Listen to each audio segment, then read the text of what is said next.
Boys, good morning. I hope you're all having a beautiful, beautiful, beautiful day. It's cold as dick up my way. Would like to just throw that one out there publicly. It's fucking brick season up here right now.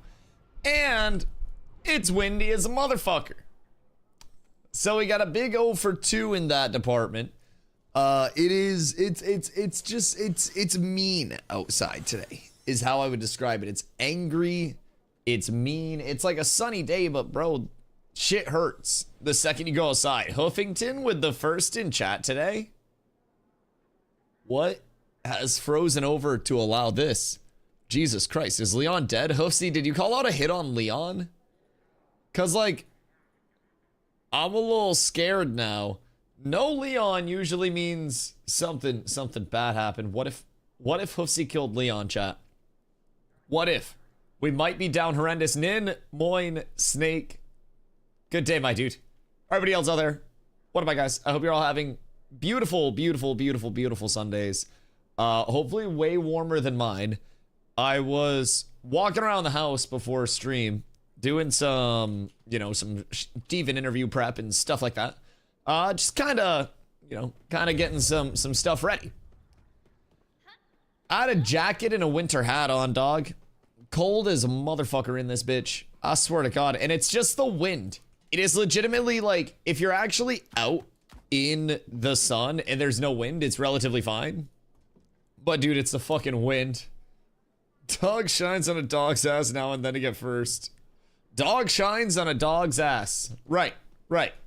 No, that makes sense. That makes sense completely, Mr. Huffington. Z. Good morning. What up? The sun shines on a dog's ass. Hoofsy, you're off work today, aren't you? You're familiarizing yourself with the dry herb vape, huh? It's a dog eat dog world. Or as Zine says, a doggy dog world. Yeah. Exactly. And let me tell you, my dogs are fucking freezing today, dude. It's cold as hell outside right now. I don't even want to go out to the porch to smoke because I'm just like, I go out and then I am immediately frigid. It's like face hurts, hands hurt, everything hurts. Everything hurts. How cold? It's not that cold outside right now. It's only like, it's like 35-ish Fahrenheit, which is just above freezing. Twitch app is failing me. Oops. You're having a rough day, buddy. At least you got the first in chat, Doc. At least you have that going for you today, man.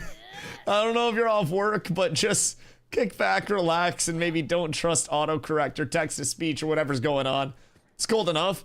Yeah, the low today is gonna be about 23 degrees, which is rough. The worst part about it, in my opinion, is the wind. The wind is cold as dick. For 26.6 yesterday. Cold everywhere right now, huh? There's no warmth fucking anywhere at this point in time, I swear. Yeah, it's rough out here, because, like, the air gets so dry, right? When it goes to winter, there's no moisture, there's no humidity left. Like, the life just gets sucked out of you in not the good way as soon as you try to step outside. Australia? Is Australia warm right now? Are they in summer or some bullshit? Yeah, but I wouldn't want to go to Australia anyways. Like, everything in Australia can fucking kill you. Literally everything. I personally would not want to fuck with that. I wouldn't want to get involved. I wouldn't be too excited about it. I wouldn't go. I have friends from Australia. They have always told me, Dusty, you should come out to Australia sometime. Nope. After getting a list from them of, like, everything that could just fucking kill me. Pass. Because I hate kangaroos. Why do you hate kangaroos? I feel like that's slightly unreasonable. Like, I don't want to die to everything in Australia. But, like, kangaroos aren't scaring me. They kill dogs. Okay, fair. Well, maybe don't let your dog go fight a fucking kangaroo. I love dogs as well, but like maybe don't let your dog go fight a kangaroo. It would probably kill a cat too. And they're crazy strong. Right. Well, don't go fight a fucking kangaroo. Yeah, exactly. Like, I'm not gonna walk up to some dude that's much larger than me and pick a fight because he'd kill me. Yeah, that's just common sense. That's a pecking order. They're creepy. I don't get creepy vibes from them. I get like... I get gym bro vibes from kangaroos. Like, they just sit there and do like muscly things all day. Tasty. Have you eaten a kangaroo before? The whole wet pouch thing, like, where did that come from? Well, Z, I don't know if this is a revelation, but like, humans do also have wet pouch. It just depends on where. And I feel like everything has wet pouch. It's just a matter of where pouch. I don't know. I'm not judging the kangaroos too much for existing. Also because they'll kick the shit out of me if I talk too much shit. I feel like all those content creators that used to yap about like cartels and stuff and then got deaded by the cartels. I mean, slipped and fell. Wouldn't want to get involved in that. Wouldn't want to slip and fall and, you know, have 10 kangaroos and then just beat the shit out of me. That'd be much less than ideal. Host, when did you eat a fucking kangaroo? And why? The hate between pizza and kangaroos is close. Okay, so this is the ultimate question. Would you eat a kangaroo pizza just to assert dominance over kangaroos? Just to give you a little mind bender. No. You would not assert dominance over a kangaroo via tasting. I wouldn't eat one. Okay, fair. Fair.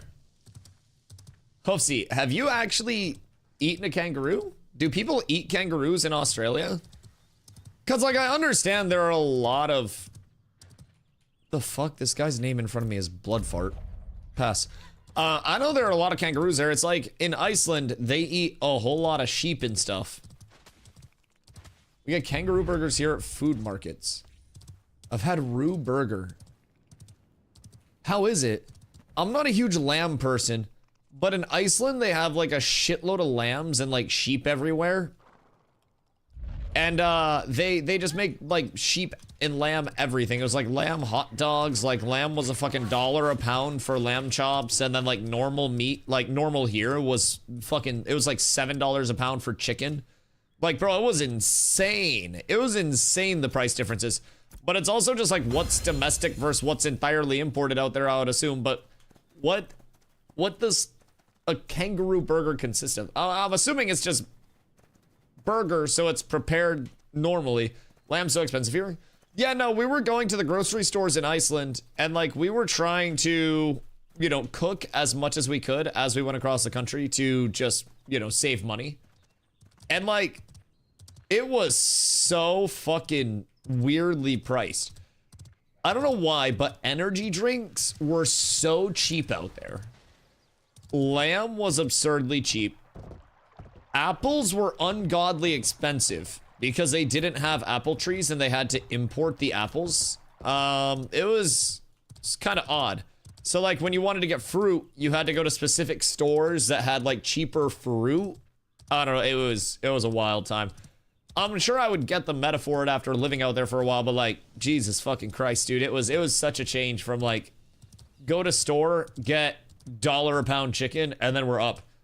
How do you play on the alpha? Is this a recording? No, you can play on the alpha if you have the pack right now. It's just on the private test realm side of things up until the 25th. Then the 26th to the 1st, you have like an end of the world event for our old servers. And then it's back to the private test realm for the 2nd to the 10th.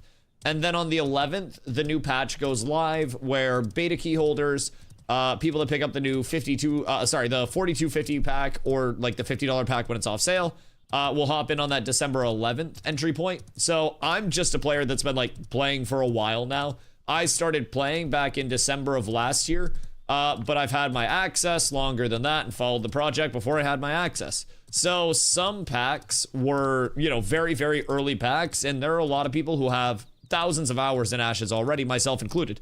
So there will be a lot of new people hopping into a bit of a knowledge gap along the way. Like early access, the label that Steam has it as anyways, it is genuinely just a continuation of the development cadence, you know? Nothing is changing in that regard. Quite literally nothing. It'll be the same development cadence. It'll be the same player base that you're hopping in with, everything. Yo, Puck, what up, dude? Trying to win right over to you, but you started to do it. Oh, no, you're chilling, dude. I am having to do prep for the interview like mad. So every single day, I'm trying to sit down for like an hour and a half at least and just brainstorm questions. And I have this massive list of questions just in my phone that I'm then gonna sort into a bunch of different categories. And then I have plans along with that. But dude, I'm trying to have so many fucking questions that I have to physically like pick which are the best based on the conversation and how it's going. That's always the goal. But it's been fun. I've got a lot of prep done for it. Carla is gonna cook up the remaining touches on the YouTube video today. And so that's coming out earlier, sorry, later than expected, but better late than never. I did not get her the videos to edit. I forgot. She was like, Dusty, when are you gonna get me the clips so I can put your video together? And I was like, wait a minute. Wait a minute, what do you mean I didn't? So that's my bad, that's my bad. We got her in the external and transferred over to her though. So all is well, dude. I hope you had a good stream today though, Puck. Will there be any news with early access, like from PTR stuff, etc.? Or it'll just be phase 2? So I mean, in terms of like what you're getting access to, you're getting access with your pack to the private test realm and the live environment, live being the alpha environment, and then eventually the beta environment. Like you're in through the remainder of development, and you also get access to the PTR. But the private test realm is visually NDA'd, which is why you guys are going to be watching, you know, the VOD today. That's not visually NDA'd, so I don't get Thanos snapped while I'm testing new player experience stuff. And then from there, like the PTR is not the emphasis, so to say, in terms of the environment that they want development on. Most of the time, you will see the emphasis being on, you know, the live production servers. So that'll be your alpha server. So the pack does get you into PTR and into live for the remainder of development, but the emphasis will definitely be on live servers for the longest part. Pog, what do you get up to today? I saw you were watching the old fucking Burns interview for a little bit. I was doing some lurking previously, but I like, dude, I couldn't get distracted with the lurks today. I like went through the directory because I saw a bunch of people here. Yo, Cat Pap, thank you for the 5 months, dude. Much love. I appreciate you. I hope you're having a beautiful day. I saw a bunch of people in the directory and I was like, the fuck's going on? Someone naked over here? Is there a DPS meter again? Like what the Hellington is happening here? And I'm gonna be honest, I'm glad to see more content creators getting active again. It was nice. It was nice. There were a whole 3 people active at one time when servers aren't even up, man. That means we might get 10 people online all at once streaming the game when December 11th hits. Maybe T-Pain shows up. Holy cannoli, boys. We are truly blessed on this fine day. Strad, what up, dude? How are you today? Hope you're having a beautiful one. But yeah, no, Andrew, I hope that answered your question. Sorry. If you have, like, any questions you want me to go over anything, excuse me, want me to go over anything, just let me know, dude. But the $50 pack gets you in, again, like, through the remainder of development, the same access level that I have as someone that had an older pack, gets you into the alpha environment, eventually the beta environment, and then, you know, gets you your first month of game time on launch. Also gets you into the PTR environment where you can see changes come online much earlier. And then from there, you know, you're going to just test whatever you'd like to along the way. Advantage to the PTR is that you can frequently, I say frequently because right now this isn't true, but frequently you're able to get a boost on your characters to instantly get up to max level and then also get some gear sets squared away. They have an emphasis on first-time user experience testing right now because they have put in some changes to the early questing process and like the progress to 10. So I've been trying to get very familiar with running some questing loops to start our progression for this upcoming set of servers on the 11th. I personally am a believer that right now questing is going to be your best, most guaranteed start. That is the most uncontestable thing in human history. If you can get a good questing route that requires you to kill literally nothing along the way, then congratulations, you're set. We're doing a test run for the guild at some point? Yeah. It's tough right now because not all the quests are in. So I don't want to call everybody and be like, all right, time to follow, and then not have the optimal route done. The boxes are real helpful. The boxes aren't gonna stay. I wouldn't get too caught up around those. I'm actually not even opening my boxes. I'm trying to make me, what up, dude? I hope you're having a beautiful day. So like, I'm trying to play around a questing route that is going to get us to level 7-ish, while also getting all of the first steps done, because that's going to get you your weapon. And that's going to be a, I believe, eye level 6 weapon, but it might also be an eye level 9. It's higher than eye level 3, though, I can guarantee that.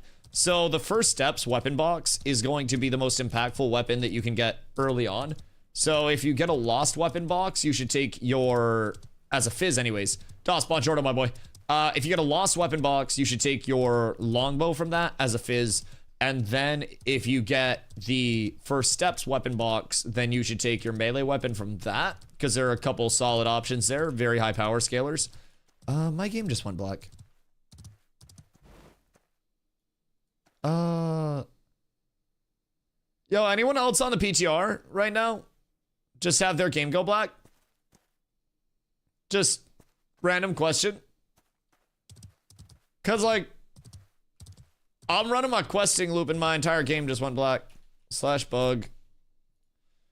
My whole ass screen went black. Let's see. Gonna say visuals and lighting. Planendorf overcompensating like a motherfucker. Alright, so anyways, just logged in and it's fine. Cool.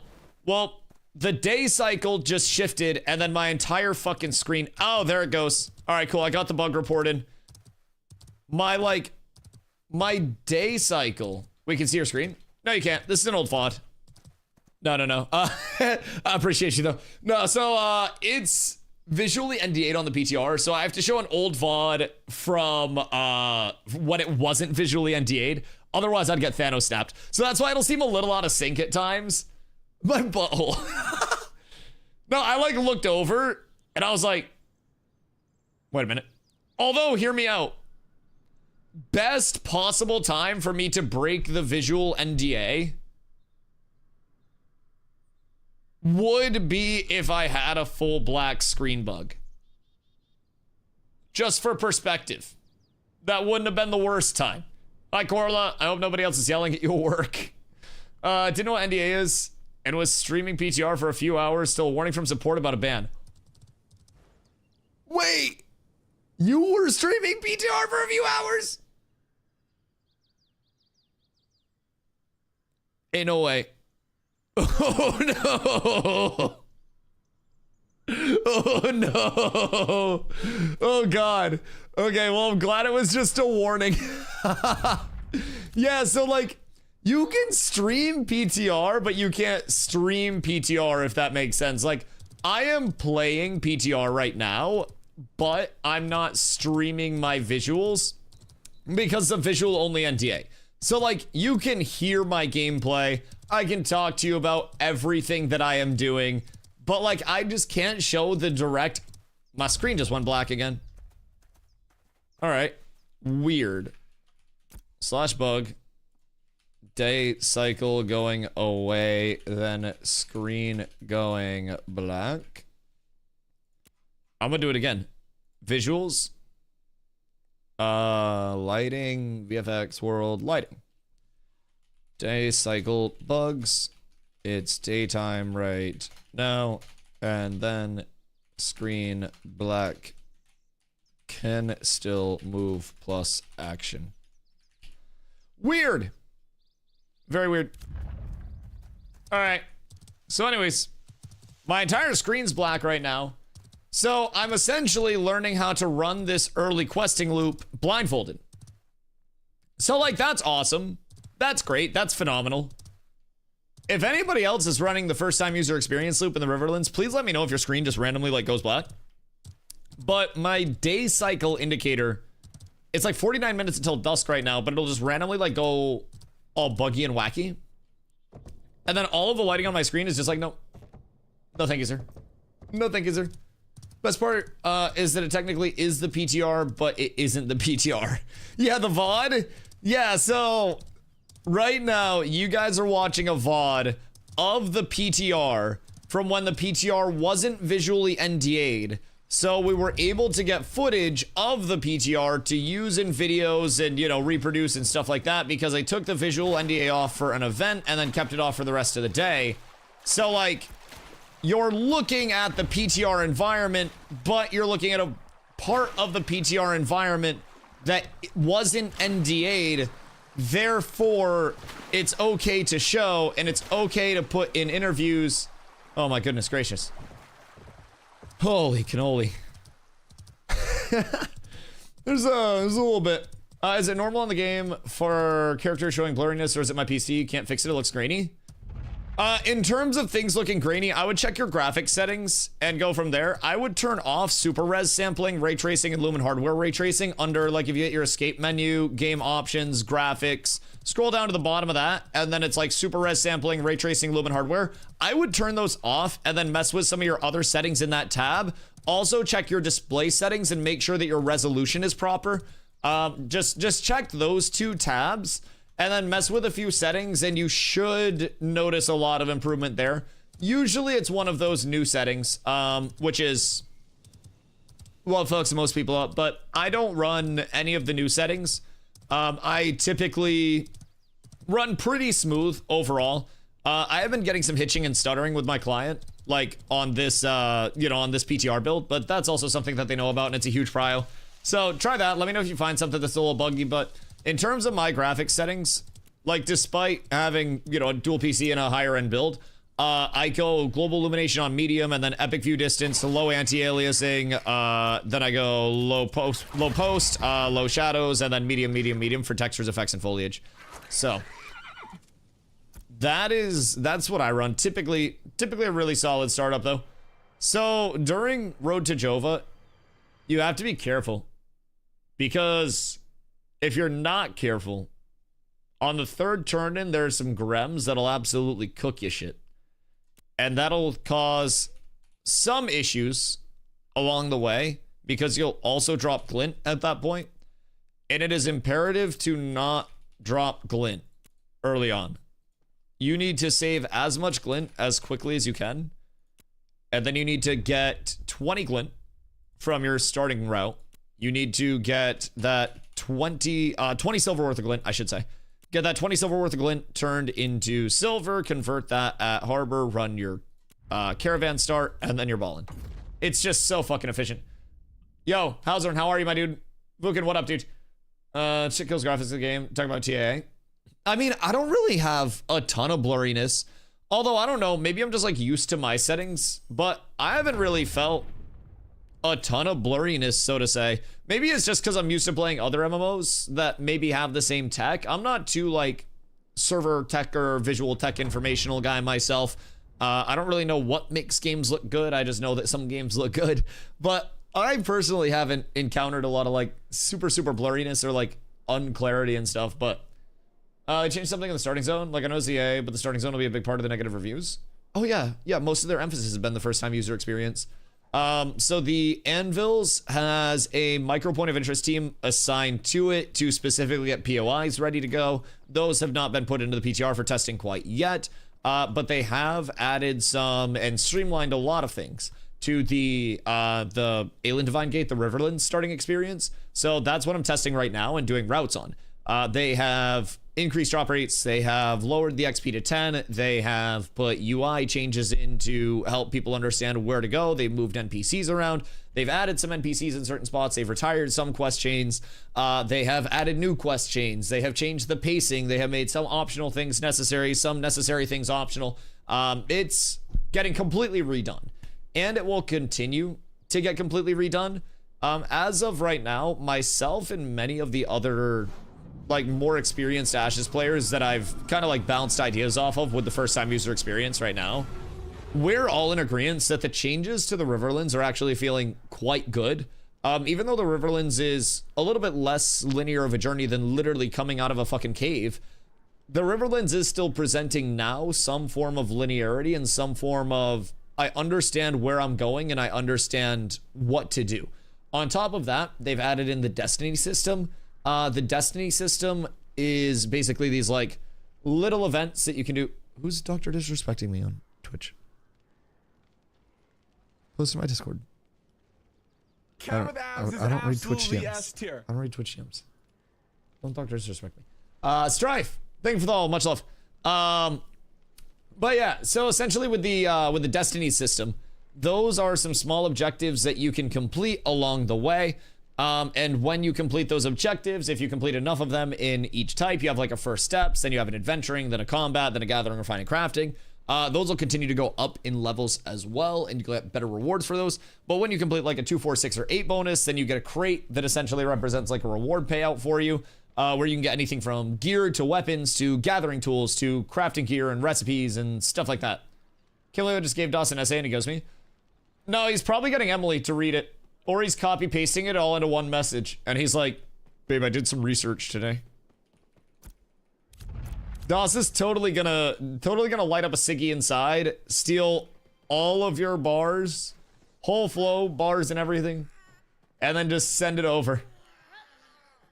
Don't worry, you're doing God's work right now, Carla. Also, I wouldn't trust Carla. Her traffic systems are shit. Was cooking, so was Carla. Don't worry. The cook was mutual. God, I will say, these guards that are over here just griefing my fucking goblins. Actually kind of unfortunate. Dude, it's so hard to get 3 goblin kills to yourself when all of these fucking guards are competing for your mobs on top of other players. Any statistics on how many will buy on December 11th? Excuse me. That's your fucking statistics. Sniff deep, baby. I can actually show... There's no, like, statistic or prediction on how many are going to buy, of course. Sorry to cut it off in the middle of my duel. Hold on. But...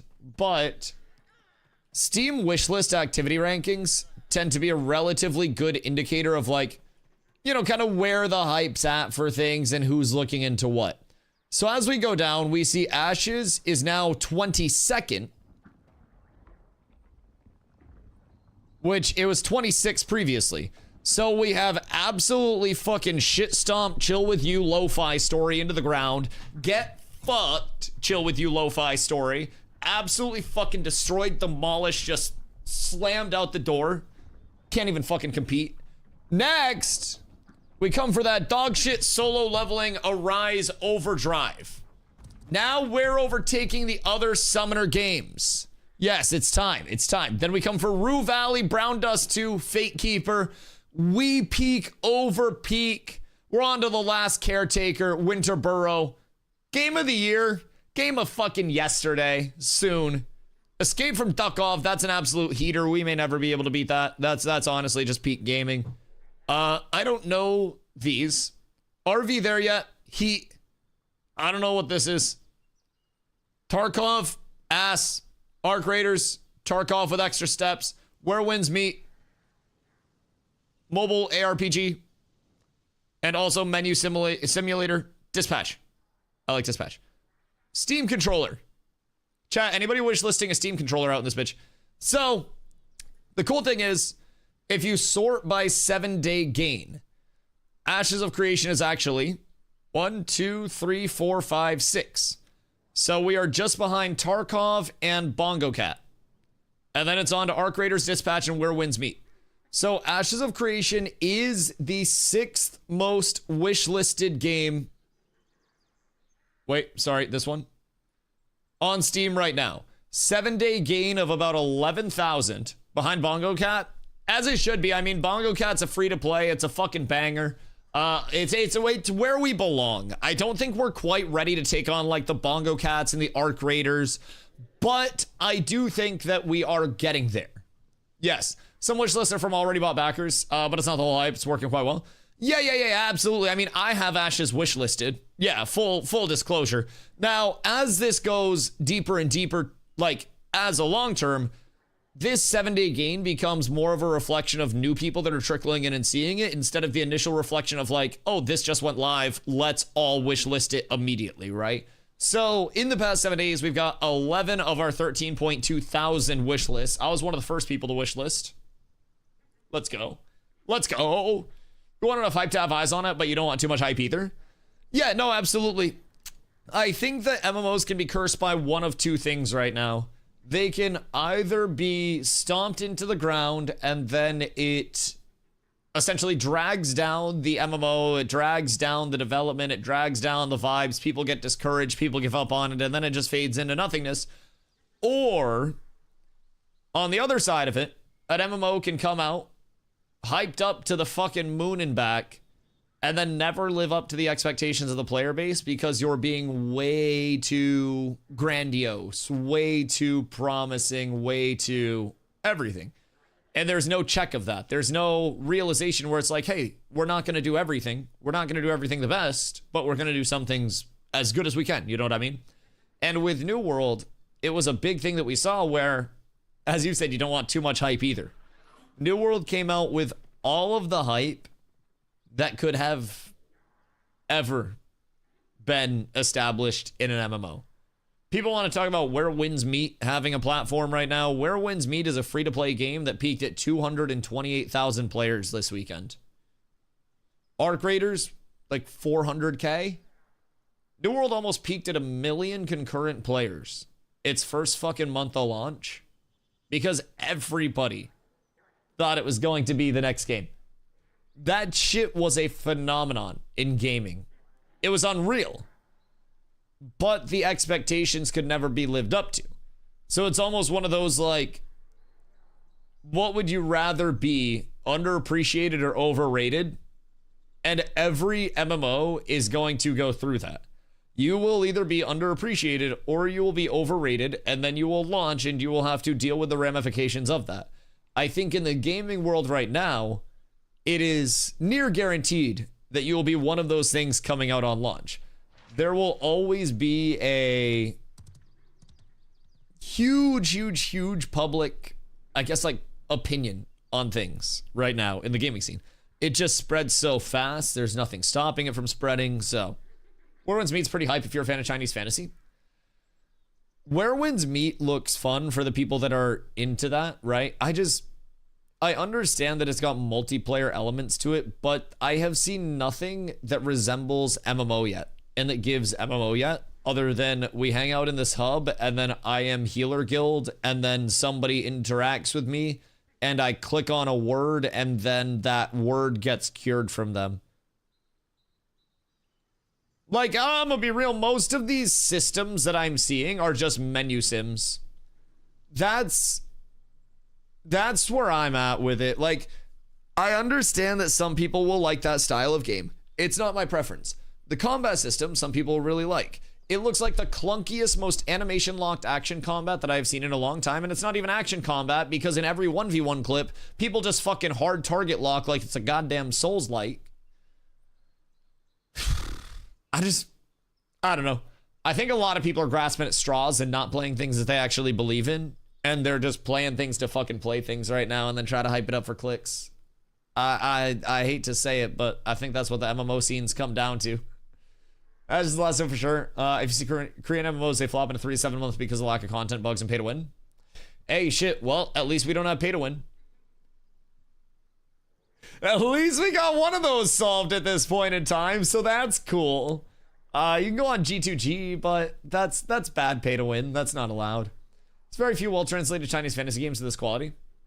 Yeah, no, that's fair. That's fair. So it actually does stand out in its genre. Yeah, no, absolutely. I 1000% am not like, you know, for a single player game where you go through and you progress as a single player and then you fight bosses as a single player.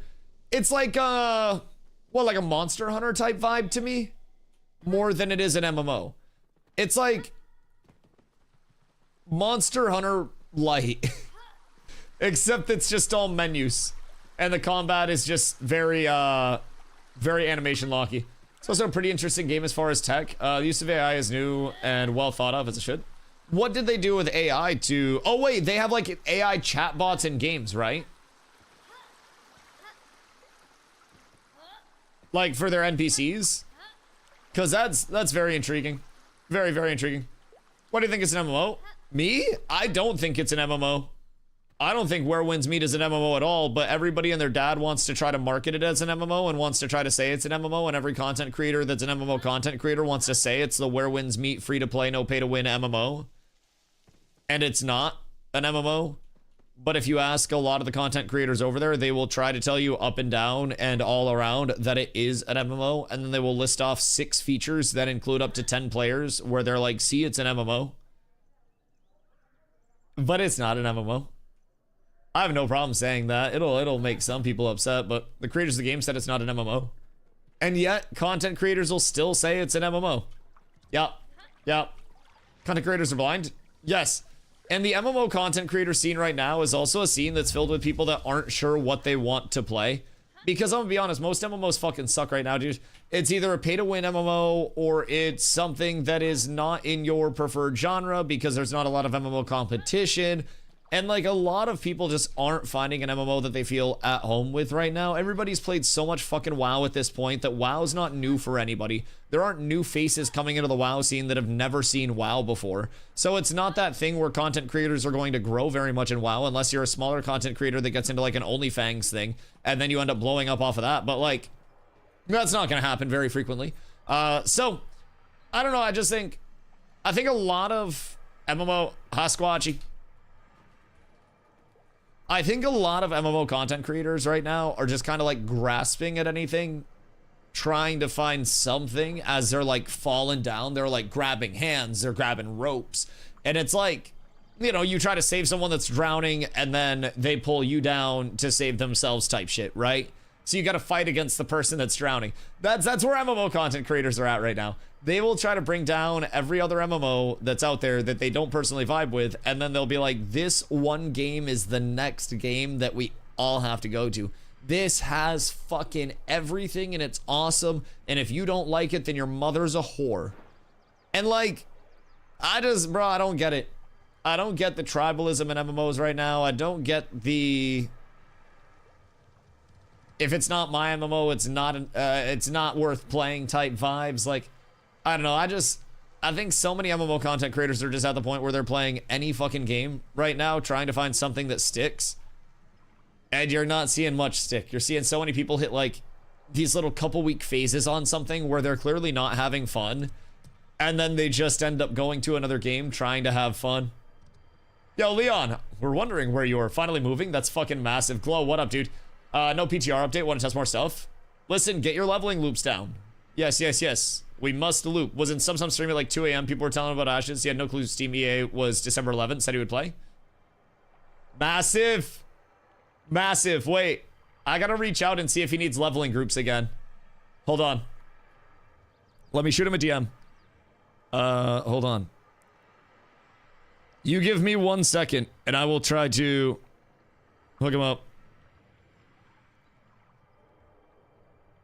Hold on. Heard you'll be playing Ashes again on the 11th. Let me know if you need a guild / groups to get set up with. Happy to help. Alright, cool. Shot medium. Said he's always down for an MMO.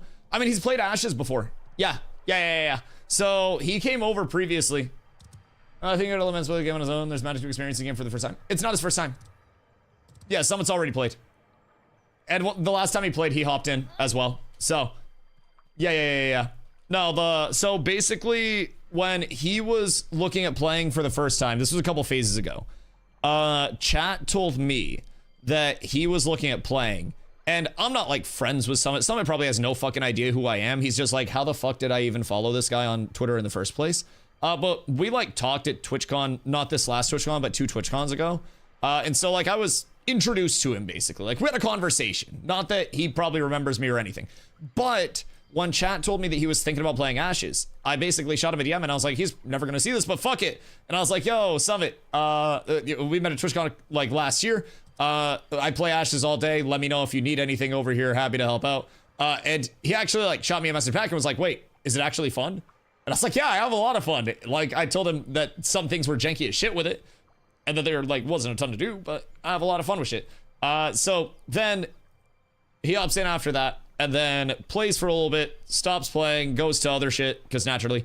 But even when he was over here, it was kind of cool to see because he was one of the content creators, obviously, that a lot of people really enjoy.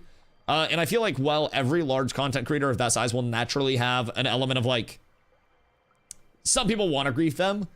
It was crazy to see how many people were following Summit around, just like giving him shit to get him squared away, that were like fucking protecting him. He had like a ball of people around him that were just like killing his mobs for him, dude. It's fucking wild. Summit's used to jank multiplayer games. Yeah, but he also can't draw dicks on people's maps in this one. So, I mean, we'll see. We'll see. I remember that. Yeah, Steven went over and did like a cool like GM event with him. And then Steven came over to me in the desert and killed me. I can tell who Steven's favorite content creator is. Literally goes over to Summit, like spawns a boss in on him and comes down and basically is like, woo! And then comes over to me in the desert and literally Thanos snaps my character as I'm just minding my own business. I was just running around in the desert talking to chat. And then I see a bunch of ducks spawn around me and then I just fucking die. I literally just died. Yo, YOLO Swaggins. What up, my goat? A fucking huge inspiration. This game currently not playable. Never played, but heard some hype around a release around November 12th. So lost. Info online is also spread all over the place at the moment. Brother, it's okay to be lost. You've been found now, YOLO Swaggins. I got you, dog. So in terms of information online, one of the reasons why I don't post a lot of YouTube content. Also, Cookie, hi, dude. I'll get to you in a sec. So one of the reasons why I don't post a lot of YouTube content with Ashes is because everything changes and evolves so fucking fast. So I could post a YouTube video this week about information that's up to date this week, and then it would be out of date next week. So basically the 0.18 update, which is like the Summoner update, the Harbinger system, all of that stuff, was originally slated for November 18th. Obviously, we're past November 18th. So they dropped the ball on us, not the ball, but like the bomb on us, so to say, that we were going to Steam on December 11th, going into early access, which doesn't actually change the development cadence at all. It's still Alpha 2 Phase 3 and all that shit. But we're going over to Steam for December 11th. Price drop on December 11th from 100 USD to 42.50 USD because of a sale from the 11th to the 25th. On the 26th, it goes back up to 50 USD, which is a new price. So half price at that point to get in. You can get in through Steam or the Ashes website, and that starts on again December 11th. So that'll be a full wipe of everything beforehand. Brand new server for NA and EU, depending on which one you want to go on. Shoal is the NA server. Lotharia is the EU server. Just save me 50 bucks. I got you, dog. Happy to help. It's confusing as fuck. But fortunately, I stream Ashes every single day. I've been here every day since December. I switched over from New World when I kind of like got iffy about New World and just stuck it out here. So I'm happy to help answer any questions, man. I'm literally here every single day. I've streamed over 875 days in a row, so I don't really go anywhere. 2 p.m. EST, I start up. That's a Dusty shift and we ball. So don't know much about Ashes, but if you could tell me one thing that makes it stand out from others, what would it be? Shit, that's a good question. One thing that makes it stand out from others. Depending on which side you're looking for, I can give you my like systems side thing that makes it stand out, and then I can give you my not system side thing that makes it stand out, okay? So systems wise, every player with Ashes will eventually have a spot in a role that they can play and they can get as much content as they want out of that role. Whether you're a merchant, whether you're a gatherer, refiner, or crafter, whether you're a PvE and a mob grinder, whether you're a PvP specialist, there is a very huge player-to-player driven economy where every single person will be able to find content and find a role that they want to be in. Most will be very community-based, but you can operate in this game entirely as a solo player. You'll just have to accept that there are things you can't necessarily compete for as a solo. You may have to group up with people to accomplish some elite mobs here and there, or grind out this item or that item. But you can always sell stuff player to player and make money, and then you can trade that money for whatever you need. So with Ashes, it is truly a you pick your place. You pick your role, you pick your gameplay loop, and you can do as much or as little as something as you want to. A lot of MMOs for me are like, I get on conveyor belt and I follow it point A to point B to B to C, C to D, D to E, and then I get off the conveyor belt once I'm through the gameplay loop for the day. Ashes, it's like a trampoline park where you got a shitload of these like trampoline squares and you can bounce around to each one depending on where you want to go. And your gameplay loop is like, oh, today I want to go hit the basketball hoops for a little bit. You hit some sick ass dunks, and then you go over to the dodgeball pit and you're just like throwing balls at people, smacking them in the face. Then you go over to the foam pit and you're doing fucking front flips and shit over there. It's literally where you want to allocate your time, and you can get to the same endpoint of I start at level 1, I hit level 25, and I get gear at level 25 through so many different paths already. And that's with a lot of the systems not being online yet. So that's like systems-wise where it stands out to me comparatively to many MMOs right now. Very sandboxy. It does have linearization in some places, so it's a sand park, but very sandbox leaning on that spectrum of MMOs. Outside of systems, I really appreciate that it is not made by a developer that is just trying to target the most money because they're a billion-dollar corporation that is only worried about churning out games on the bottom line. Intrepid started development on Ashes with 12 employees, and they've grown to over 250 employees working on the project. They are, by all means and measures, an independent developer and publisher. Like, this is an incredibly ambitious title for anybody to take on as a Western MMO developer right now, because Western MMOs are getting cooked. I'm gonna be completely honest. This is an ambitious title. This is an against the odds title, and I kind of like that. I tend to want to stream things that I really believe in and like resonate with as games. And I don't like to stream things that I'm just kind of playing to chase superficial views or anything like that. I could probably do much better viewership wise if I went to a directory where the game literally wasn't down for another 18 days before I could actually show my screen again. So like, you know, it is what it is. I stream things I'm passionate about, and I enjoy things because they resonate with me. So for me, it's like, I like the developers that are at the top. I came from New World, so you've heard about what happened with Amazon Games. I left New World in December because I knew what was going to happen with Amazon Games. So for me, that's the big thing. I'm over here and I can fully just like, you know, trust fall, so to say. And I know that Intrepid is, at least I'm confident that Intrepid will be there to kind of like be on that safety end of that trust fall, right? Terrible miscalculation asking Dusty to say one thing. I mean, I kept it pretty concise. RIP Carla. Everything goes, well, yeah. Let me know if you have any questions. What's dynamic gridding? So, dynamic gridding. Fucks hard. Dynamic gridding is basically one of like the two heads of the server stability approach. So, the Ashes world is, hold up, I got tab open in this bitch that has a map on it. I got you. All right. Hiya. The Ashes world is a massive open world. Right now, we have the Riverlands, the desert, the Jundark, the tropics, and the anvils. And in this open world, there are no load screens, no transitions, no like, you know, barriers that you go over or anything like that. There are no interacts to go place to place. Like, it's a seamless open world. Now, to run this seamless open world fluidly, they have what are called server workers that are allocated to parts of the world. So the server workers essentially take a part of the world and they're like, this is mine. It's like if you played basketball or football, zone defense versus man-to-man defense. So like server workers just say, I run this part of the world. Hi, welcome to Walmart. Let me know if you need anything. You go to Walmart, you leave, you're off my server worker. You go into a different thing down the street. That's a server worker. So server workers are essentially the like baseline resources that run an area of the world, right? That's the first part of the approach. Dynamic gridding allows the server workers themselves to redefine how large, small, like where their boundaries are at, and then call in other server workers to basically fill the gaps that are needed to keep the world running smooth. So if there is a huge area, or not like a huge area, but if there's like a hugely densely packed area, right? So say there's like a settlement siege or something like that, that would bring a lot of people to one area. Dynamic gridding would basically be able to say, these server workers that are running this area are overwhelmed, call in backup. Server workers can split and can like reform depending on what they actually need to do. And then they can keep running that part of the world fluidly.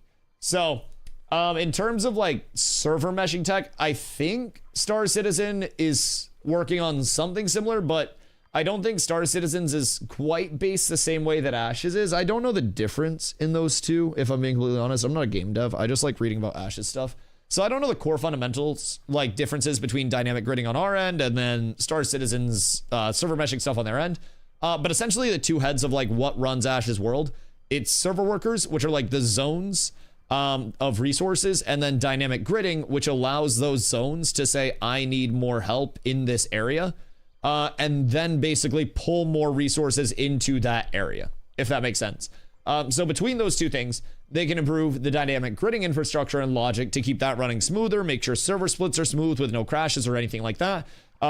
Or they can improve the server workers themselves on the baseline. Moon, thank you for the follow. The server workers on the baseline are always going to be like their #1 point of improvement, because if I have a system that brings in 2 server workers, then that's awesome. But if I can make 1 server worker have the capacity of those 2 in the first place, then when dynamic gridding does kick in, it's going to be much more impactful with server workers actually, you know, being in a spot where they're meaningful. So it's cool to think about how much they can scale it up with either side of it. Dynamic gridding was inactive for a while. It was on internal dev branches. It has been active as far as we know on the private test realm for the better part of like 2 weeks now. I haven't heard any word that dynamic gridding has been turned off. So yeah. Dynamic gridding is, as far as we know at this point in time, working. As far as we know, functional. And as far as we know, a huge tech. Wonder how expensive it's going to be to run that. That I have no idea. So I've always been very bad at conceptualizing the cost of things I'm not directly familiar with. One time my oldest brother was telling me that he was hiring someone to like paint the entire downstairs of his house. And I was like, oh, what's that? Like $150 or some bullshit? Can't be that bad. What's it, like day or two of work? And he told me how much it was to have a professional painter come in and like paint the walls downstairs, and I almost shitted myself. Like I literally, my heart dropped. I'm very bad at conceptualizing costs because I'm a very poor man. I don't have a lot of clams. So I don't want to know.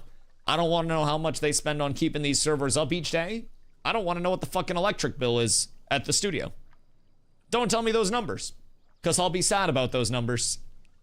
Like, MMO development is expensive as shit, dog. It is not uncommon to spend multiple hundreds of millions of dollars on developing an MMO. But people want to come out here and be like, $50 for 2.5 years of access. Just fucking Christ. Also, Sarah, what up, dude? Is there a white from EA to release? Yes. Probably multiple. So nothing is changing in terms of the actual like remaining development cadence or anything like that. It is just going to be, hold on. Oh yeah. If I have to guess, around 701K for his basement. It was like the living area of it, not like the basement downstairs, like his like bottom floor, so to say. It was like, I want to say like 1,500 or some shit. It was not cheap. Not cheap at all. Has anyone told you look extra handsome today?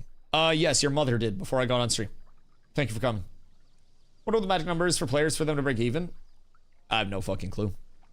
Especially in long-term monetization, because like long-term monetization is going to bring sub-based. So, well, Carla, I appreciate you both. It's very kind of you guys. It's gonna get blasted on Steam, almost guarantee it, because people don't read. I mean, let's take it with follow myself. I'm gonna go out on a crazy limb here and say, as somebody that has been running the new first-time user experience loop, the first-time user experience is actually really solid now in the Riverlands, at least. The Anvils is far less established, but like the first-time user experience in the Riverlands is actually kind of solid now. If they can build off of this and keep it going in the direction that it's headed, I actually don't think people are going to be as unhappy as a lot of people are thinking.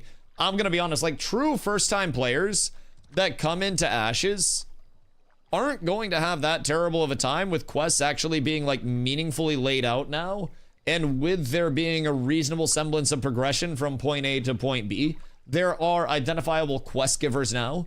There are very well laid out instances of, you know, you go here and then you transition to here. There are different routes along the way. So those tutorial tip pop-ups are doing the jobs this time. Needs visual polish, but it's a good start. Yeah, absolutely. And I think it is far from like the worst point of affairs. What I'm saying, people will fail to read or forget sub fee or other facts of the wipes. Sub fee doesn't happen in development. Yeah, no, there's no sub fee until the game fully launches. You don't have to pay anything other than the box cost to get in for, like, development. It's just the box all the way through development. No additional fees, yeah.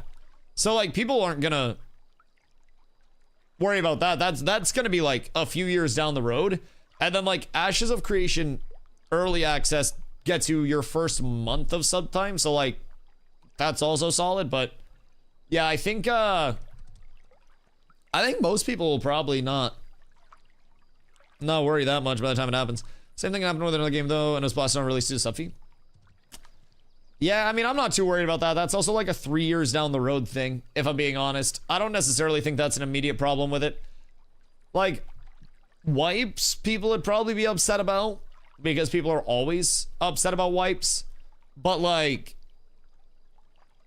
I don't know, the sub fee is such an out there thing, you know what I mean?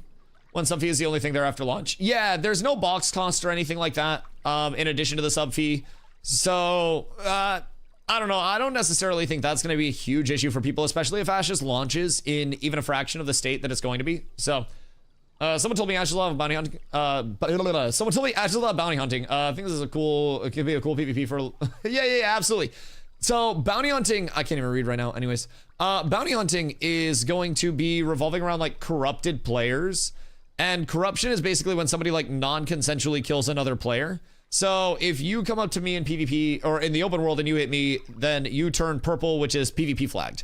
If I hit you back, I also turn purple, and then we PvP. In the event that I do not hit you and you keep killing me and you kill me, you will go from purple to red. Red is corruption. And when corrupted, that is the only time in Ashes that you will drop pieces of your equipped gear. If you are corrupted, you are a villain, you are a Moidawa, you are a bad person. And you will get chased down for being one of those people. So you'll not be able to unequip pieces of your gear, you'll not be able to trade other players, and you will show as an icon on the minimap for players around you. Now, you can always have somebody with you that's outside of your guild that can kill you and grab your stuff and give it back to you.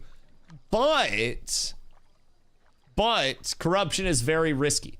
So in the event that people are sustaining their corruption, that's where the bounty hunting system will come in. Now, I don't know if there's also planned to be an element of like, oh, I just want this person dead. I'm going to put a bounty on their head. Claim this bounty with me once you kill this person. That would be kind of crazy. Like actually fucking wet work levels of shit where you're corrupting, but you're getting huge payout for corruption. I'm sure that's also going to happen as a player-to-player driven system, which is a kind of cool element as well. With all of our social systems, like we talk about the caravans where you can like put crates on caravans, drive those caravans place to place, and if you make it safely, then you can sell your crates. If you don't make it safely, other people can kill you and they can take your crates off your caravan and turn them in themselves. But what we don't talk about is how the social systems also line up with those caravans. So if you're driving along and somebody tries to fucking rob your caravan, you may be like, oh, please don't, I'll give you 2 crates off of my entire caravan, and then you take those crates, let me keep the rest, let me keep the van, you'll make some money, I'll make my money, and we'll go on our way. That's part of the social system that typically isn't going to be present with more on-rails systems, which is really fucking cool with Ashes. I'll be on online on SRS for PvP, losing all my items is bad at all. Oh, yeah, no, I mean, I don't know how the gearing cadence is over there, but like, keep in mind, if you're familiar with that, then you'll also just keep PvP sets on you. Like, you'll probably just run a corruption set if you ever do need to corrupt, keep a secondary set in, so that way you're just dropping those bad boys. Like, yeah, most definitely. If you want to see the clip of someone talking about Ashes last night, it's 8:50:18 in his last VOD. Can you link it? Nan, what up, dude? I bought milk tea and sushi. Sushi fucks. Milk tea would actually have me, like, screaming, but, yeah, no, sushi fucks. I like that side of that equation. All right, where's the Sum link glow? I need to see this. I need to see if his enthusiasm is real or not. Because if his enthusiasm is real, then we're up fucking tremendous. And if he's just saying yes to get y'all off his fucking back, then we're down horrendous. On December.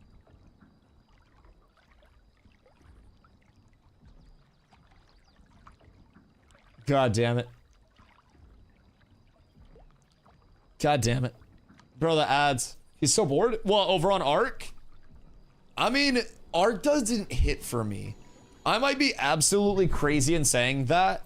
Like, I think Ark is a good game. I think Ark presents a lot of content, but Ark is not my type of fully like replayable, repeatable content. It's something that I'd play on the side if it were like a battle royale, but I just don't really like the concept of it as like an extraction. All right, where are we at? Where is it, Summit? Where was it? 850? Hold on. All right, where are we at? Hold on.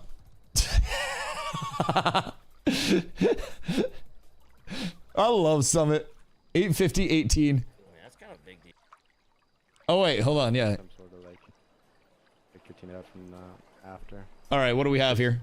I mean, you're always supposed to insta thirst because defibs are just insta. Hit me with it, some. But... Bro, he looks so eepy. He does look bored out of his fucking mind. Ashes is in 2 weeks? Poor Sum. Okay, wait. That piqued his interest. It's not a WWE. Is he wearing a Legend of the Dragoon shirt? Access Steam release? Fucking huge. I mean, that's kind of a big deal. Okay. He's intrigued. Look at those eyes. Why does he feel like he's 50? He is... Isn't he like 52 or something? AKA they ran out of money. He might be like late 40s.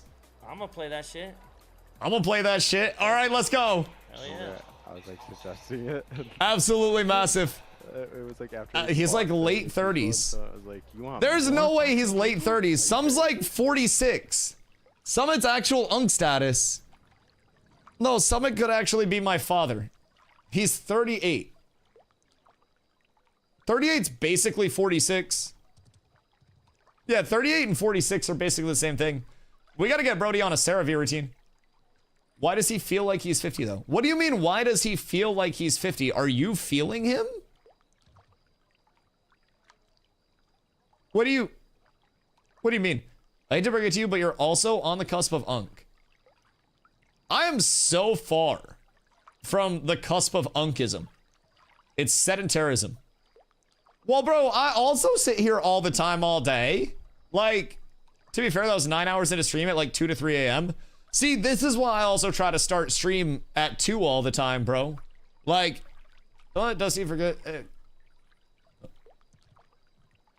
Anyways, that's fine.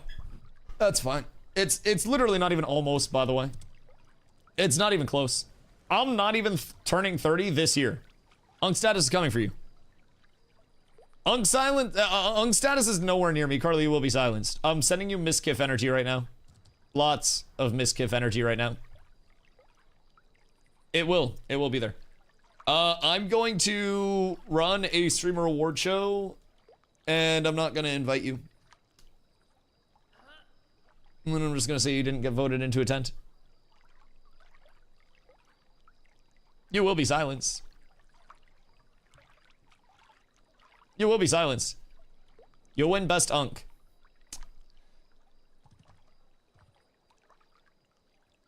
I'm going more for like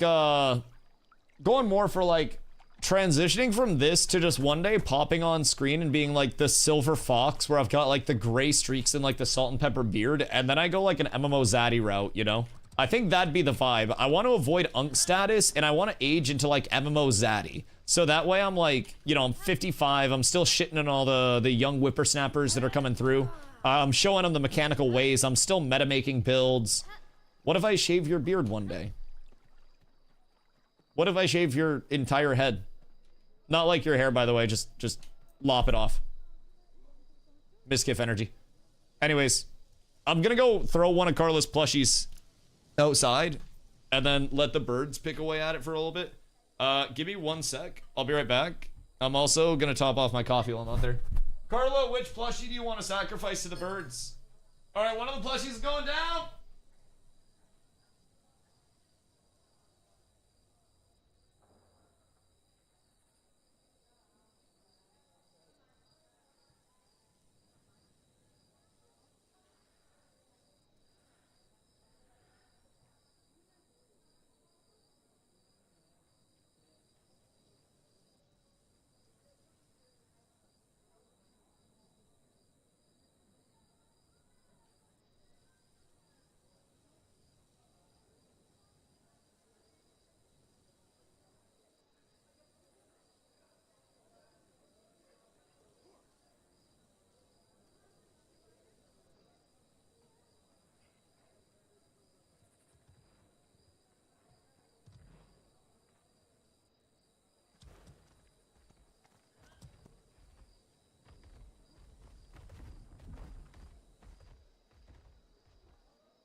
Much quieter now without all that ruckus.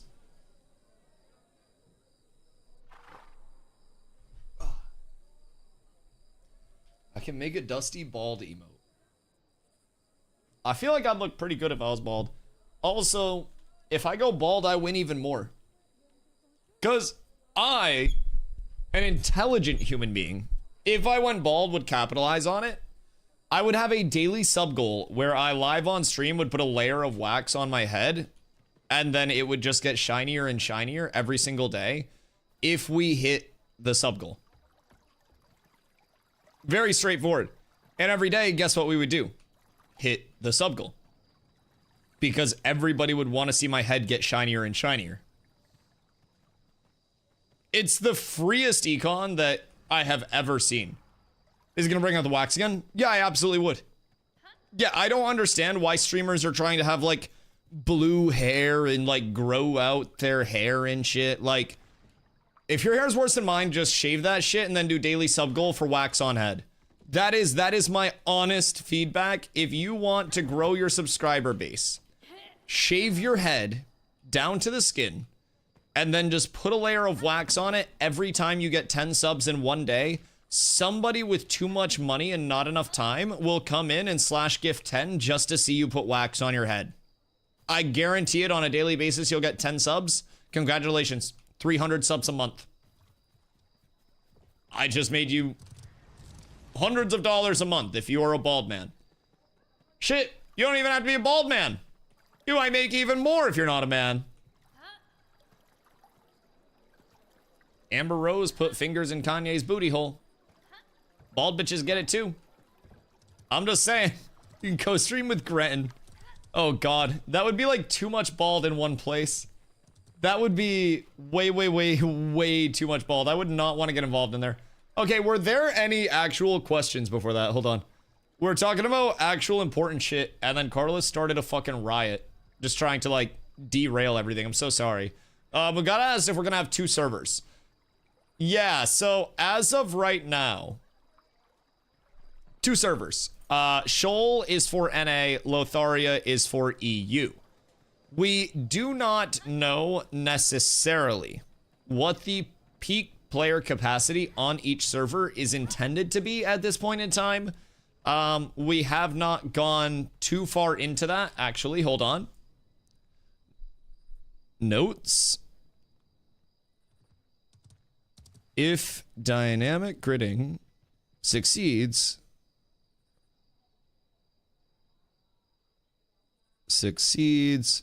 what would your ideal server capacity be? I'll elaborate on that later. All right, cool. Well, that's another question for the interview. Thank you, chat. I will be interviewing Steven, by the way, for those who haven't heard, the first week of December. I'm ironing out everything date-wise, trying to see what's up, and I'm also trying to rat out where their dev stream's gonna line up. Excuse me. Because I would really like to do it directly after their dev stream.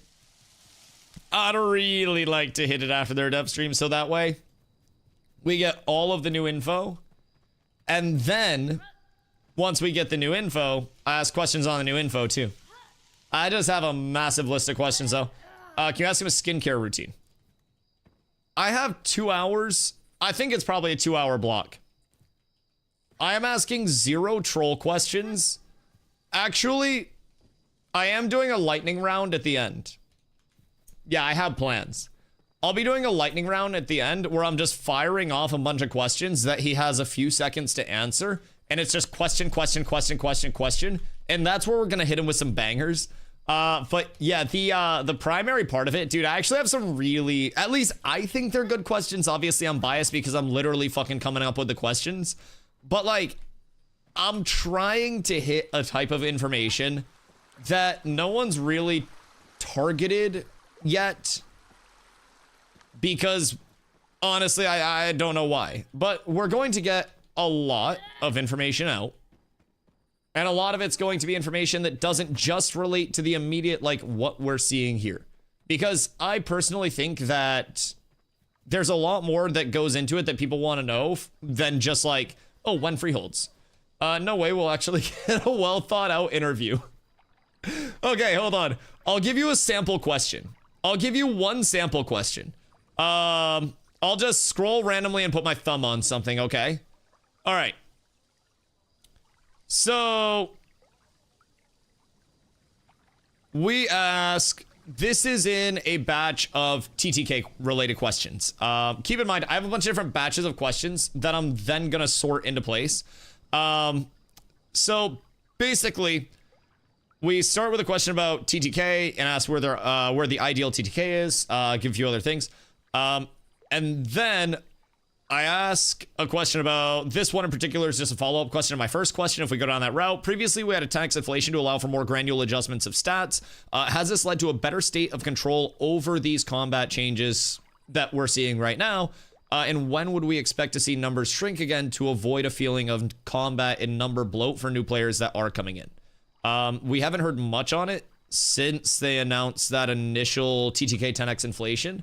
And since then, a lot of people have been very like, all right, numbers are getting kind of out of control, especially with the new HP changes. So that's kind of like a part of a series of questions. That's more of like, I don't know, one of the systems related questions. And then I have stuff like, as Ashes of Creation evolves and the player base potentially grows, will playtesters have the same feeling of direct involvement with the project that they currently do, with like the direct one-to-one connection and interaction with developers and the people that are currently creating the game? Or will that become washed out as player base expands and there's less of that, you know, small town feel? So I don't know. I just want to get like a different type of information out to players than just, oh, what about freeholds? Like, I'm going to have questions that are systems related as well, but I have a lot of questions that are related to his thoughts on the like MMO world as well. So it's gonna be cool. I don't want to go through like too much, of course, because I don't want him to be able to like think of answers if it gets back to him somehow. But can I see him gritty at the end of the interview? I feel like he'd hurt himself. I feel like he would hurt himself trying to gritty. Maybe, but maybe. Next milestone should be upgrading to 30 if it isn't this time though. I don't think level expansions are planned for this update. I think level expansions are planned for, as Steven has said, secondaries are milestone update after this milestone update. And basically, I have a theory. And again, my theories can either be really good or really fucking off. But I have a theory that level expansions are tied to secondary archetypes coming in, because secondary archetypes, according to what they've stated on the wiki is, it cites like information from developer streams and developer conversations, but that can always evolve. Some of the sources are a bit older, so it can always, you know, go out of shape with everything. But the wiki says secondaries will start up at level 25. And then you'll start getting points theoretically for those secondaries. So you'd probably need to like level a bit past 25 to actually see any benefit from that. So theoretically, secondaries would be bunched in with that level expansion. And then from there, I also kind of think we'd see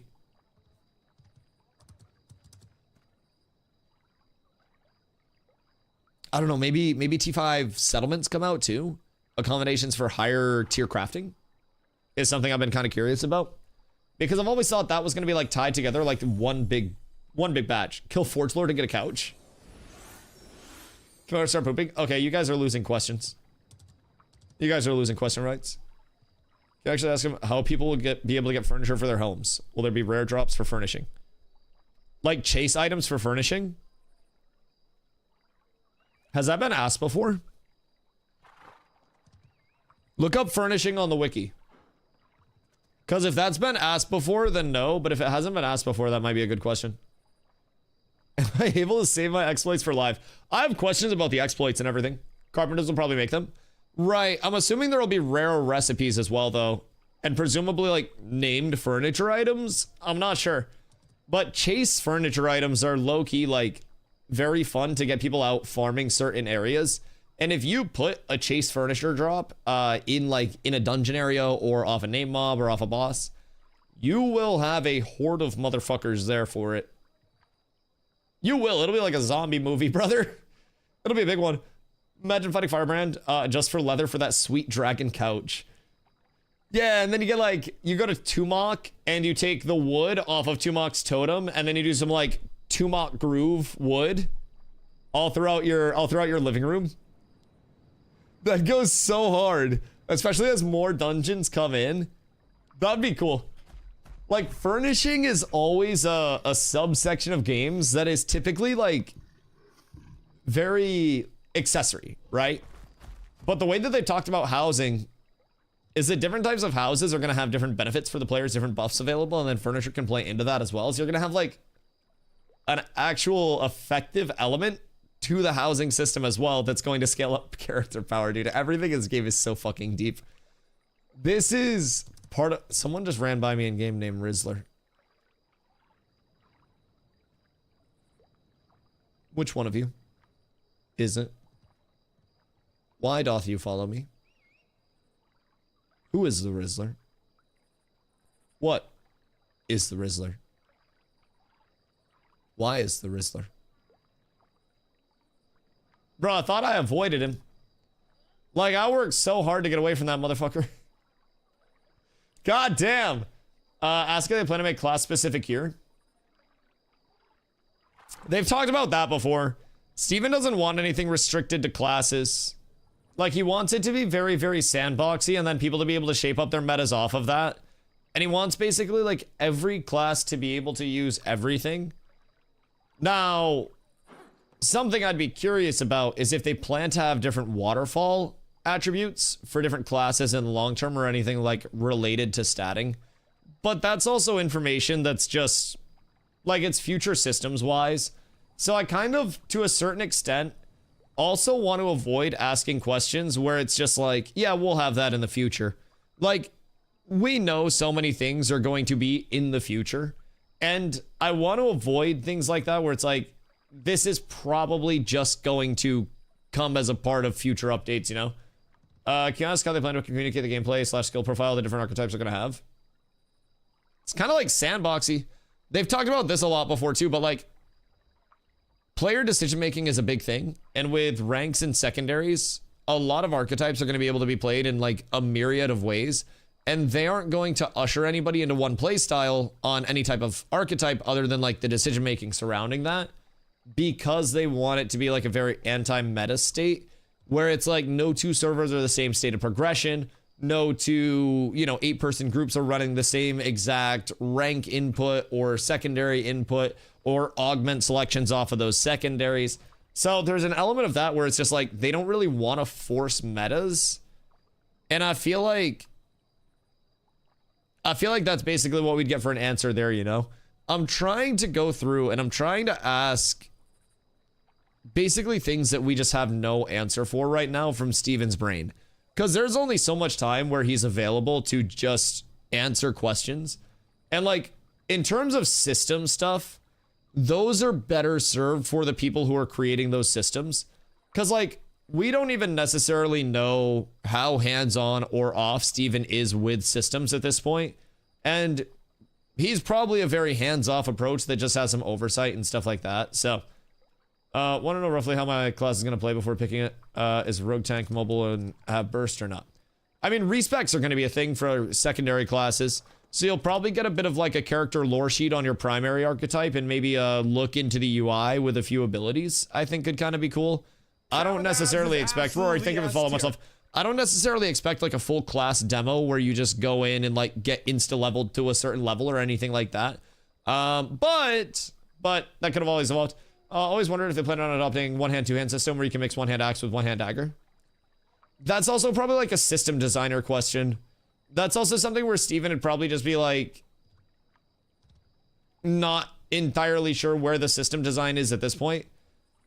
Because that's also one thing that I want to ask is instead of all the system specific questions, just an overarching like, what is Steven's day? Like, how involved is Steven with the actual implementation, you know? Is Steven just Like basically in meeting, hearing ideation and chilling, throwing anything out that comes up, and then just trusting the process that he's established? Or is he like look over shoulder like, hey, you got this in yet? That's kind of what I'm curious about, because I feel like it's the former, where he's basically just popping around meeting to meeting and like staying in touch with a lot of the overhead stuff. And then he has his like team leads and people there that will be involved as well. Thunder Underrealm being on release, or is that planned as an expansion? That'll be on release as of right now.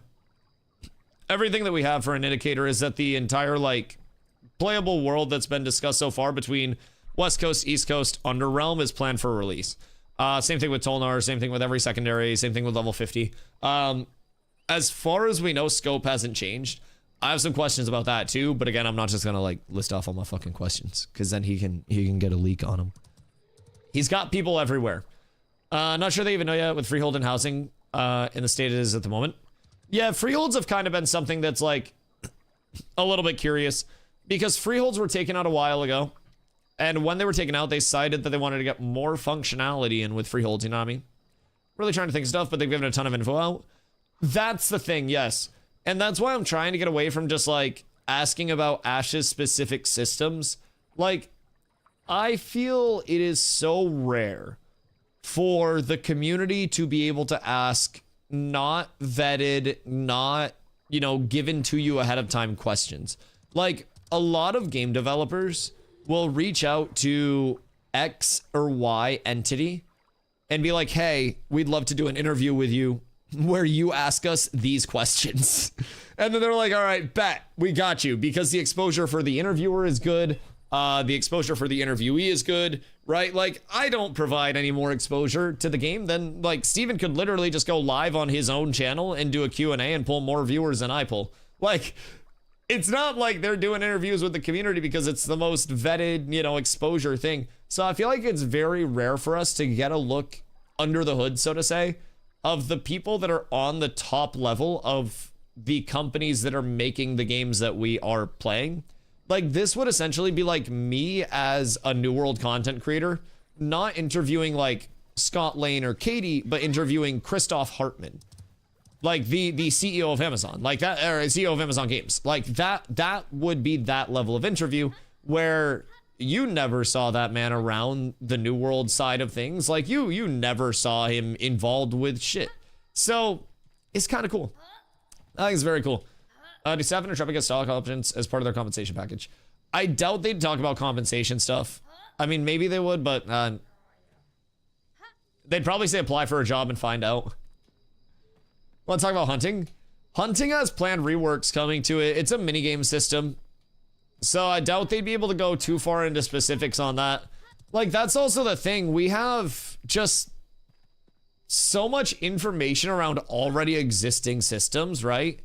Or the planned systems in their future states. It's almost tough to think about questions that aren't just repeats. Like, I've had to go back and rewatch old interviews and stuff like that. We genuinely have so much thorough information from them that I understand why sometimes when people are doing interviews, it seems like they have these filler questions that aren't necessarily the most informative or anything, where it's just a little bit more of a, huh?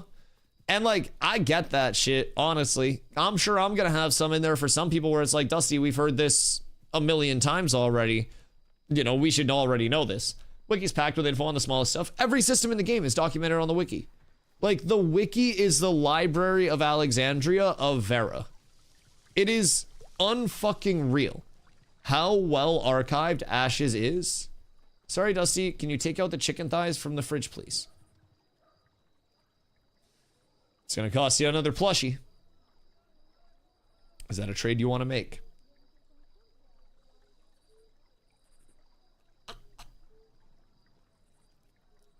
What are the chicken thighs being used for? All right, sell me on this. Welcome to Dusty Tank. Do you want to eat or not? Fair. All right, be right back. Yeah, sold. I'm in. Gotcha.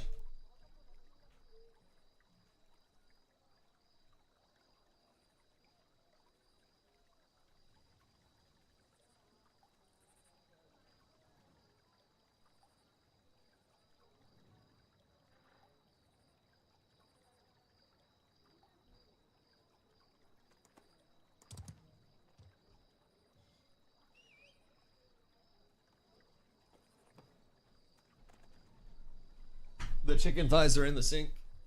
Now the sewer's gonna have salmonella. It's in the drinking water. Everyone's gonna die. That was easy. I'm out of breath. I had to sprint for that. I had to reach my hands into the cold freezer. I'm down fucking horrendous. I meant, will Steven consider implementing a whip weapon? For what? Anyways. I think it's also that it's a lot of, we will do this, but you still have to see it implemented, which is unease some people have with the game and the project. Too much info, but still so much more to actually implement. Yes, no, I agree. And that's kind of the hard thing, Hauser, too, about trying to find questions that are effective questions that are actually like informative, hard-hitting, and give a look into what, you know, the interviewer thinks people would want to look into, right? Naturally, I'm not going to be able to ask everything that everybody's wondering, but like when I'm looking at questions, when I write down a question, I'm going on to Wiki to see if there's information about it. I'm looking at past interviews and listening to those to see if they have information on the shit that I'm thinking about. And like, I'm trying to find if the things that I want to ask have been asked previously. Like, it's tough. It's really tough. And I can only imagine, like, when I came into Ashes and started to get some traction as a content creator for being here like every day and shit, people were asking me very frequently to do Steven interviews, but at that time, so many people were doing Steven interviews that, dude, I would not have been able to come up with anything worthwhile for questions. I would have been fucking clueless because there was just so much information going out that a lot of the interviews were just breaking down to like system questions. And I think system questions can be answered by system designers, but Steven questions can't be answered by designers, you know? I think that there's a certain element of like knowing which questions to send where. And I think interviewing somebody like Steven and being able to pick his brain is a very rare opportunity because he's literally the person that conceptualized this entire project on the, you know, on the real side of it, on the business side, on the everything. So now you got one of the best slots for an interview. Kind of crazy, huh? Kind of crazy. I'll tell the story of it a little bit more too after we do the interview, because kind of a funny story how it all popped up. Kind of unexpected, if I'm being completely honest, but it all works out great. Which now the only thing that I'm wondering is like, when is the dev stream this month? And if they put out a dev stream this month, so then I can figure out like what information is coming out. If we want any more, you know, follow up to pre-December 11th prep or anything like that, I think that's going to be large as well. But I don't know when they're doing the dev stream. Maybe they want to do it on December like 12th or something. I don't know. Maybe ask if he had any new ideas for the game in the future in recent years, or if he still thinks about builds on his ideas of Era. I have something along those lines planned. Yeah. See, that's the big vibe that I'm trying to hit, is like just to direct, like pick his brain. Like, I think a lot of the interviews can be like very robotic, where it's like, this is my question. And then he's like, yes, this is my answer. And then they're like, thank you. And he's like, yes, you're welcome. And then they're like, this is my next question. So I want to avoid that. I'm gonna have to go get oil. Like a true fucking American. Hell yeah, brother. Let's fucking go, Carla. Proud of you. Proud of you. Very proud on this fine day. Yeah, just grab a couple blickies on the way, and you'll have a good ass day. Some fireworks. We can light those bitches off at 1:30 a.m. when everyone's trying to sleep. Let them know we got some fucking oil in this bitch. Absolutely. Abso-fucking-lutely. I think it's gonna be on the 27th if it's on time this month. Yeah, it would be this upcoming Friday, because it's usually traditionally the last Friday of the month. I don't know what day that is. I'm not very good at dates. It's like either the 27th or the 28th or some bullshit, somewhere around there. But it's typically last Friday of the month. If they get it on time, what we'd expect to see is maybe Harbinger preview, them exploring the Harbingers, Steven running off randomly, them showing like the Ancient One fight and the Harbinger boss mechanics and like the Harbinger art and the music. Content creator program. also could be thrown in there, yeah. I need to like dust in here, bro.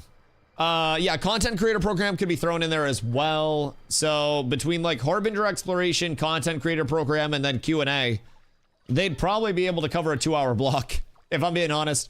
The Harbinger system is deep, because if they showed off a Harbinger system that was actually progressed, where they had multiple different areas of like, you know, corrupted worlds, yeah. Cook up Harbinger showcase with content creators forming a raid. Yeah, but then I'd have to invite people. That'd fucking suck. I would hate that. Would fail the event? I would make... Oh my god, Dr. Frank and Bob, good morning. Goodness heckin' gracious. Yo, thank you for the 5, dude. Oh my god, you got Amaranth in there. Wait, crazy. Crazy. Mill Guy and Amaranth. Also, Kin picking one up. That's huge. Yo, good morning, Bob. How are you, dude? I hope you're having a beautiful day. It's cold as shit up in Maine, but fortunately, we got a fire-ass VOD to warm us up from the PTR event a couple of days ago. We get to show off the corrupted areas. We've been spitballing a little bit about some interview stuff. We got a lot of new faces coming and asking questions about Ashes as well, which always makes me so happy, dude. The 11th is getting closer by the day, and like, dog, I'm thrilled. I'm thrilled. I am unbelievably excited for what we're going to have on the 11th. Like, being able to level and push the bar of progression while also having a lot of new players that are around that are exploring for the first time. Like, the world is going to feel so alive again. And I think back to my first phase playing Ashes, where I had a really cool mount before, you know, before everybody had mount skins in. And I'd be running around the world, and I physically could not run for longer than like 30 seconds at a time before I pulled up on somebody else. Dr. Frankenbob, thank you for the 1K bits, dude. You were insane. I appreciate you so much. I would maybe go 30 seconds to a minute at most before pulling up on another player, where I would run by them and they would go. And then I would pull up and I would run past them again and I'd show them my mount. And half of my leveling time going from like 18 to 25 in phase 2 was because I was stopping to show people my mount everywhere that I was running, bro. I'd get on for a stream and then I would just like spend half my stream showing off the fucking mount. It was cool. The world felt very alive. And I think that December 11th is going to be really, really, really resemblant of that, you know, that feeling alive to another degree. Now, the other side of that is that the world could feel so alive that it quite literally fucking dies. That's the concern, man. That's the concern. Can dynamic gridding cook? Can the server workers hold up? Will we have queues out the wazoo? Will they have to open up a third server? What will player base look like? Like, let me tell you what, it's going to be fucking magical when it does open up, man. Absolutely wonderful. I'm going to be hopefully pumping so many levels out day one. We've got a very good leveling loop set up in the Riverlands right now that is still pending more quest completions. So there's a lot of XP being left on the table. I've already got 1 to 6.5 in about 25 minutes. Replicatable, uncontestable. You can't get slowed down because you just pump through it. It's all quests. So that's a huge start. There are some quests along the route that are not added yet. Not all the reward scaling is in. Not all the XP is in. There are a couple of quests that are bugged that we can also get for more XP.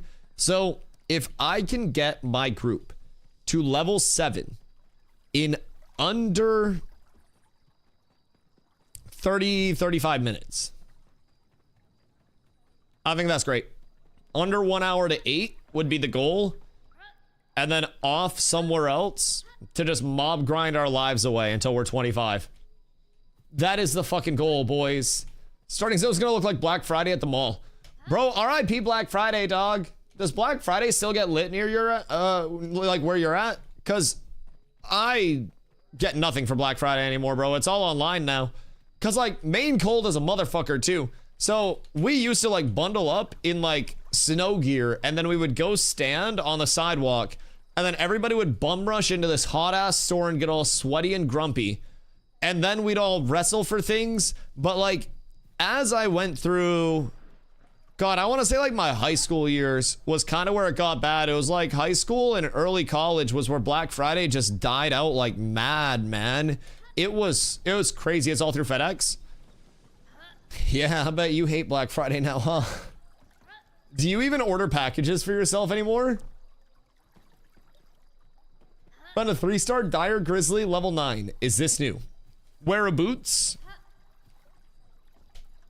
People still line up at stores here. Where are you at? Is it warm?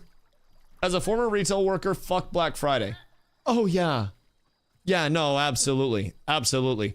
I worked food service and retail in my life. Like, well, food service and sales, which retail sales. So, well, also a college, but the college was much less swamped on Black Friday. I was working in collegiate esports at the time. That didn't get much of a Black Friday push. So, I'm in Delaware, tax-free. Oh, shit. That's true. That's very true. Oh, New Hampshire Black Friday probably gets fucking slapped. Walmart's doing a sale all week online. Oh, that's so sad. Yeah, that's fucking tragic, dog. So, yeah, I don't know, man. I kind of want to go out for Black Friday and see if anything's popping. I won't lie. I don't even know, though, because Maine shifted when a lot of the stores could open based on like the size of the stores. So I don't think stores in Maine can open at midnight anymore, if I remember correctly. I feel like it changed up at some point where it was like way less of a full midnight pop, and it ended up being like a fucking 6 a.m. pop or something. Don't quote me on that shit, but a lot of places started just doing sales the night of Thanksgiving.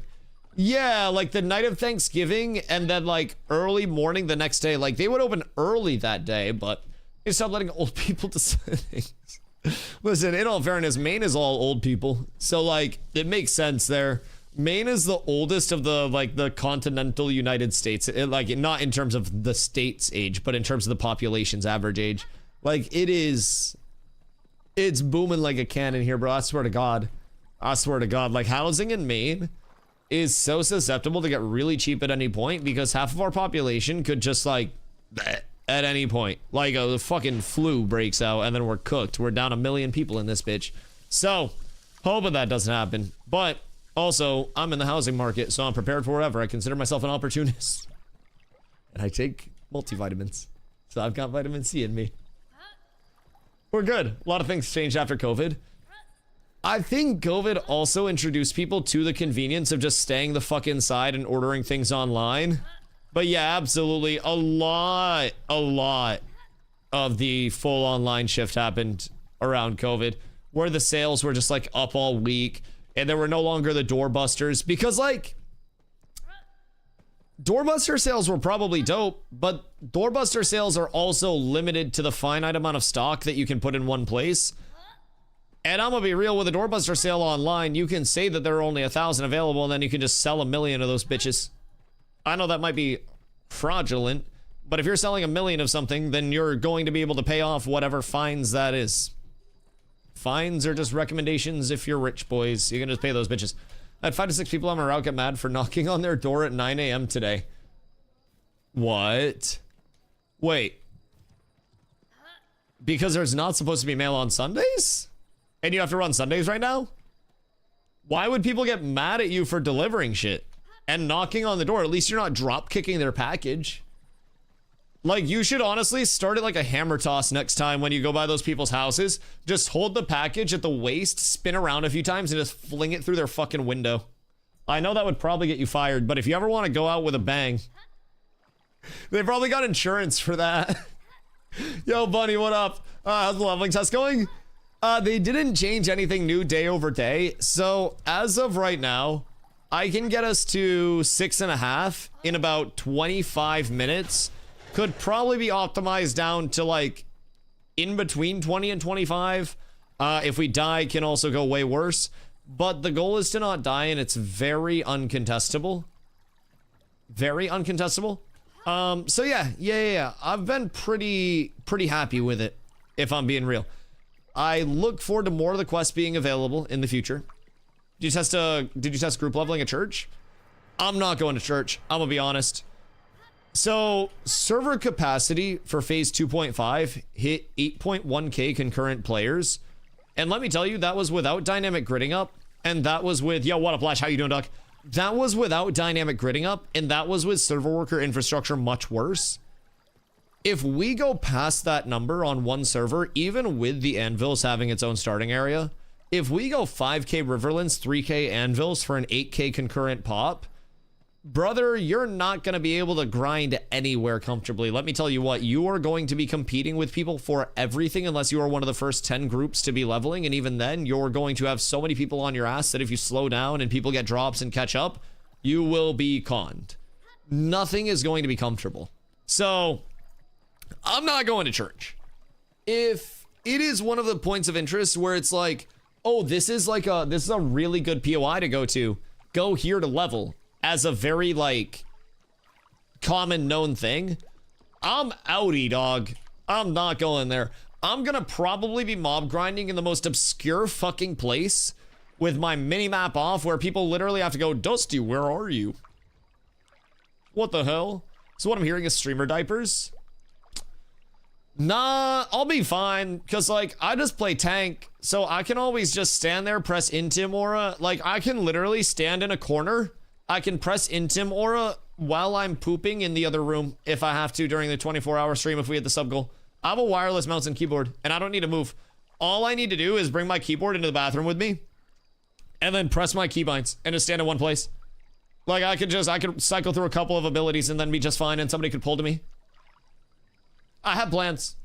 I'm very committed to this. I got bit by a Belgian making a delivery. If I didn't put my arm up to cover my head, would have latched onto my throat. Oh my god. Jesus fucking Christ. Be less tasty, McB. I'm glad you didn't get eaten by a dog. Jesus fucking Christ. Yeah, brother really hated your shit, huh? Risk of getting poo on the keys. Well, no, because I hold the keyboard up and then the poo goes down, you silly goose. I don't know, like, how your bathroom functions, but, like, I shit in a toilet here. So, I mean, like, I don't know, like, what you be doing or if I'm doing something wrong, but it stays pretty clean in my... Poo goes down? Am I doing it wrong?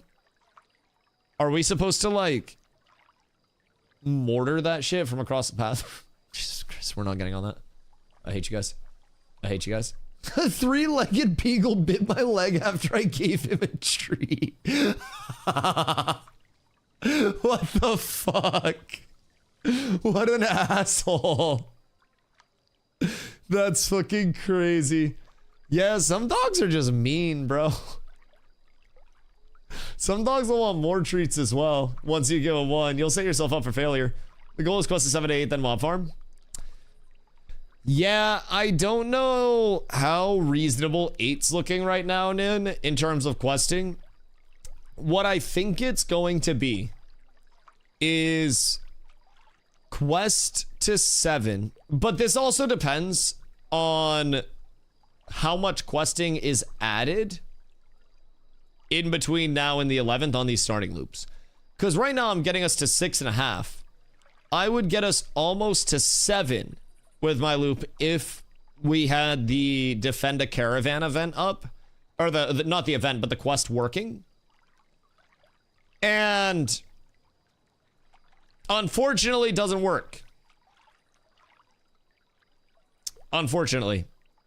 So if that gets fixed, we're good. So video on YouTube today, we're going to talking about bands and doing government president is posting you, Dusty kind of clowning on you. That's fine. If people post my content, I appreciate them, dog. Yeah, I don't edit my own shit. Like, at the end of the day, if people's best content is posting my content, then I consider that a compliment to how rent-free my content lives for other people. The second somebody posts my shit on their channel, just directs people to me. I'm always here. That just benefits me. Yeah, if anybody ever wants to edit for me for free, please, for the love of God, I'll feed you clips. I swear to God, my job is to give people something that leaves a lasting impression that keeps them coming back to the channel. So that way, they're here. I do it well. I'm very thankful for free editors. Do you know that a normal channel manager that is posting regular content for you can take upwards of 50% of your YouTube earnings for a reasonable split? But I have people that do it for free on their own channels. Thank you. so much. To anybody that has ever posted my content on their channel, I appreciate you so much. Yo, Moo, what up, dude? I respect your dedication, Ashes. I appreciate you. I appreciate you. I just have a lot of fun with it, man. Now, I will say, days where I can't show my goddamn screen definitely are somewhat rough. But I'm gonna be honest, the cool thing for me is that I can sit here and I can run leveling loops over and over and over again, and I can just sit here and yap to chat. I think that's what makes Ashes always so sustainable for me versus some other people that have different mentalities. Like, I just get to hang out with people all day and yap my yap. Like, there are people that don't like me. There are a whole hell of a lot more people that like hanging out every day and the chill vibes that we have here. So, I don't know. I'm vibing over in my little corner of things, right? So, I think Ashes will be great in the long term. I think it's got a lot that's missing. I think there's a lot that needs to still get put in and will naturally over time. I'm not too up in arms or urgent about anything, but, you know, I see the path. Are you looking forward to early access? Oh, fuck yes. Yes. Like, early access is not really going to change the future much. I'm gonna be honest, other than bringing in more players, which I guess can help playtesting, can change the future in that sense, where content can be tested more thoroughly, quicker. We can find more bugs, more dupes, more exploits faster, get those up to Intrepid, which hopefully then they, when the ball's in their hands, can then deliver to fix those things fast before they have an impact on the economy. But that's also the two-pronged approach. You can have a million playtesters finding every single bug before it goes live, but then you as the developer need to be able to respond to all of that information in a meaningful, quick way before it snowballs out of control, right? And I think that's the challenge, no matter how large the player base gets. I think player base increasing is always phenomenal. I think the people that are saying like, oh, there's going to be a ton of negative feedback.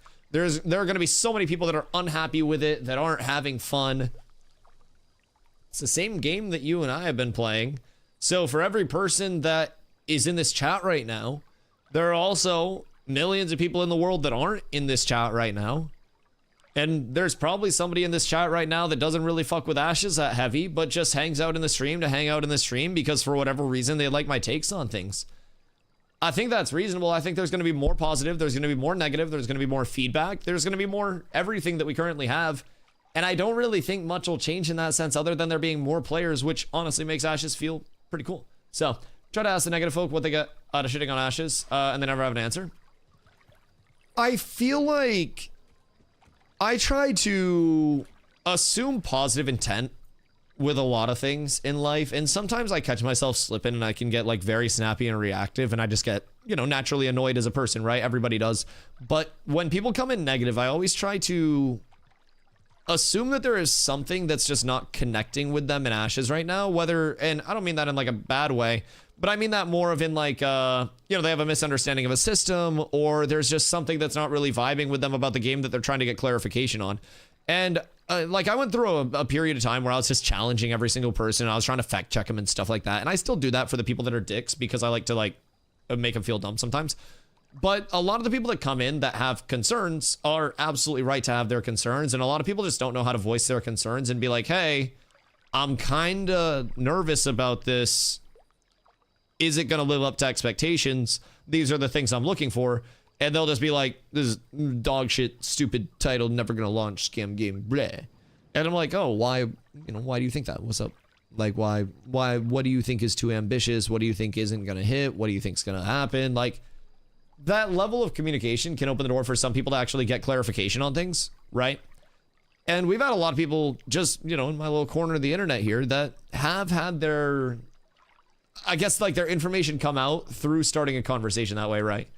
And I think that is a big thing. Like, some people will genuinely just try to shit on something because they're unfamiliar with it or they don't know it, whatever it may be.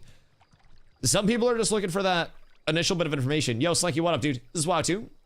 Nah, I mean, it's got like very familiar MMO vibes, right? In terms of like the graphic and the aesthetic and the ability bars and shit like that. Like, it looks very, I don't know, traditional MMO-esque, right? To a certain extent. Systems wise, it varies from WoW very heavily. A lot less of an emphasis on getting your best in slot shit from, you know, just raiding really hard content, and seeing that as a guaranteed drop in instance content raids that you're locked out of. It's entirely open world. It's a very heavy player-to-player acquisition loop where it's like gathering, refining, crafting, getting recipes from the hardest content or getting a drop from the hardest content that can be good, but often in low rarity. So gear is on a rarity scale of like common, uncommon, rare, heroic, epic, legendary. Legendary being the highest, common, of course, being the lowest. And frequently in like PvE drops, you're going to see common, uncommon, maybe rare drops. And then from crafting, you're going to be able to craft anything in the game through getting the recipe, giving that to a crafter that's qualified to craft that thing, and then getting the materials that you need and feeding those into the crafter to then put out the higher rarity gear. So that'll be like your best gear. So it does vary a bit from WoW. It's also not like it's a player-made town system, if that makes sense. So you have a bunch of these different towns throughout the world that are leveled up from level 0 to level 5 eventually. We have up to level 4 right now. That as a level can have a mayor that's like the decision maker elected to the town. And then from there, you can place buildings in the towns. Not every town can be max level. Not every town can have every building. So a bunch of towns have to work together. There is citizenship to these towns. So you don't necessarily run to Stormwind. Your server establishes where your Stormwind is. But your Stormwind may not have all of your, your NG or blacksmithing shit like that in the Dwarven district. You may have to go to a different area's Stormwind to find your weaponsmithing and your armor smithing because your Stormwind may be like the leatherworking Stormwind. So there are specializations with it. Yo, Mr. Laser, thank you for the follow. Much love. When Alpha Duel Lotharia and Shoal Realms will be back on. They come back on the 26th. And that'll be the 26th until the 1st for like an end of the world event. They wipe them on the 1st, and then it's private test realm again until the 10th. So from the 2nd to the 10th, we're looking at the PTR. And then on the 11th, the new servers come up. So that'll be like the new Lotharia and Shoal on the 11th of December. That's when you're likely going to want to hop back in and play again if you've been on break. If you already have your access and you already have your pack, you can check out the PTR, the private test realm. And then, like I am right now, you can check out your leveling loop. You can check out your base archetype. Very frequently, not right now though, they will have boost NPCs on the private test realm. So that way you can like level a character a bit easier and check that out. So waiting for this to come out so I can start playing again. Hey, yo, Laser. When was the last time you played, dude? I always try to ask returners like how long you've been on break for. Because I'm gonna be real, bro. If you're somebody that's excited about Ashes and you played in any capacity like phase 1, phase 2, phase 2.5, even early phase 3, these changes, Fateblade, thank you for the follow, much love. These changes are noticeable. These changes actually impact the gameplay loop substantially. And the Harbinger system especially is the first real system that's giving us replayable endgame content to look forward to, which is, in my opinion, fucking awesome. There is so much like, I don't know what to do once I get my gear right now for a lot of players. And the Harbingers is the big start for that. Start about 2004, left on 2023, didn't play since then. Oh my god. Oh my god, it's been a while. It's been a while. Brother, Ashes is going to hopefully give you a lot of fun content. Now, December 11th, keep in mind, when December 11th hits, it's still early access, right? It's still in development. It's not a full launch. Things are still going to be janky. Things are still going to improve along the way. So how do you think religion is going to work when implemented? Will it be something we'll likely need to join a guild that shares yours, or will that not matter? I'm peep the wiki. Hold on, let me peep the wiki real quick. Oh, wait. That was where some tomfoolery happened in the VOD. I don't want to get too into that right now. Hold on. Let me peep the wiki on religions and see what we have for the latest info on it. Because religions are something that, honestly, probably down the road a lot. Religions and family systems. I'd say religion probably before family systems if I had to guess. Because religions are going to be tied to a settlement type. But we haven't heard much on when religious nodes are set to come in, or those divine nodes. As far as we know, second settlement type is going to be economic, if I remember correctly, right off the dome. All right. Religions are pseudo-factions that players can join, similar to social organizations. World religions are religions that have unlocked a substantial number of temples around the map. So this is from Steven.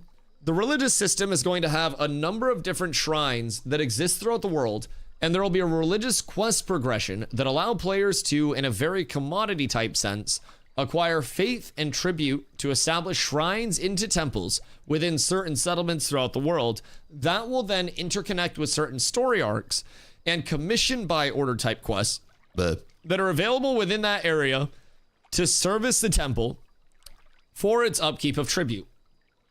So you got to get shit to build up the shrines into the temples.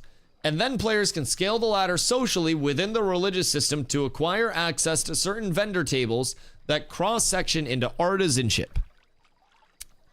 Certain purchasable gear and different consumables predicated on your level within the religious organization. There will be 6 organizations that will be competing for that tribute and those resources within the world. So when you acquire that stuff and you dedicate it to a particular shrine or temple, you'll be in competition with members of the other religious organizations that are also in pursuit of those things. Again, introducing this element of scarcity and competition so that the players have something to vie for. Jesus Christ. So essentially, you build shit up, you get shit in a commodity sense, contribute the shit to the shrine, turn the shrine into the temple, and then once the temples are up, the religion's established in a more meaningful sense, you work your way up the social ladder of the religion and it can have impacts on the crafting prog as a whole. So I interviewed with Steven on it. He was saying how in-depth it was. Yeah, I think it was like the Burns one, right? Yeah, Pox said it was a Burns one. Yeah.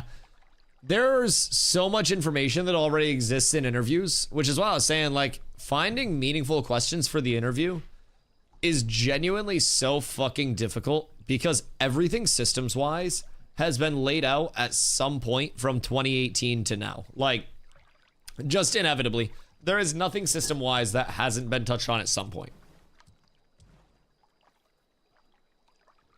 So that's where I'm like, I'm trying to get creative here. We got to cook up a lot. So there are 6 primary religions as well as a Tolnar and Underrealm religion that is worshipping the furries.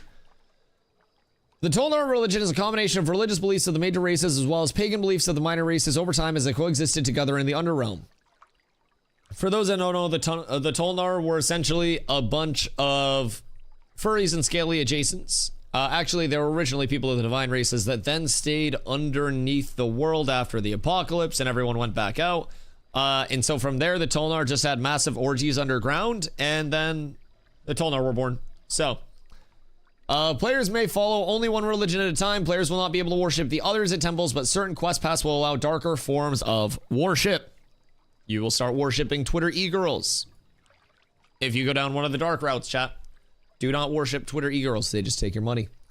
PvP wars between religions are not a planned feature for the game. Progression of religions. Unlock benefits to that religion's followers and contributes to the advancement of their religion as a whole. Players transport offerings and tribute crates to shrines to gain faith within their religion. Shrines will be converted to temples for the religion that contribute the most to them. Religions with a substantial number of temples around the map will become world religions. World religions offer a special rank and provide benefits similar to settlement superpowers. Religious progression includes quests that are only offered to followers of each religion.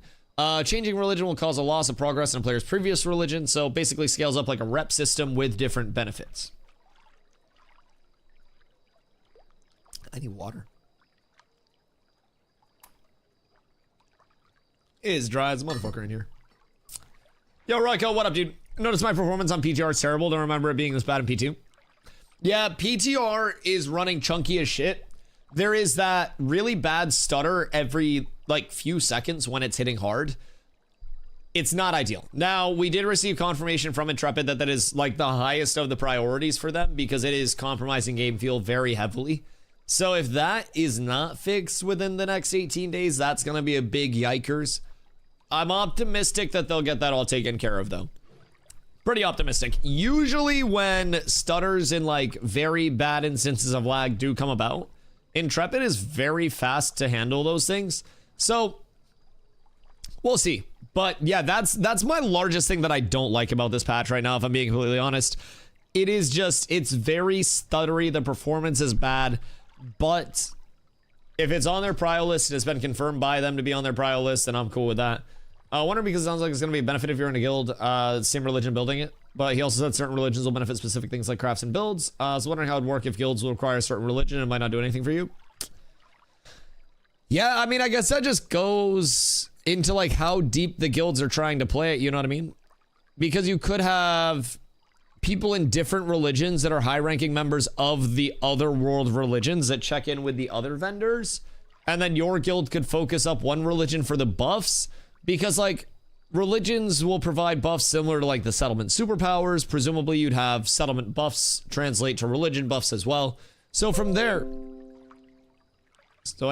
from there, you have an element of like raise your settlement reputation, raise your religion reputation, get buffs from those, scale those up. We'd probably as a guild be like, oh, we're going to build up this religion, we're going to build up this shrine, we're going to try to expand this because we want these buffs as a guild. And then our crafters, depending on if there's like exclusive crafting available from another religion in the world, like we'd probably focus one religion for the buffs, and then elsewhere, if there was a religion that came up that benefited our crafters, have them go down there, if that makes sense. Because it is going to contribute to crafts and builds and have exclusivity around there. Like recipes, reagents, enchants, and crafting materials can be unlocked or discounted based on a player's status within the religion. So that's going to be important as well. If it's recipes, I also wonder if the recipe is going to be predicated by two things. It's like, you must have this level of trade skill, and then you must also have this level of religion reputation, if that makes sense. Because then that's going to be a double predicate where like you have to meet a very specific state of circumstances to actually put out that item. And then you have titles that can unlock special abilities or stats during sieges and events. Augments that can be applied to a player's primary skills. Religious augments are considered top tier achievements within a religion. So you'll have a lot of reasons to actually level that shit. So, for the first out of ashes. There are going to be some very intriguing role plays that come out with the religion system. I'm not gonna lie. Maybe too many. Maybe too many intriguing role plays that come out with it. But yeah, every system in Ashes just goes to have that like plethora of depth around it, man, where you're like, oh, this will be a relatively simple system. And then there's just more to it. Much more than you would think. And that's kind of what has me equally excited and nervous. The scope is so grand. And providing they can execute on the scope of what they want to execute upon, it's going to be great. I'm going to be honest. Even if we have to wait for the launch, if they can get everything in line in the way that they want to, we're so up. So unbelievably up. So yeah, religion, I don't know when that's gonna be in though. It's probably such a down the road thing, bro. I wouldn't expect that anytime soon. I'd probably expect families before religion, but I wouldn't expect families in any near capacity either.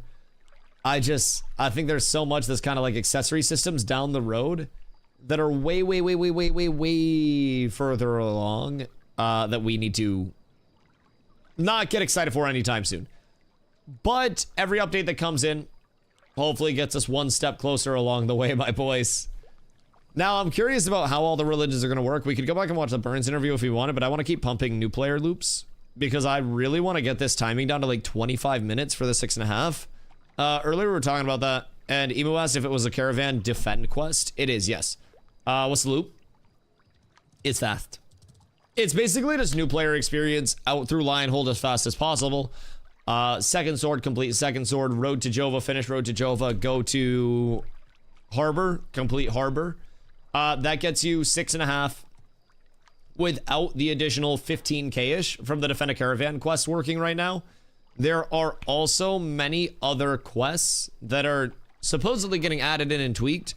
A couple instances of NPCs right now that have follow-up. So like as you exit Lionhold South, you have the NPC that's to your right, like the guardsman there. When you accept his first quest, he gives you a follow-up thing. How many of the destinies did you check box off? Destinies, so my route gets all 8 of the first steps. Yep, for an entire group. Super simple. It gets every single first step, so that way you're able to get your weapon slot. Depending on where they allocate crates to the questing experiences will be good there too. Combat, you're gonna get along the way anyways. Let's see. Adventuring is just defeat 25 enemies, so that's easy. Kill 5 elite enemies, that's easy. Reach level 10. Join a party, you'll get that along the way. Deliver a construction crate, you'll get that later on. Travel to another settlement, you'll get that. Complete 5 commissions, you'll get that later on. So early on, like, you get through your first steps from it. Novice combat, we don't know what to expect there. Not doing anything crafting, gathering, processing related right now, and also skipping Sweat of Your Brow, because Sweat of Your Brow is being retired. They're working that out of the prog, and they have new quests that are meant to come in as a result that will get us our gathering tools. Can you yodel for me one time?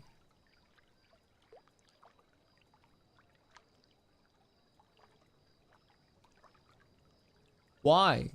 What weird fetish is this? Why? Just one time. Bro, I got a sore throat. It's dry up here. I didn't drink throat coat tea last night. I had a lot of pizza last night, and then I forgot my tea. I was kind of down horrendous. If you want to start delving into some of the game information before buying the beta release in December, what website and websites do you recommend to start devouring information? Looks like there's system upon systems to absorb. Yeah, Ashes of Creation wiki. Brew is probably going to be your best bet. With the wiki, you can just look up any fucking system in the game. And then from there, you can just get all your information. You'll be fine. You'll be fine imagining it. You have Sora AI. Just go fucking make it on Sora AI.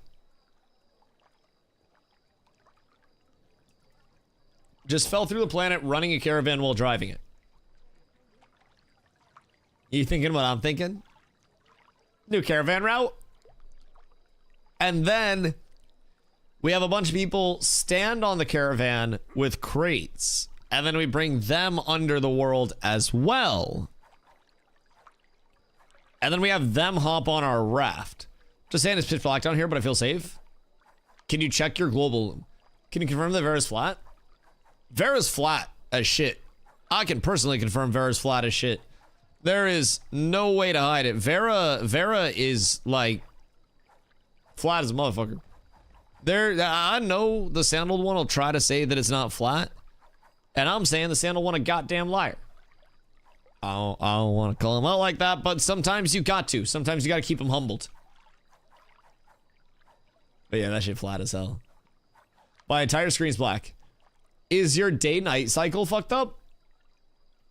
Because I was getting black screen bugs earlier, but my day-night cycle would fuck up when I was getting the black screen bugs. Like, not black screen as in like my entire monitor just becomes unresponsive. I could still bug report it with my entire screen black, but like I was running around and my day-night indicator would just stop day-night indicating. If that makes sense. And then out of nowhere, I'm looking at lights off. Now, that may be the best caravan route in the game. Also may be the worst. I relogged and now I'm back on my van. Not under the world? Did you bug report it while you were down there by chance? Because it's a little fucked. Sometimes it's double night instead of day. For every bit of Vanta darkness, Grey Pelt, there will be Vanta sunshine to get us through.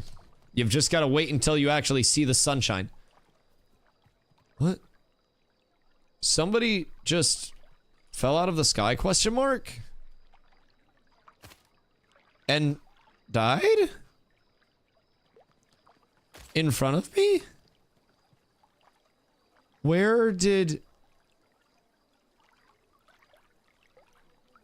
I think someone parkoured up on the Lionhold Bridge and then just jumped off.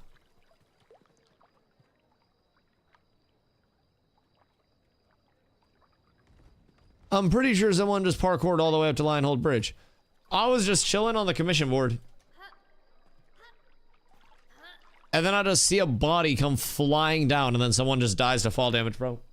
Like, fast as shit.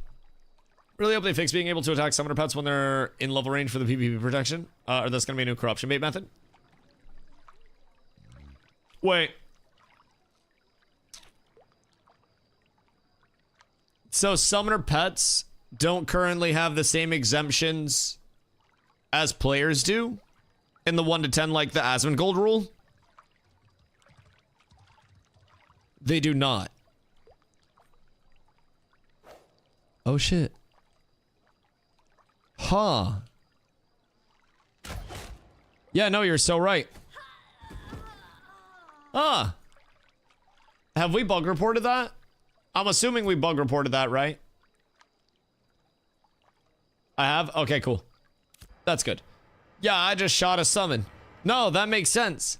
So, Asmongold rule needs to be extended to summons. What about mounts? Have we tested with mounts? I need somebody on a mount. Sir, I'm so sorry. Mounts and summons are still attackable. So, those should probably not be as attackable, mayhaps? Oh, R.I.P. Testy. Testy Testerson went out fighting today, boys.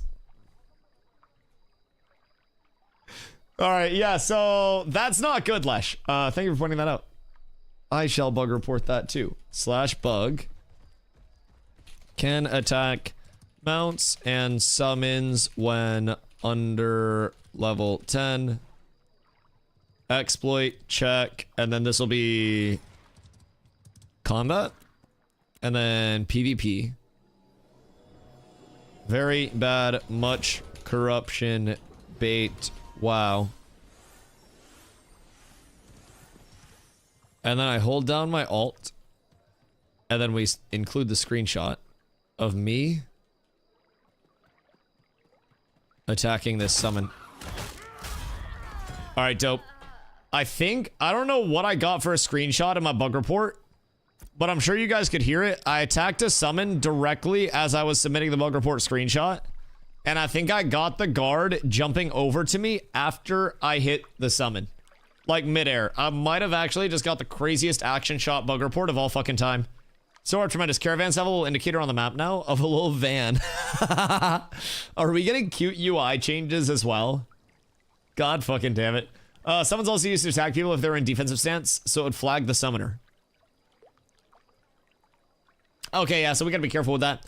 And I'm assuming if your settings are incorrect, then your summon will also probably just cleave PvP flagged players that are running near you, if I had to wager a guess. So even if you have it on a mob, then you can just get baited so hard by that. Yeah? Do we know, are the PvP settings applying to summons right now or no? Like if I have uncheck, check, uncheck, or whatever the fuck the PvP settings are, or like uncheck, check, check. They were beforehand. Okay, cool. So those are applying properly. But now they're not? Are they bugged now, or are they still working? Because I'm assuming a majority of people just aren't going to have their settings right in the first place. I'm gonna be honest, the number of groups in Steel Bloom that we ran up to last server in settings checked, and the number of groups that will run up to this server in settings check,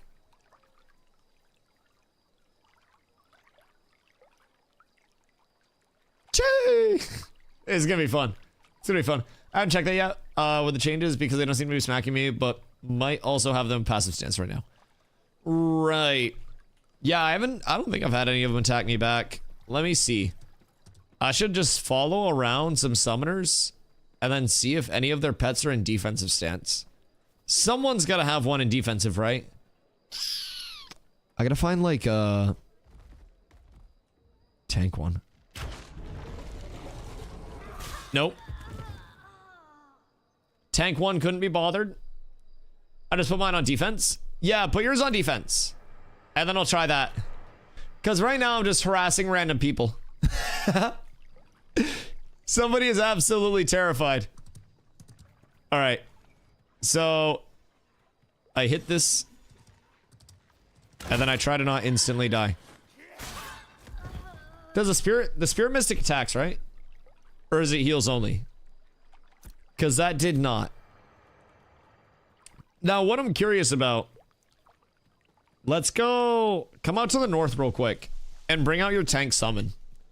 Because tank summon will have AoE. Mystic can attack. Okay, well, it did not there. It did not. What has AoE? Is it only the tank with the stomp?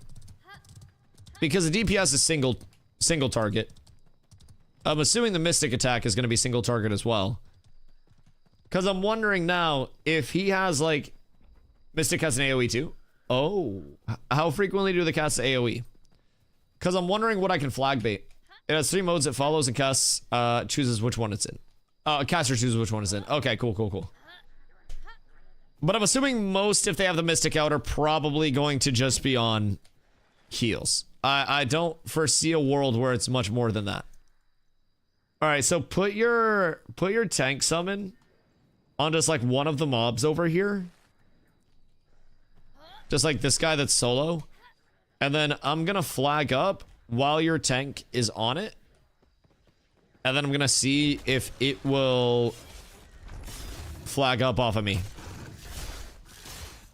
We need it to stomp. But once it stomps, we're set. I don't think it has essence. Okay. No, stomp didn't hit me there. So, as of right now, I don't know what settings you have on, CJ. But that stomp didn't flag CJ up. So, that's good. Seems like we're good there. I believe in Steven again for the 5th time this year. Well, if you believe in him, realize it's a V in his name. But no, I mean, I do believe in him. I've been having fun this entire year. I'm not gonna lie, man. I've been having a blast. My community in game is doing much more now than it did when I first came in. And like, we're all excited, man. We got leveling groups planned out. There are a lot of content creators that are gonna come over and check out Ashes. Fucking Summit's gonna be coming over to check it out. He said that last night. S-Fan will be over here with his community. Pirate Software is gonna be coming back over. There are going to be thousands of people that are just sitting here watching Ashes and seeing Ashes with all of the updates. And I'm excited for that, man. It's definitely not going to be in a state right now where it's for everybody. But there will be a few crazy people like me that do enjoy it in, you know, the more rudimentary state that we have comparatively to what will be the launch product. And we'll also recognize that it's got a whole hell of a lot better since our first interactions with it. So, PvP on and off. Interesting. So check. Huh. Yeah, I mean, that's safety settings, so that's good. So, I mean, as long as somebody's, like, paying attention to their settings, it should be fine. I don't think Summoner's just, like, an instant nerf or, like, an instant gib or anything like that. So, that's good. It'll be hard to get Summoners flagged up. So, I'd say more so the problem would be... I mean, shit, what is the problem at that point? Like... someone just not wanting to flag up and then corruption baiting somebody that flagged up next to them with a mount at level 9.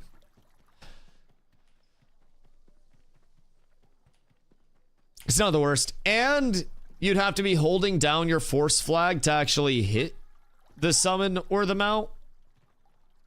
So, I mean, I don't necessarily know that it's going to be like corruption baiting galore. As much as it would be a very, like, niche thing. You can literally turn the summon's health to almost 0, and 1 bit of cleave will corrupt you. Right, but don't you have to hold down your force flag to hit non-combatants? Because I was sitting there cleaving as a combatant, and I wasn't hitting the summon. Unless I was holding down my force flag modifier. Hold on, I can maybe try it again. I'll see if I can go out and hit one more than once without force flag. But as far as I know, people already do that with low-level mounts. Right. No, 1000%. But some pet can end up with his own checkbox. It might. I like scratch myself or some bullshit. It genuinely might. I'm sure there are going to be many corruption issues with many of the mechanics coming in around Summoner, but not too worried about it. Now, you could also just drain your entire health pool and then fling yourself in. Pet summon test. Who the fuck? Alright, so if I flag up and hit the Spirit Guardian, can I keep hitting Spirit Guardian? No. And no. So even with PvP settings, I cannot hit a Spirit Guardian that is not flagged up for PvP. And if I hit a Summoner that's flagged up for PvP, while I'm flagged up for PvP, their pet will respond to me. And their pet will hit me. So, I mean, that's fine. That's working as intended. I actually don't think it's that corruption baitable. Because you would have to be holding down your force flag modifier Now, they brought back the force flag toggle. So if your force flag is toggled, is that going to allow you to cleave it for people that are doing that? Because at that point, I would say just don't force, like, just don't force toggle. Probably play it safe in that manner. But, like, if I am flagged up via force flag. Yeah, is that what Pet Summon Test is right now? Because he's smacking the shit out of it. Okay, so it looks like, yeah, he's got the PvP force flag. So PvP force flag, in the event that somebody is PvP force flagged, which you should be able to see on their bar as a buff, you can corruption bait with your pet. But if they're not PvP force flagged, and they're just normal flagged without the PvP force flag buff, then it's corruption baitable / bug. Force flagging for PvP allows player to hit mounts plus summons and corrupt / bait under level 10. And there we go. PvP. Combat. PvP. When holding force flag or using new FF modifier, player can cleave unflagged mounts and summons under level 10, which will lead to a large amount of corruption. As you can see, the force flag modifier as a buff on the player buff bar. Wait for buff for force flag bait with summon low HP corrupt. Dope. All right, we're so up. We're so up. Madness, what up, dude? What do the loops look like now? And what do they look like after December 11th? Are you talking like gameplay loops? Or are you talking like early game loops? Gameplay loops are very non-linear. I'm gonna be completely honest. The thing about Ashes is like, it's not necessarily different avenues of gameplay where it's like my benefit from this is this one route of completion. My benefit from this is another route of completion. It's more of one holistic loop with all their systems where you kind of like partake in everything to get the total output, but you can also pick and choose where you specialize your time. So essentially, me for instance, I don't really like crafting very much. I will gather what I need to be able to have some money to econ with, and I will gather what I need to for the materials to be able to craft the gear that I need. We have crafters in guild that enjoy the crafting side of things and handle the crafting for everybody, so the people that don't like it don't have to do it. I will mob grind my nuts off, and I will PvP whenever I can because those are what I enjoy the most. But when there's downtime, gathering is also madly important, so I will absolutely gather if I need to. My crafters, they're going to have a very different gameplay loop than I do.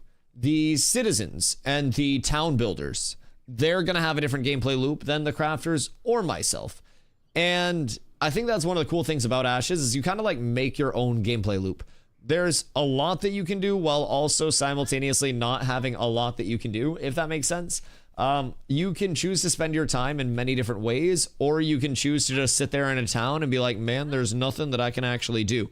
When in all actuality, if you don't have plus 20 legendary gear, there is absolutely something you can be doing. You can be econing, you can be gathering, refining, crafting, making more money, you can be progressing, and nobody that I know of in a live server has had plus 20 gear quite yet. So, with that being said, there's always something you can do. It's just not all of the gameplay loops, all of the accessory systems, all of the here's where you go to PvP.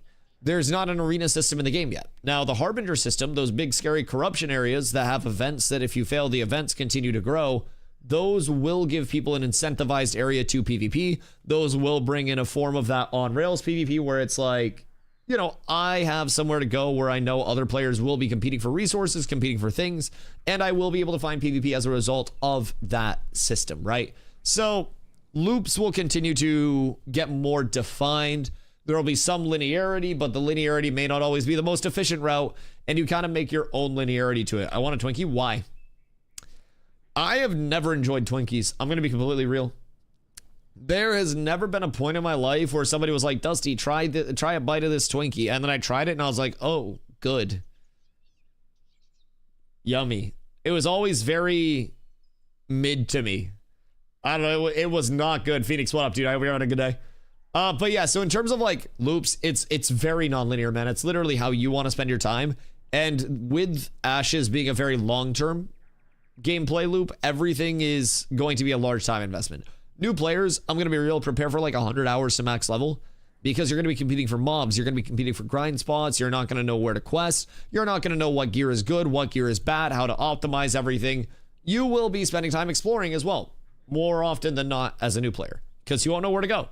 So I would say any new player immediately think of like 100 hours to level 25. And then from there, think of another very long time to actually get, you know, the best of the best gear. There are people that play 12 to 16 hours a day, man. And I myself will be pumping out like 20 pluses when the server goes live. I will try to get very far ahead. So might play tank for next phase. Tank's good. Tank's fun. I like tank a lot personally. I've always enjoyed tank. I just, like, since I came in, there have been a few different tank reworks, but through all of them, I have always enjoyed the structure of tank and how the core element of tank feels, you know, game feel wise and role wise. It's quite nice. Cleric feeling meh? So what's stopping you from going like cleric to bard? What's inspiring like the cleric to tank? Just meta chasing a little bit? Binaries for sailing is over. People didn't sleep like at all. Yo, I'm not an OSRS follower, but I saw that shit. Sailing came out relatively recently and somebody already 99 that shit. How far ahead were they from everybody else? Played tank a lot in the past in different games. Ah, that makes sense. That makes sense. Yeah, I really enjoy tanking. And in New World, I was a melee. Like, I was a melee DPS, essentially. I played Bruiser. And that was because New World's tanking was just such a miss for me. Dude, I didn't like it at all, if I'm being honest. But I really liked being up in clumps in PvP and making things happen and being able to take space. So it's like, I really like the element of what tank has right now and how we're able to actually dictate space, dictate flow, play like, you know, a pseudo-initiating role as well. I really fuck with that. It's close race. That's nice. I'm interested to see what like the very fast end of leveling pace is going to look like this phase. Especially with the gear changes, the availability through that, how the questing loops are going to differ. I'm intrigued, if I do say so myself. Because like last phase, it was, God, just under like 3 days of pretty much around the clock playing from people to hit 25. Which is fucking nuts, by the way. Like, I don't know how much they slept, but holy shit. That's grinder status. 24 pack of Monster. Just don't make your heart give out, dog. It's not worth it. Like, you passed out because Intrepid dropped an announcement about Steam. 3 or 4 days people will hit it, the hardcores. Oh yeah, absolutely. I mean, we're putting together a lot of groups that are going to try to optimize. All that for wipes? Yeah, but it's also the information gained and the optimization gained throughout it, you know?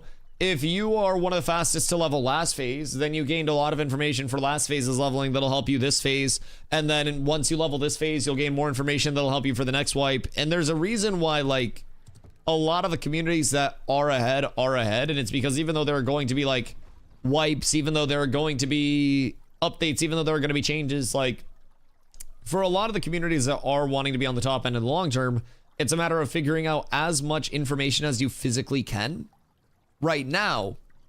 So as more information comes in, you have less to parse. By the time we get to beta 1, we will only need to understand the changes that are coming for beta 1.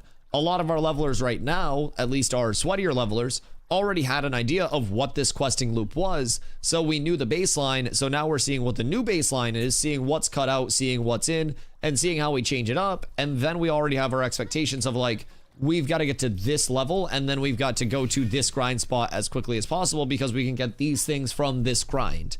Like, that's kind of the difference with them. Can you do that with a 72-hour shift? What's that? Just like getting all that information at once? Like, you could sit down for a full 1 term on it, but also you're gonna get so much more information being like ahead for the long term of the server. Like, you can get information day 1, you can get information day 3, day 30, right? It's all ongoing information because the further ahead your community is, your game functions differently at that point comparatively to others, because then you're able to take your community once you are all further ahead into the grind spots and have less contest and then get further ahead and then establish yourselves as the dominant or one of the dominant PvP forces where people won't be able to contest you in areas because you'll have more people, higher level, more gear. So with MMOs, it's always an ongoing thing. Every MMO launch, you're always going to see people that will take a week off of work, 2 weeks off of work, whether it's something that's going to get wiped again or it's going to be the long-term concurrent thing. Like, you will always see people that want to push it to the highest level of progression. And those are always the people that you're going to see just absolutely kind of pooping on people, you know? We do that for launches. I mean, this is the launch of a new server. Full launch of a new server, whatever it may be, man. Like, how many games have you done that for a launch for only to not play that game anymore? Or only to have had an expansion come out that invalidated your entire launch speed and cooked your entire gear set? At the end of the day, whether it's a wipe in an alpha or it's a, you know, Burning Crusade or Wrath or anything like that coming out, it's all the same thing, you know? All of them. Yeah, exactly. It's the same thing. And for some people like me and a lot of people in my community, anytime that there is an MMO, you know, new server launch or anything like that, it's exciting. MMOs are very facilitated by more population being there, and providing things are growing over time, each new launch, so to say, or each new server state that comes up should bring with it many people, unless your game's fucking dying. If I logged in and there were like 10 people in Lionhold, I'd be like, oh shit, this is bad. But there are going to be more people this launch than there were the previous server launch. So for communities like mine and a lot of others that do want to push the bar on that progression, it's like, how quickly can we level? There are going to be more people in that wave of players in the bell curve. How far ahead of that bell curve can we get? We could level in, you know, a week previously on a casual pace. Can we push it to 5 days for our people that are sleeping, you know, 8 hours a day and stuff? Foob, how are you, my friend? How's realm performance, client performance for you today? Less hitch? I'm noticing a little less hitch, but still hitch. Now, I do have a Windows update to run, so I'll run that after stream today. I noticed that once I got on. I'm getting less hitch today, but still hitch, if that makes sense. I've done some crazy-ass grinds, expansion launches in EQ and WoW. Not so much nowadays, but holy heck, did some crazy stuff. Oh, God, yeah. Absolutely, absolutely. And whether that is, honestly, any game, man. Look at, like, the Call of Duty camo grinders. Anytime a new COD comes out. Look at the people that wanted to grind up to level 75 on Arc Raiders as fast as humanly possible. Like, for some, the gameplay will be there. For others, it's like, I want to get all the gameplay that I can. Do you think it'd be good to soft cap adventuring levels to stop people power leveling to max? Fuck no. I think that's one of the worst decisions that any developer can make. If I'm being completely honest, I think that is saying we don't have enough content to hold players in the long term. And the only thing that a soft cap does, it doesn't stop separation of players. Because if I am capped at level 10, but I can optimize all of my 18 hours that I can play a day because I don't have a job at that level 10 grind, I'm still going to be ahead of you at level 10 in an exponential manner. That's not going to stop it. Leveling soft caps to me only scream like we don't have enough content at late game to actually keep people held in if they are grinding. To the point where with Ashes, I always say you can grind 1,000 fucking hours. 1,000 hours. And you can be scaling up your character prog that entire time with enchanting, with getting Legos, with trying to build up the server.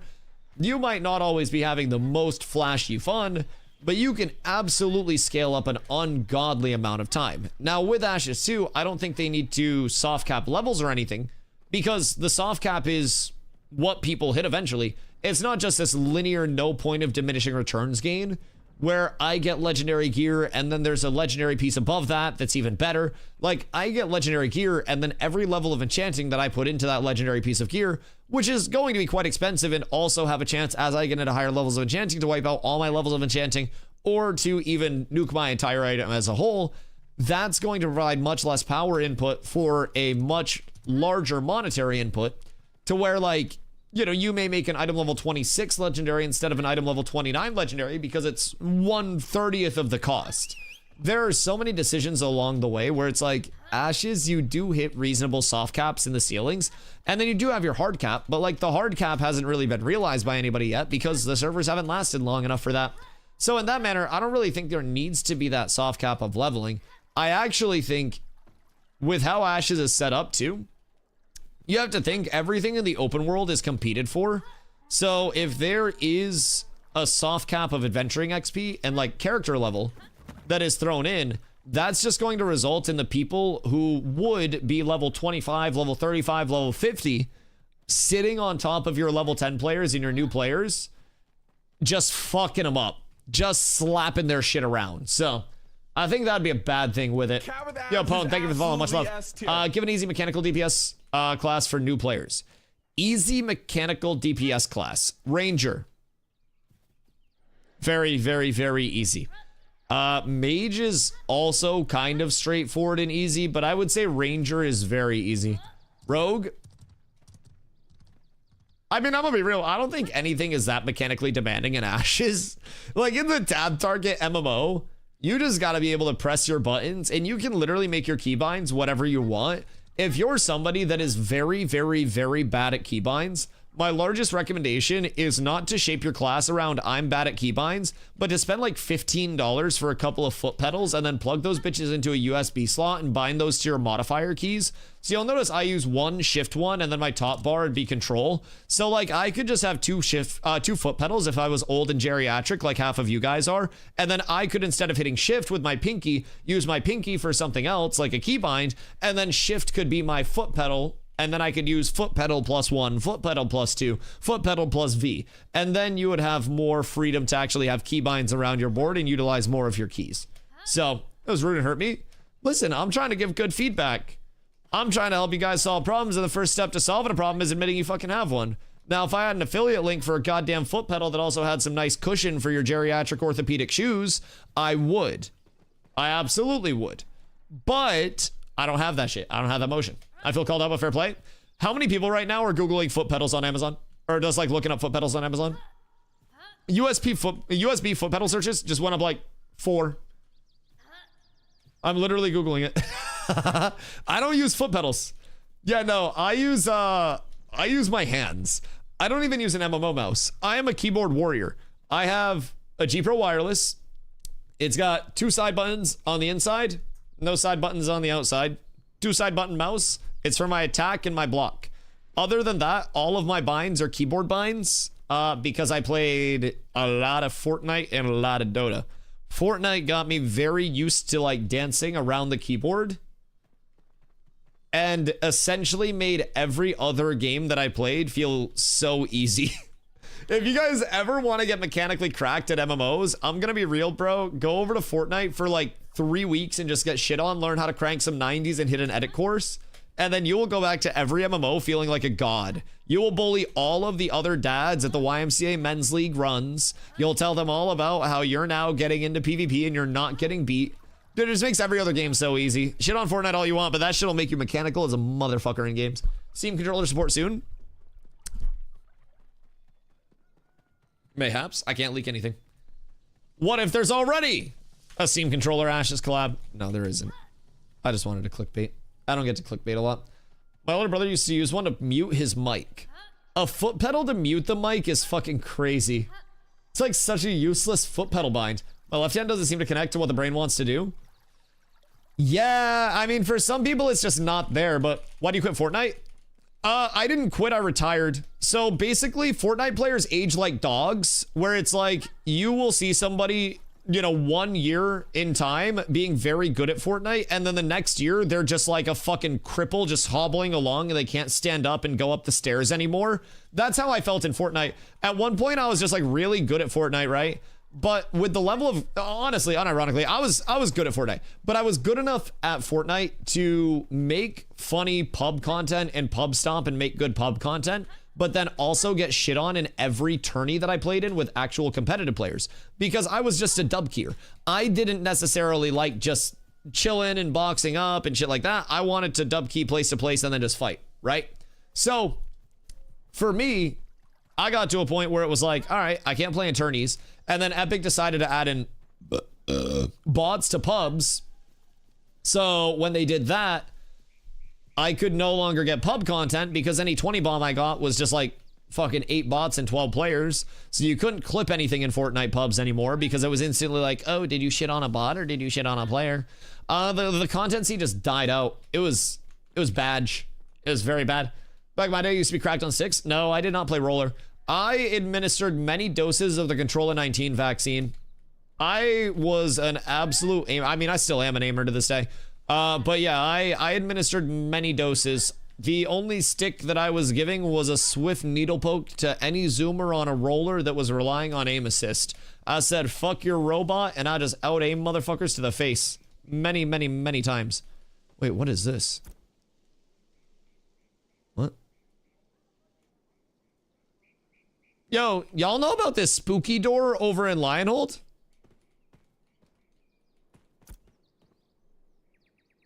There's like a scary door over here behind some like crushed pillars and shit. Where you mine the granite for sweatier brow? There's like a scary door. And it's got an interact that says, you see names scrawled on the pillar. Oddly, many of the surnames are Morling. So, do we have to talk to somebody with the last name? Wait, Lenya Morling is right here. Lionhold is a prison. We're not safe here. We're trapped like mice. What does bitch yapping about? Wait a minute. Wait a minute. And then I can only say farewell. What? Why is she being all cryptic and shit? Real question. So is she supposed to give a quest? Can I kill her? Should I miskiff her shit right now? There's a quest to run around to all those. What, all the little temple-y areas? Where do we get the quest from?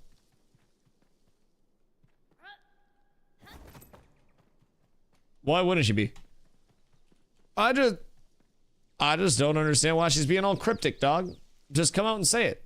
Like, why be all weird about it? Why not just be like, hey, my entire family's being held in that door over there. Help me get that door open, dog.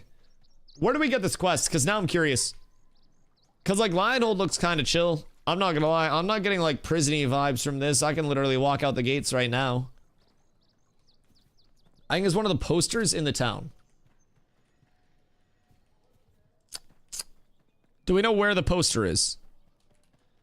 God damn it. Now we're on a wild goose chase. Oh, wait. Behind her. Wanted Havrin Morling. Mr. Morling is wanted in connection with multiple murders. He is considered dangerous. And then dude has like a Robin Hood hat on. Who is this drawing based off of? Because they have like an actual high-res drawing on like a Have You Seen Me board. That's clearly based on somebody. Okay. So this man is wanted for something. Lord Tristan Smoothgrass.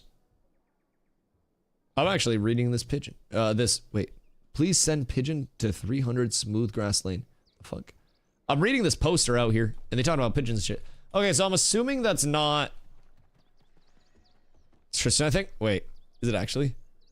There's just like a very Chad drawing on this board. That would make sense, though. Lord Tristan Smoothgrass. Yeah, I mean, that's what the name on it is. Yeah, that makes sense. Fupo knows. Okay, so that gave me no quest, though. I got nothing from interacting with that. I got no quest.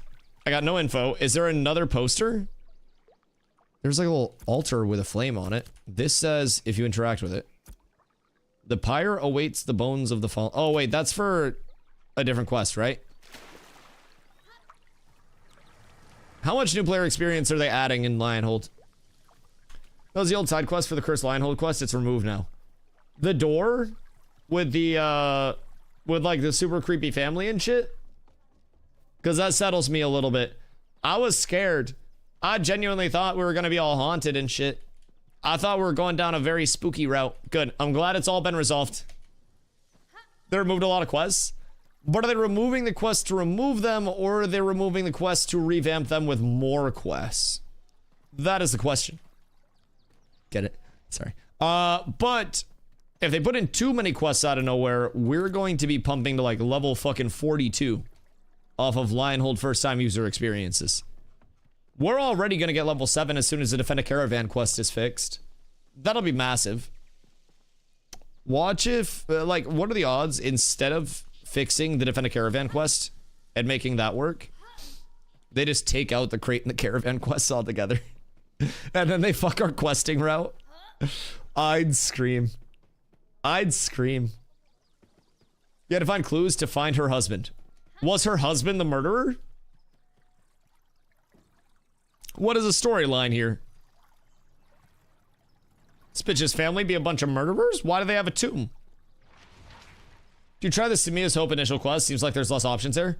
Yeah, Samia's is kind of mid comparably. It always has been, in my opinion. Also, because on the Samia's side of the map, you don't have a follow-up hub in the way that you have Second Sword Outposts over on the west side, right? So, like, the east side of the map is just really lacking. The east side of the map is facilitated a little bit more by, like, mob grinds once Oaken opens up. But didn't they just update Samia's? Yeah, they basically went through and did a pass to Lionhold and Samia's. Like, they're going over the entire first-time user experience with it. And it's not necessarily that, like, Samia's is ass. It's just that Lionhold, with a lot of the changes right now, are way... It's way more fluid. It's way better, in my opinion. I think it'll be, like, get better. But because the bears, you can't get the rubbing quests. Okay, word. Glad I'm not going crazy. You still might be. You still might be, Chris. But yeah, nah, it's not quite as good over there. When you do your quest run, do you do the Minotaur quest?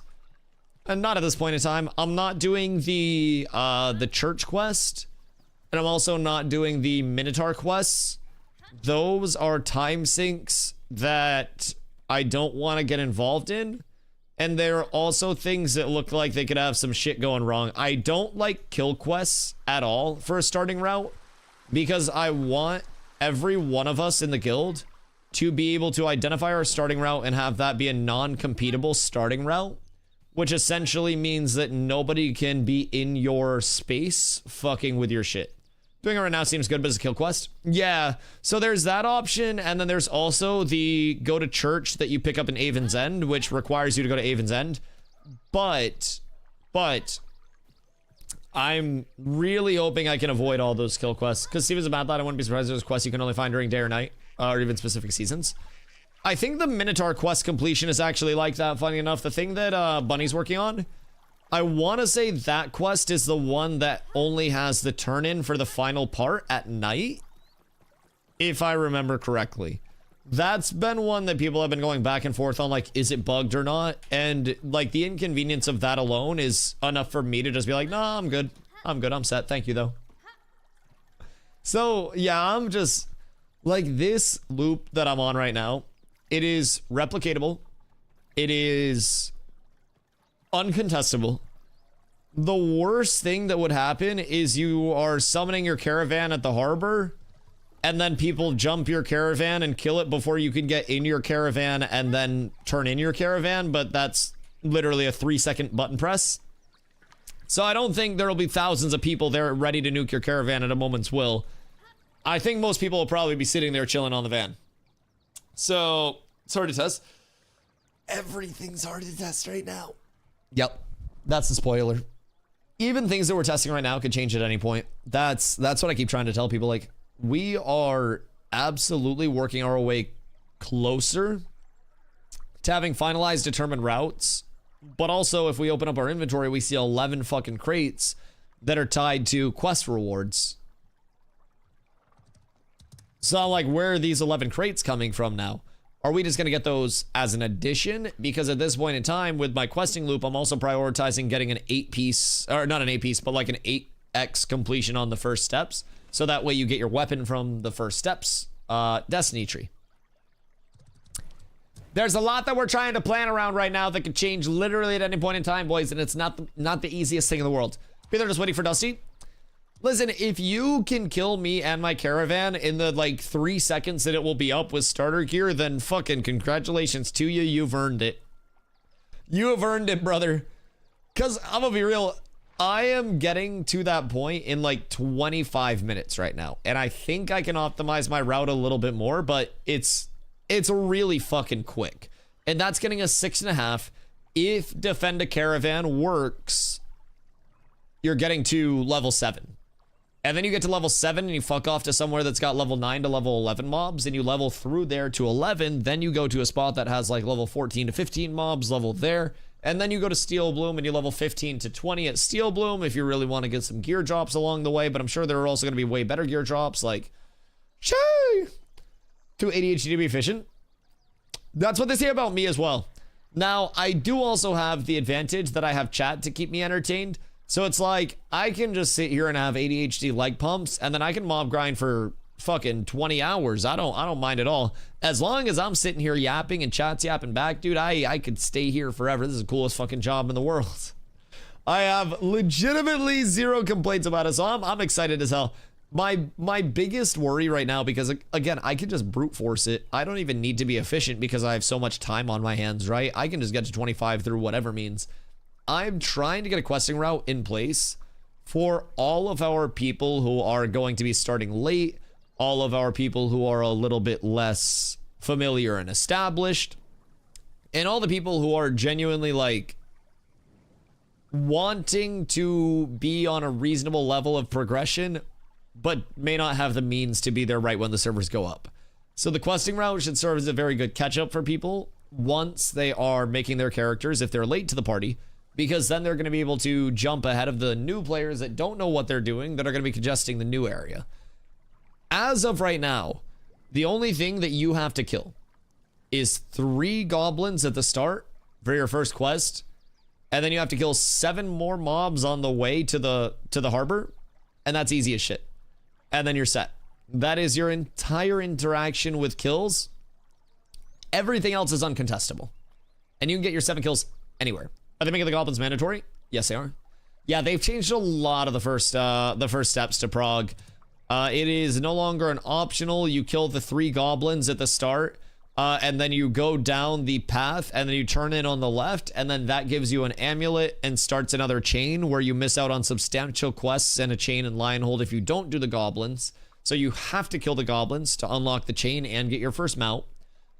So basically, you go out, you get your 3 goblin tags, kill your 3 goblins, you get level 2, you run down, turn that in on your left, that gets you an amulet, equip your amulet, run down to Lionhold, talk to the NPC in Lionhold that's set up at the tent, they complete a quest and then give you your first mount. Once you get your first mount, you put that on your bar, you accept the quest from the quest giver, and then he's going to give you a couple options. So spam everything from him, put mount on bar, mount up, and then you're going to run north on the right side. You talk to Jaren Umber. Jaren Umber is going to give you establishing a settlement.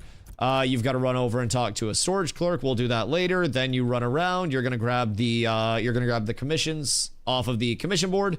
You're going to grab the quest from the Billmaster if that one's working, because that one's also bugged right now. So that'll be another 1200 XP. So that'll be solid.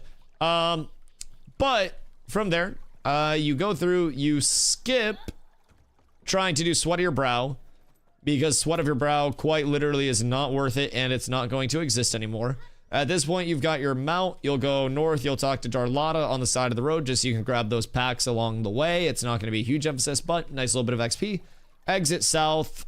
Talk to the NPC outside of the right on the south, and you're out of Lionhold. You have a mount. You have quests. You have a lot already available. Let's do a run together. Yeah, I'm down to remake characters and show you guys the route. The biggest thing is once you get to the harbor, you're kind of bound to interact with the harbor master in a certain way. So I can take you guys through that. Yo, Sir Rosha, what up, dude? Hope you're having a beautiful day. Why do you think they exposed to a Steam release? No, the game isn't polished enough. We love the game, we enjoy it. We know how things are working, but other new players that'll come with the release are going to destroy the game with bad reviews. I think of it less of that, Roshan, and I think of it more as like the game is in a better state now than it was when I started playing, and very likely when everybody else that is passionate about the game that has played also started playing. So with the game being in a better state now than it was previously, you have to realize the negativity has always existed. This is nothing new, and negative feedback will be nothing new to Intrepid or to the Ashes community or to me as a content creator. It's nothing new, right? The bad reviews, the bad YouTube videos, the bad everything, it already exists, brother. So it's not going to bring anything new. Now, what I think it will bring is fresh eyes on the playtest that are not necessarily up to date with all of the YouTube videos that say this is bad because I think it's bad. They're not up to date with all of the Discord posts about how this shit sucks and I'm unhappy. So they may come in actually relatively unbiased, and from there, they may have a first-time user experience that is pretty fun. I've been running through the new first-time user experience changes, and it is night and day better than it used to be. Just night and day. And they still have more like quest passes that are coming in. They still have the Anvils pass that they're going to work on. And it's nice. Dude, why do I keep seeing this Dustin guy running around? Somebody is just making a character. Like their character name is just my first name. And everywhere I go, I see their face. It makes me so uncomfortable. Makes me so fucking uncomfortable, dog. Jesus Christ. Oh, Jesus Christ. I think they're focusing on the new player experience. They'll have that prepared for Steam release. Yeah, I mean, the first time user experience is going to continue to get better as well after Steam release, right? I mean, that's kind of the thing with development. It's like, it's always going to get better. Or someone, right? No, I don't think any of them are that silly. I don't think it's anything that deep. It's probably just some random person that names their character Dustin. Maybe I'm not the only person in the world named this. Excuse me. Another that I'm having the time of my life for gaming this game. Just want to know more people coming to see it. I mean, I think it's fair to acknowledge that, like, while everybody that is currently having fun is having fun, there are a lot of people that are not having fun in the current state. And I think it would be silly of any of us to not directly just, you know, acknowledge outright that there will be a lot of people that come in that are let down from the current state of affairs. But I also think that with proper communication going out, they can understand why they're let down by a current state of affairs and why the long term will be something that is actually to root for instead of something to be disappointed by. You know what I mean? Do you think crafting being ignored until max level would be a problem? I don't necessarily think crafting's ignored on the whole of it. I think that trying to craft pieces for the top end of the player base is always going to be relatively ignored. And crafting in pretty much every MMO is seen as a gold sink until you get to that top level or have something exclusive instead of a gold faucet.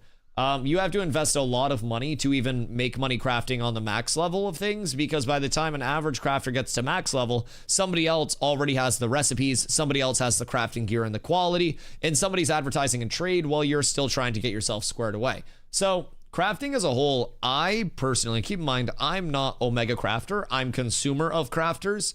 I am someone who benefits from crafters existing. You know, I have crafters in the guild. So in terms of crafting being ignored, I, in every MMO that I have played, have never stopped at low levels to craft an item, even in the longer term MMOs, because I just say, why would I spend my time doing this right now when I could take this time and more efficiently gain experience to then get to max level? Crafters will not be trying to sell to people like me early on, even if they hit, you know, journeyman crafting and have the tables up. They're going to be trying to sell to the people who are, you know, the moms and dads that have a few hours to play on the daily that are just trying to get something going for themselves. And even then, they're probably going to have to craft at such a low margin. So, you know what I mean? For sure someone will care for this, but I don't want someone to not try the experience. I'm having some positive. No, exactly. That's kind of my take on it too. Like, for every player that does hate the game, there are going to be players that enjoy the game as well. I think it's natural. And I think over the course of it, like the cost benefit analysis, so to say, and I'm not out here actually running cost benefit analyses. That's on the Intrepid side. But from my standpoint, why would they not just want to continue the same avenues of accessibility? Like, they have lowered the cost of the price previously, right? That's nothing new. The Steam side of things is new, right? But that's just going to give more people more accessibility to the title, which brings in more feedback, both positive and negative. And it's all the same shit that we already have. Like, we have positive feedback, we have negative feedback. It's just going to give them more numbers to base it off of and more of a, you know, larger community feel. I think it's good. And I do like that the ramblings have seemingly settled a little bit, at least in recent times, where people are just a little bit less on edge about everything associated with the word Steam right now. And people are realizing, I think, that whether people are playing through Steam or the Ashes launcher, the same things have always existed with positive feedback, negative feedback, everything. Hopefully the new feedback will drown out the very loud minority. I mean, I think negative feedback's always going to exist, man. I don't think new feedback is immediately going to be positive feedback. I just think having people that aren't jaded giving feedback is also a very important thing to keep in mind. I feel like a lot of people are in a very bad mental state in the long term of testing. A lot of, like, I don't know, the quote unquote, like the OGs, the old testers that, you know, want to give their feedback. I feel like over time they have heard one thing back in 2017 about a system, and they have told themselves deterministically this is absolutely what will be happening with this system, and nothing else along the way will evolve or change. And then over time they kind of shape that to what they personally want the system to come out as and what they want it to look like. And I don't necessarily feel as though that is a healthy approach to it. New blood. No, that's what I'm saying. Like, some people from way back in the day, like way back in the OG days, absolutely have reasonable takes still, and they understand that things are going to evolve and things are going to pivot over time. Like, some people actually do have, you know, meaningful takes over time. OG content creators are spicy as fuck these days. I wouldn't even say it's that they're spicy. I would say it's just that they're jaded about dumb shit. I'm gonna be honest, like, and I saw it a lot in New World too, with a lot of people that were content creators for New World over time, where they legitimately just like stayed there because it was a comfortable place and not because they had the passion for it, and they were afraid to actually leave it when they lost the passion for it. And I feel like that's kind of something that we see with, honestly, too many smaller content creators. I mean, like my size and larger, smaller than me, right around my size. This entire group of content creators, it's a certain level of like, people will see a level of, oh, my content is getting clicks in this directory. I want to stay here in this directory because it will get more clicks, and I don't want to go elsewhere because it will get fewer clicks. And then they stay there even though they're not actively enjoying things. And upon staying there, they just make themselves saltier in the long run. So, are you for or against the Steam Early Access? I'm excited about it, personally. I think it just brings in more accessibility for people to come in and provide more feedback. I think negative and positive both already exist, you know what I mean? We're very reasonable. Now, where are my ritual sandals? Yes, we need the duck-billed robes and the ritual sandals immediately. We must summon in a good Steam Early Access. But yeah, I don't know, man. I think too many people are unfortunately at a point where they are letting their own expectations set their standards for what they think should be in and should not be in right now, instead of understanding where Intrepid's coming from, in the sense of like, these things will shift. Some things will be higher priority, some things will be lower priority, some things will be core systems that'll be implemented earlier, some things will be accessory systems that'll be implemented later. Sometimes an accessory system might get moved up, sometimes a core system might get moved back, sometimes something will come in and it'll be broken. Like, I just don't understand the whole people being super upset about shit, right? I don't get it. But to each their own. I don't think it's a matter of for or against. It's happening. Ultimately, it's just more people in a place to get reviews. Yeah, I mean, it's just more people. It is just putting it out there on a more public platform where, keep in mind, it's not even like it was inaccessible beforehand. You could just do !Ashes. You could just go to the Ashes website and you could buy the pack yourself. Nothing was stopping anybody from doing that. Steam's just more of what we already have. It's more of the same players. It's more of the same everything. 100, thank you for the hydrate, dude. People don't realize the game was pretty much scrapped with the UE5 update. Yeah, they had to essentially start from nothingness, from what I have gathered. Now, of course, I'm not Intrepid. I can't vouch, like, how detrimental that was in the short term to be good in the long term. But from what I have heard from verified sources, what I've been told, it was a very big short-term loss to benefit the long term of everything. So localization helps a ton of people to get even more people able to access it as well. Yeah, no, absolutely. And more people is good. I think more people is a net positive. The price cut, which is great. I don't think the price cut was tied to Steam, though. I think the price cut was going to happen regardless. That, I think, is also a huge point of access for players. I think overall this is phenomenal. I think this is great. Curious, how many hours of content do you think I can get before possibly getting bored in EA? Bro, that's the thing about Ashes. Like, where do you get bored? Like, what's your point of getting bored? Is gathering and working towards trying to enchant legendary gear and get the best gear going to be boring for you? Because then that's a matter of like, all right, I'm going to be a little more bored. Ashes is very, once you get to the top end of scaling, a matter of very early on, I have my gear, what do I do with it? And then once you find what to do with it, which is honestly like pretty community based at this point in time, the Harbinger system will help with that. But you can have a lot of content. I mean, I'm 3,000 hours in. Granted, that's now with multiple wipes and multiple resets. But in that time, I have never had a single character full legendary gear, full enchanted, nowhere even close to those things. So there is a lot of potential time that you can spend scaling. I play Ashes 8 to 12 hours a day on normal days. And like, there are definitely days where it's more PvP filled. There are days where it's more action filled. There are days where I'm just sitting there gathering my butt off so I can actually have things to craft things that I need. But there is always something that you can be doing to either increase your power or increase your guild's power or your community's power around you. Where it's like, I've got my stuff. Okay, cool. I'm going to go help somebody else gather for their shit and sell them mats for cheaper or hook them up with mats. Or I'm going to mob grind to help somebody find a recipe or a drop that they need. Or I'm going to go power level, or I'm going to go level a settlement. There is actually a lot that you can do despite not a lot of fully online, fully linearized systems being in place. You know what I mean? I'd say Ashes is an MMO of pursuing your passion, not rushing to epic endgame epic loot. You can spend 10,000 hours chopping trees if you enjoy it. Oh yeah, every player can be capable of finding exactly what they want their role to be. And if you want to chop trees for 10,000 hours, or you want to hit rocks and gamba rocks and hope you get good shit out of it so you can econ and be the richest rock baron in the world, that's a viable gameplay loop.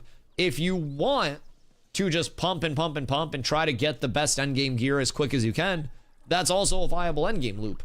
Do you have to do either of those things? Nope. Can you be somewhere in between? Yup. It's cool. There's this full just alignment chart with Ashes where it's like, where do you align as a player? And you can be somewhere right in the middle where you do everything equally, or you will have an alignment that basically places you more skewed to do this activity or that activity. And small things like that actually really, really, really excite me, because you can have so many different types of players all focusing on so many different goals coming together to make your entire community function in a more meaningful level. I'm literally climbing a tree right now, by the way. No, that branch was fake. I'm scaling up a tree as high as I'll go, but it seems like I found the fake branches and where the tree actually ends. I can no longer climb the tree. So kind of sad. Jedi, what up, dude? Will they plan to have Steam? Will they have to pay on Steam for early access, or will it be free? $50 USD for the new price, starting on the 11th. It'll be on sale from the 11th to the 25th for $42.50 USD. And then from there, after the 25th, it goes back up to $50 USD. I don't know when the next expected changes would be, but that's the thing. I really like that I could get to 25 doing pretty much only artisan professions. I mean, honestly, you can do it exclusively off gathering and selling if you really want to. Question, if you're a full econ guy, like you said, with the riches beyond belief, what does that do for you? Like, what can you spend a ton of gold on? You could spend a ton of gold on the coolest mounts. I mean, long term, there's going to be a housing system, so that's going to help with the econ people that don't necessarily desire the gear and shit like that. That's where accessory systems will help a lot more too. So the housing system will be a full, like, you know, real estate based, like deed based housing system where you can exchange deeds player to player. You could invest in gear. You could run a part of the material market. You could be an econ player for a guild that's then, you know, scaling up your econ to help a bunch of PvPers get gear, because everything in Ashes is community based. You have the settlement system where you need gold through tax generation, and you also need materials to actually power those settlements and build the buildings there and upkeep the maintenance there. You'll have guild housing that'll require all of those things. So with with the element of like, I am full econ guy, you can essentially decide, do I want to use this money for everybody or do I want to use this money for my community? Even if you're full econ guy that's just pumping gold and your intent isn't to gear yourself out, you full econ as a member of a guild, and then you say, hey, who needs stuff crafted? I've bought up all of the Thoraxite on the entire server, and we can make a shitload of these because I'm so rich, right? So then you help your community power up through there, and then you guys gear up, you guys use that gear to go hold down other things, to farm up more, take objectives, or then you can, you know, push back corrupted areas with the Harbinger system, or let those corrupted areas expand, or by influence. Yeah, it's a social game. You want to run for a mayor spot? You could literally pay people to vote for you. You want to have an economic settlement in the long term, you could then just buy your mayorship of an economic settlement. So what are your thoughts on December 11th early access? Good. I think it's very good. Do you think it'll kill the hype given that we don't have very much to do in the game? I don't know. It feels like they don't have a lot to do in Ashes, bro. I'm gonna be real. Like, I understand that people feel like they kind of hit a wall where they're doing the same things over and over again. But for people that say they don't have much to do in game, have you hit full legendary plus 20 enchanted gear any of these phases yet? Because, like, there's a lot to do. It just might not be everybody's, like, up in lights thing of what to do. But I can promise you, I can take a 12-hour day every single day, and I can put 12 hours into scaling my character right now. I think it might not always be the most fun, glamorous stuff, and I might be hitting trees a lot of the time. But that is still something to do that powers it up. Now, I think with the December 11th Steam, like, accessibility, again, I say this a lot, it's the same shit. Like, there's going to be people that come in that enjoy it. There's going to be people that come in that don't enjoy it. The same way that there have been every single phase so far. Now it's just available on another platform for people to download, which will then take them to the Intrepid launcher, which will then launch Ashes through the Ashes launcher. It's the same thing. Yeah, of course, dude, of course. Like, I personally feel like the largest facilitator is a community that you enjoy playing with. I feel as though if you're solo and you're trying to take on, yo, Bronzebeard, my OG WoW server. God damn, dude, thank you for the follow. I appreciate you.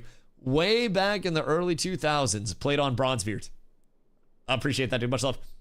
Looks like a decade-old game, though. It's supposed to, in a certain extent. Like, systems-wise, there are meant to be a lot of modernizations in systems, but the inspiration and a lot of the actual, like, aesthetic is supposed to be based off of the older genre of MMOs. It's supposed to give a lot of that very old school, grindy, rustic feel. Now, in terms of why frames are super chonky, in terms of the people that are hitting themselves, that's because there are so many people in the immediate vicinity. That's actually part of the, you know, modernizations in tech that are good for the game. Now, it may make it look a little chonky from a viewing perspective, but frames run smoother in very populated areas because they limit the animations to keep the game running fluid for, like, nearby players in those core animations. So it's kind of cool in that aspect where the, you know, the older feel of everything is meant to also be matched by modernized systems in the right places that do give you that total output. So it won't be for everybody, right? But I'm gonna be real, in the MMO scene, I have played many games that look a whole hell of a lot worse than Ashes already in an alpha. So Guild Fortress is part of Guild Wars. Yeah, you're just looking into the guild housing stuff. Yeah, guild halls, guild fortresses, all of that stuff. Guild fortresses are still a little up in the air in terms of if those are actually going to come in or not. But if those come in, those are going to be fucking fire too. Yes. If you buy a wave 3, do you get access to the PTR too? You do indeed, yeah.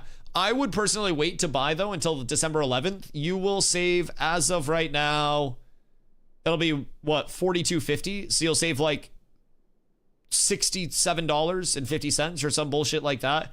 If you, $57.50, whoops. $57.50. If you wait until the 11th, I carried an extra one. If he's in Canada, he'll save almost $100. The fuck? What's going on in Canada right now? Jesus Christ, that's down bad. Monopoly money down horrendous. I'm in Maine, so I get to make fun of your guys' money while still having the American dollar reduce. I bet 145. Oh, goddamn. Yeah, so it'll be $42.50 USD from the 11th to the 25th, and then it goes up to $50.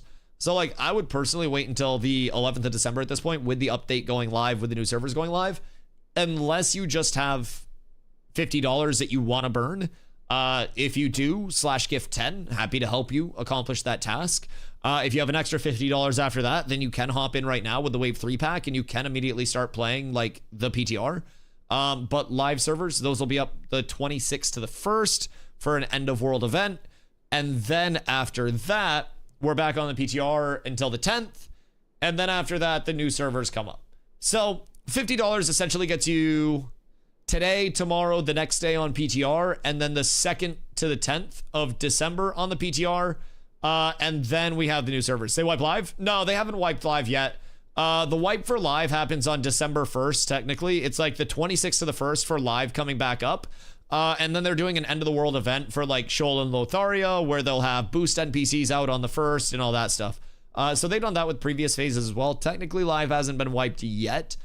My theory is that these large downtimes for PTR are meant to bring in massive updates, hopefully, and like big chunks of content, big chunks of bug fixes, all of that shit. That's my hope. Now, I'm not Intrepid, so I don't know. They could also just be taking a little vacation, but trying to remain on the optimistic side. Yeah, of course, Mike, of course. Another one for you. Thinking of going Bard for, one, I love that archetype, and two, I wanted the most needed class to group with. Does that matter much in the game? Oh, yeah, Bard is always going to find you groups immediately. Bard has a few different primary, like, roles that you can fulfill. It's all like the Omni Buffer role to a certain extent, but you have, like, Red Song, which is more damage, Blue Song, which is mana, Green Song, which is healing. So you can have multiple bards within a group. Standard group comp, it's an 8-person group, so you'll have 2 bards, 2 clerics, 1 tank, 3 DPS, just in like, you know, a normal group composition. And as a result, you know, you have your traditional Trinity structure with MMOs where it's like a 5-person group, 1 tank, 1 support, 3 DPS. DPS are actually less in demand here than they are in a traditional MMO, so it's even harder for DPS to find groups because you only need 3 for an 8-person group instead of 3 for a 5, and supports are up tremendous in their demand because you need 2 clerics, 2 bards for a normal group. And once you're experienced, you can go 1-2, 1 cleric, 2 bards, but I would recommend most people go 2-2 if you can. And then from there, you're having 4 supports in an 8-person group. That's 50% of your group being supports. So the emphasis on clerics and bards and ashes is much higher in terms of like a demand percentage for groups to function than it is in many traditional 5-person MMOs. So DPS are never in demand in any MMO. Yep. DPS are always down bad. You need to be lucky and in the right place if you're trying to get in as a DPS, man. That's why groups are very important to put together. Just you wait. DPS is never going to be up. You shut up, mage player. You go play some Arc Raiders or something. Fucking go back to Halo. God damn. DustyWhy getting his name out there. Another streamer's talking about it on YouTube. Who's that? Like, good or bad? Because usually when people talk about me on YouTube, I've angered them. Good? Oh, swag. Gang. Much love. Phase up. Give him mid-yaps for support for what? Typical group comp for new players. 2 bard, 2 cleric, 3 DPS, 1 tank. Like, you can cut it down to 3 in a lot of, like, more experienced groups. But I wouldn't necessarily do that for new players. Especially if you're trying to level smooth. Because, like, XP debt and resource loss just makes it such a bitch where it's like, if you cut down one of the clerics and then you die once every 3 hours, it would just be more efficient to run the extra cleric and not die and play it safe. Where do you see Summoner fitting in?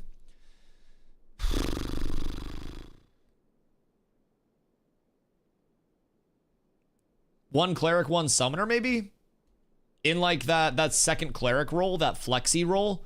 Like, you know how in fantasy football you have your flex spots that are like wide receiver, tight end, running back? No quarterbacks, no kickers? It's kind of like that. It's kind of like your flex spot. You have like 2 bards necessary, 1 cleric necessary, 3 DPS necessary, 1 tank necessary. Then you have a 1 flex lineup where it's like, I can do another DPS, or I can do a summoner, or I can do a cleric, or I can do a bard. Like, you have 7 static slots, and then you have a flex slot, essentially. And your summoner is that flex slot. I don't think summoner will out DPS classes. I don't think summoner will out heal another cleric. I don't think it'll out support a bard because it won't. So is 8-person group play a common thing we'll be doing? And is it really only for leveling to max level? Oh, 8 and larger is going to be a lot of your emphasis. Questing can be done solo for the starting questing experience. And like you can do everything in the game quest like solo if you really want to. But it's going to be way harder, right? You're not going to be able to kill elite mobs in a lot of instances, do like the open world dungeons. Gathering, refining, crafting is going to be way fucking harder solo.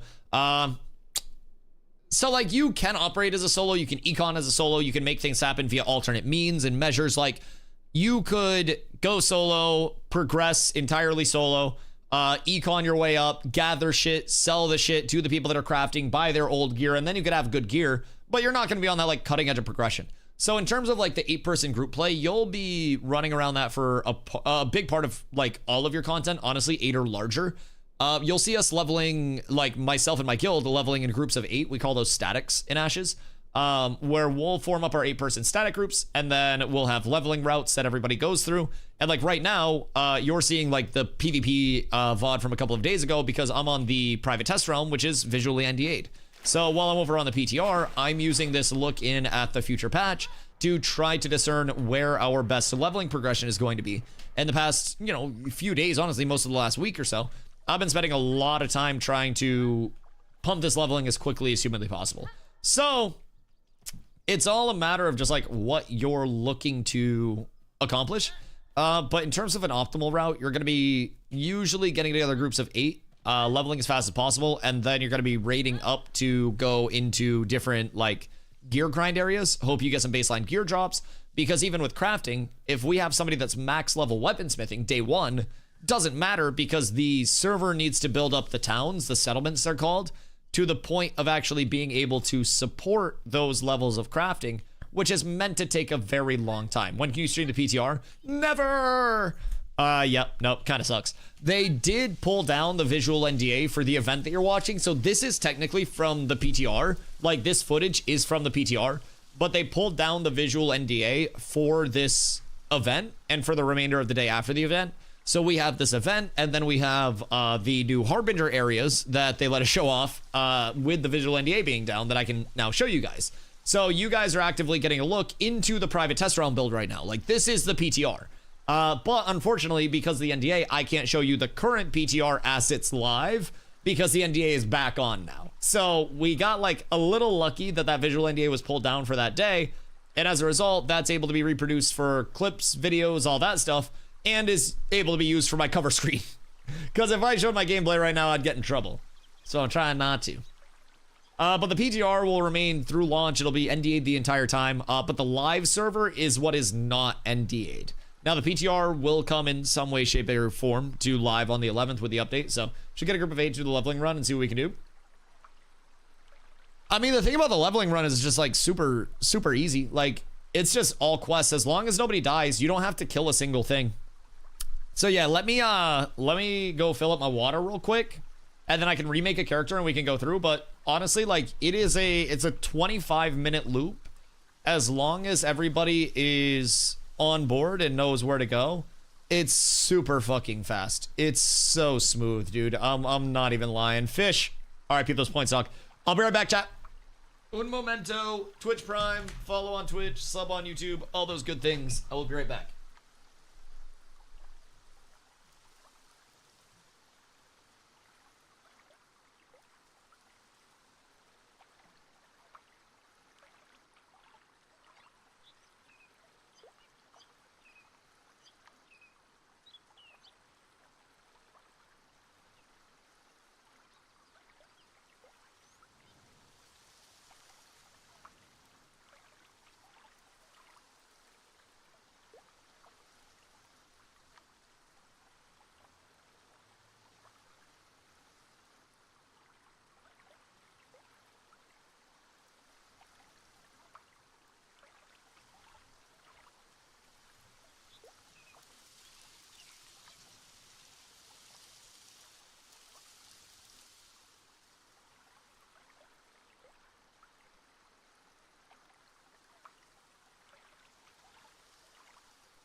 hit by the great debate. I went out to fill up my water and smoke. And then I brought my water out, filled it up, smoked, and then I forgot to grab my water. Whoops. Whoopsies. All right. Mr. Leon. What a dooski, brother. How are you? How's the day been? It has been wonderful. Moving sucks. I can't feel things, but I'm gone for the day. We finished. Done for the day. We finish tomorrow. Yo, I'm glad you're done for the day, dude. The new things on the PTR today. No update push today. It's Sunday. I was shocked we got an update yesterday. Hunter, thank you for the hydrate, dude. I appreciate you. I was shocked that we got an update push yesterday. Shocked, thankful, grateful, blessed, humbled, bespoke, all of that, right? Absolutely, absolutely flabbergasted. So definitely did not expect another update push today. We did not get one, so it's just been leveling loops and stuff today. Nothing crazy. I'm about to remake character and get an 8-person group together for anybody that does want to see the leveling loop. Well, obviously not see it, but like people that want to follow through with it. Can teach people the way there so we can start to get familiarized. And honestly, like, it's a really bare bones loop. It's not hard. It's not difficult. You don't have to kill a single fucking thing. But you do have to interact with a lot of NPCs in pretty specific ways. So personally, I like it a lot. I think that we have a very good loop that started. I think it's a very linear loop that a lot of people will be able to follow as well. You have to kill 3 gobos? Oh, fuck. You're so right. Oh, God. What's code 51? Code 51? Wait. Who told you about code 51? No, are you getting an error on your launcher or what up? Forget the days most of the time. Got to play a bit yesterday. Felt really good. Yeah. It's really, really, really solid, the direction that they are headed.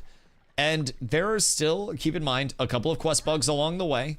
So, first and foremost, the Defend a Caravan event is cooked. If we could get that quest working, that's another 15,000 XP right there. Just immediately. What's with this, like, trench that's dug over here? The hell?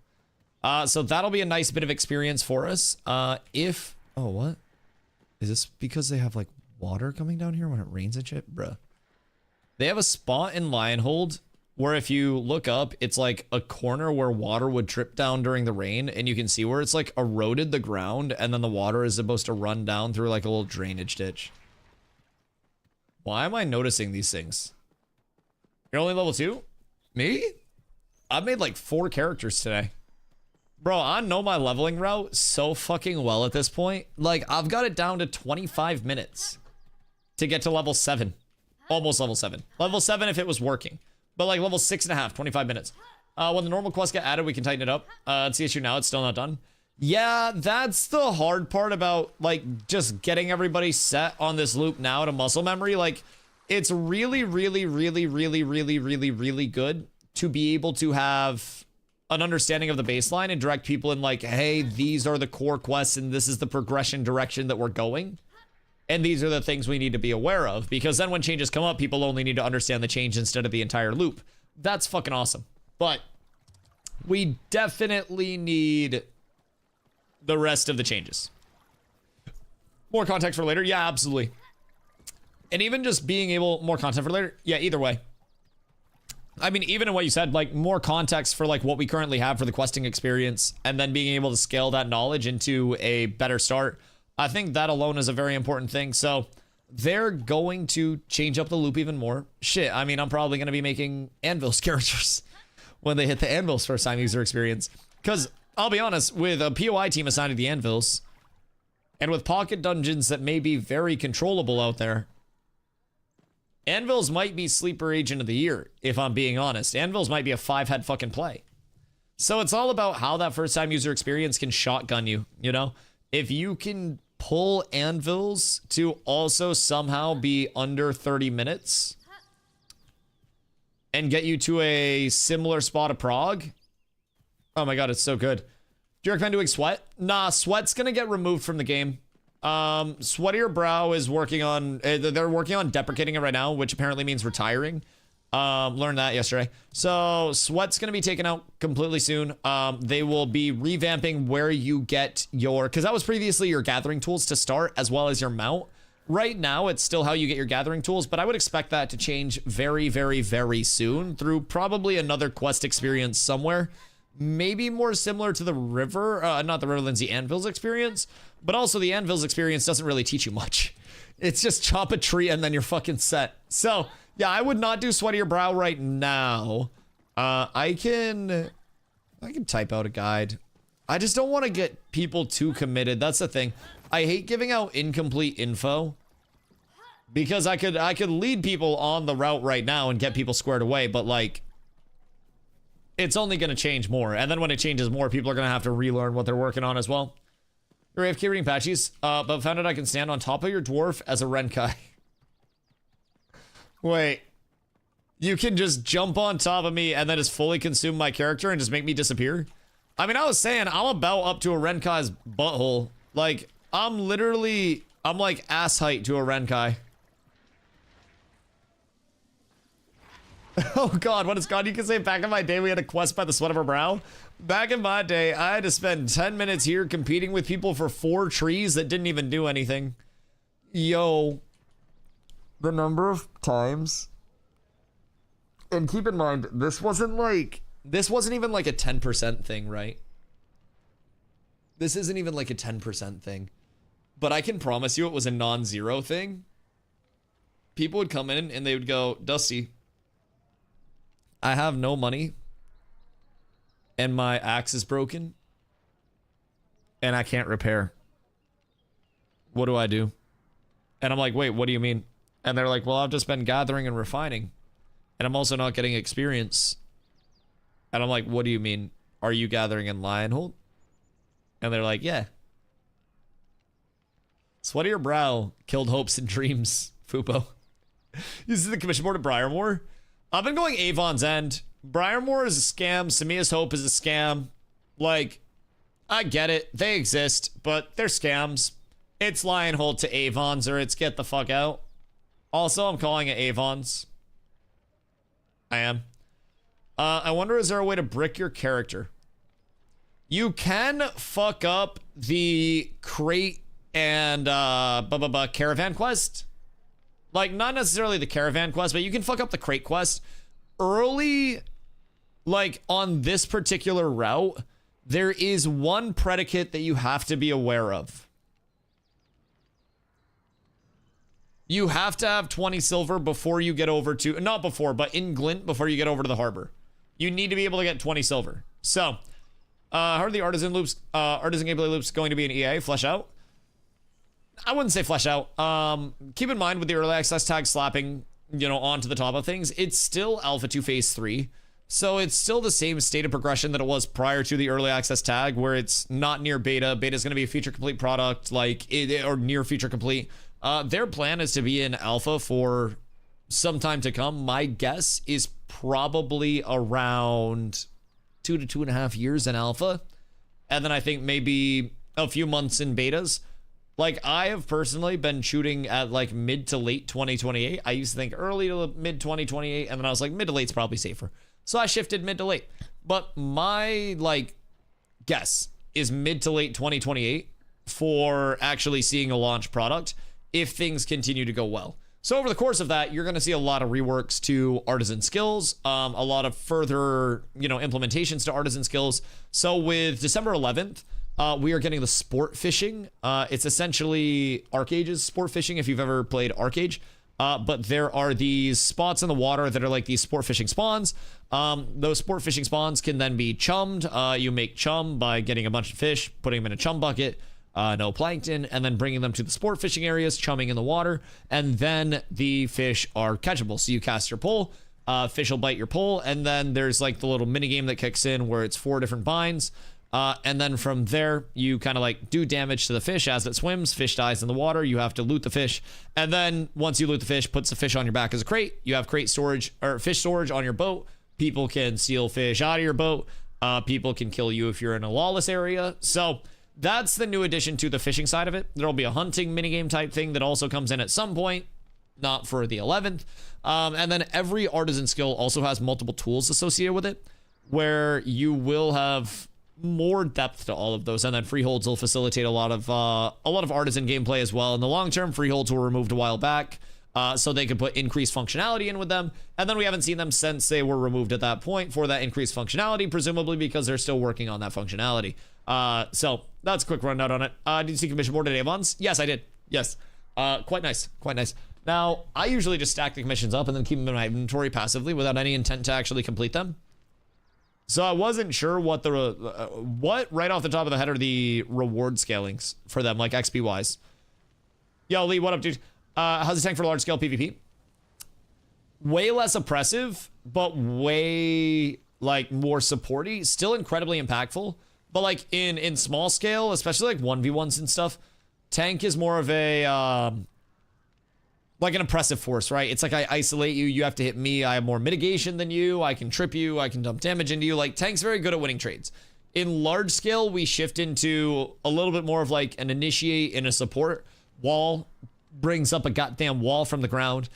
So that's huge for facilitating space control. Grapple pulls a target in, so if anybody's out of position and you can get a safe grapple off without getting got, you can just yoink any single person on the other side, pull them into your back line, and then just stomp the shit out of them. We've got good life play. We have, for large scale builds, which I'm not running right now for 1v1s, we have Protect and Aegis. Protect is a single target upkept ability that basically transfers 30% of the damage done from that target, or damage done to that target, to you, the tank instead. And then Aegis is a 20% small AoE around us for 15 seconds, I want to say. That can also be canceled. That's another 20% damage reduction and transfer to us for everybody in that circle. So that's like a 50% damage transfer from a target to us. Then we have Banner. Banner is my shift 6. Banner and Intercept, which are my shift 6 and my 6. Those are percentage of my max HP as shields. So Banner's an AoE. Intercept is a movement and a single target. It'll gap me over to somebody and give 10% of my max HP to them and me. Banner, big AoE. Max HP shield for everybody. So tank plays very different in large scale than small scale. I think tank is still phenomenal in large scale. It's one of those things where, like, if you don't have a tank, you just immediately want one, because you won't have grapples, you won't have walls, you won't have banners going out, you won't have a lot of stagger going off on people in the back line, you won't have front line, you won't have protects and aegises. But we're not going to be out there like decimating entire clumps, you know, especially with a new time to kill. We kind of play like stagger bot. We kind of play trip body, stuff like that. Also, and what up, dude? When does servers come back up? December. The 26th of November. Live will be back up until the 1st of December. And then they wipe on the 1st of December. And then the 2nd to the 10th, we have PTR again. And then after that, on the 11th of December, the new servers come up post-wipe with the new update on them. So December 1st is going to be like the end of the current servers. The 26th to the 1st is like an end of the server period. So you can hop over there. You can play on live if you want to. On the 1st, they'll have boost NPCs in and all that stuff. First 5 levels, you can pull the whole last area and just mob it out. 11, I'm sure. Still, yeah. Like, the mob grind is always just a matter of if you're doing it near the starting area. You have to consider that on day 1, minute 1 of a new server, there will unironically be thousands of players that are spawning into the open world near you. There is no layering, there's no sharding. Like, you will have a constant stream of players just walking by you always. You will have people contesting your spot. You will have everything. How about large Bard? Bard large scale? Oh, Bard is insane. Bard is one of the best classes in the game, or best archetypes in the game, I should say, just all the way around. PvE, PvP, like, they're necessary. Bard, very simply put, Nimble Dance, very good. Got nerfed, but still yoinks off movement debuffs from allies. You put out shields, you put out heals, you put out AoE incapacitates, you put out single target incapacitates. You have surprisingly good damage pop, especially on single target. So, Prepared, now getting code 37. On PTR or on live? Make sure you're on the PTR client, because live client's not down right, or live client is down. The PTR client's the one that's up right now. We'll clear cut the forest. I mean, I want all of my gatherers gathering their ass off day 1. I'm gonna be real.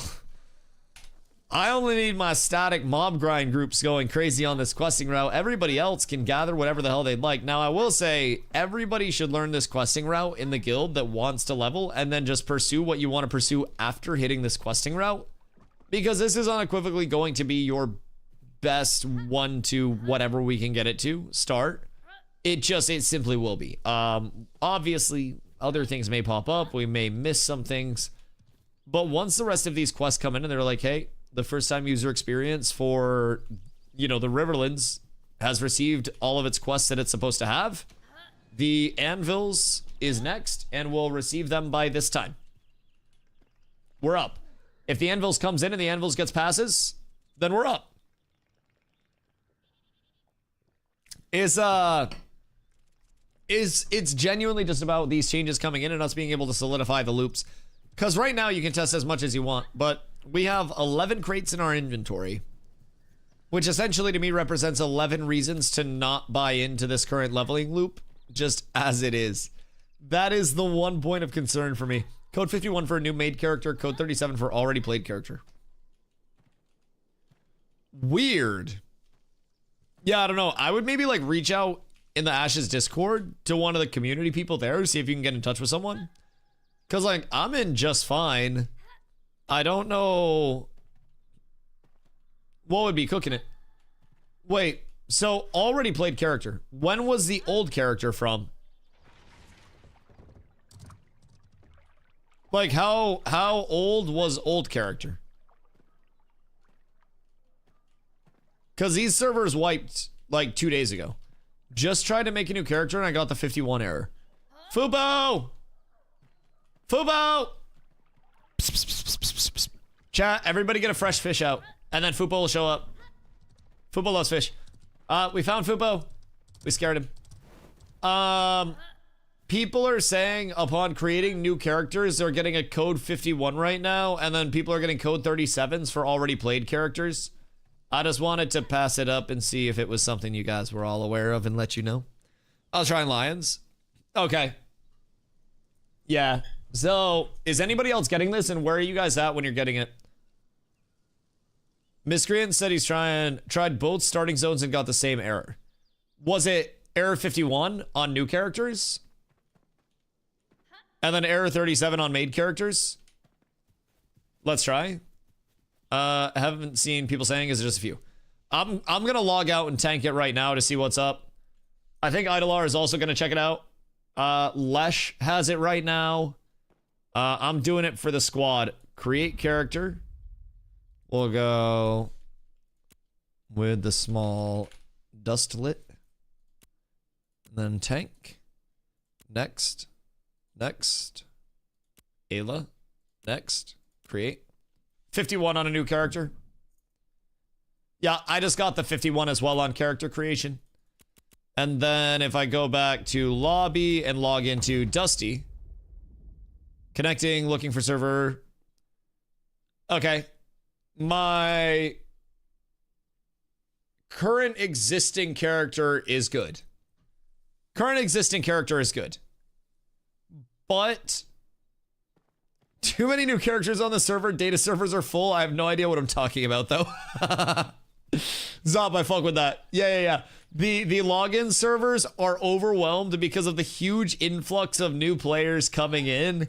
And all of the people that are checking their primes right now, 6,900. Nice.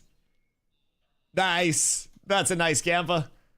Is max level 25 in early access? For the start, yes. But over the course of early access, keep in mind, early access goes all the way to the launch of the game, which is going to be a long time. We will have the game get everything along the way. It'll become feature complete, right? And then it'll launch after early access ends. So early access doesn't have an end date. The end date is when the game launches, and then when the game launches, we go into the normal post-launch product.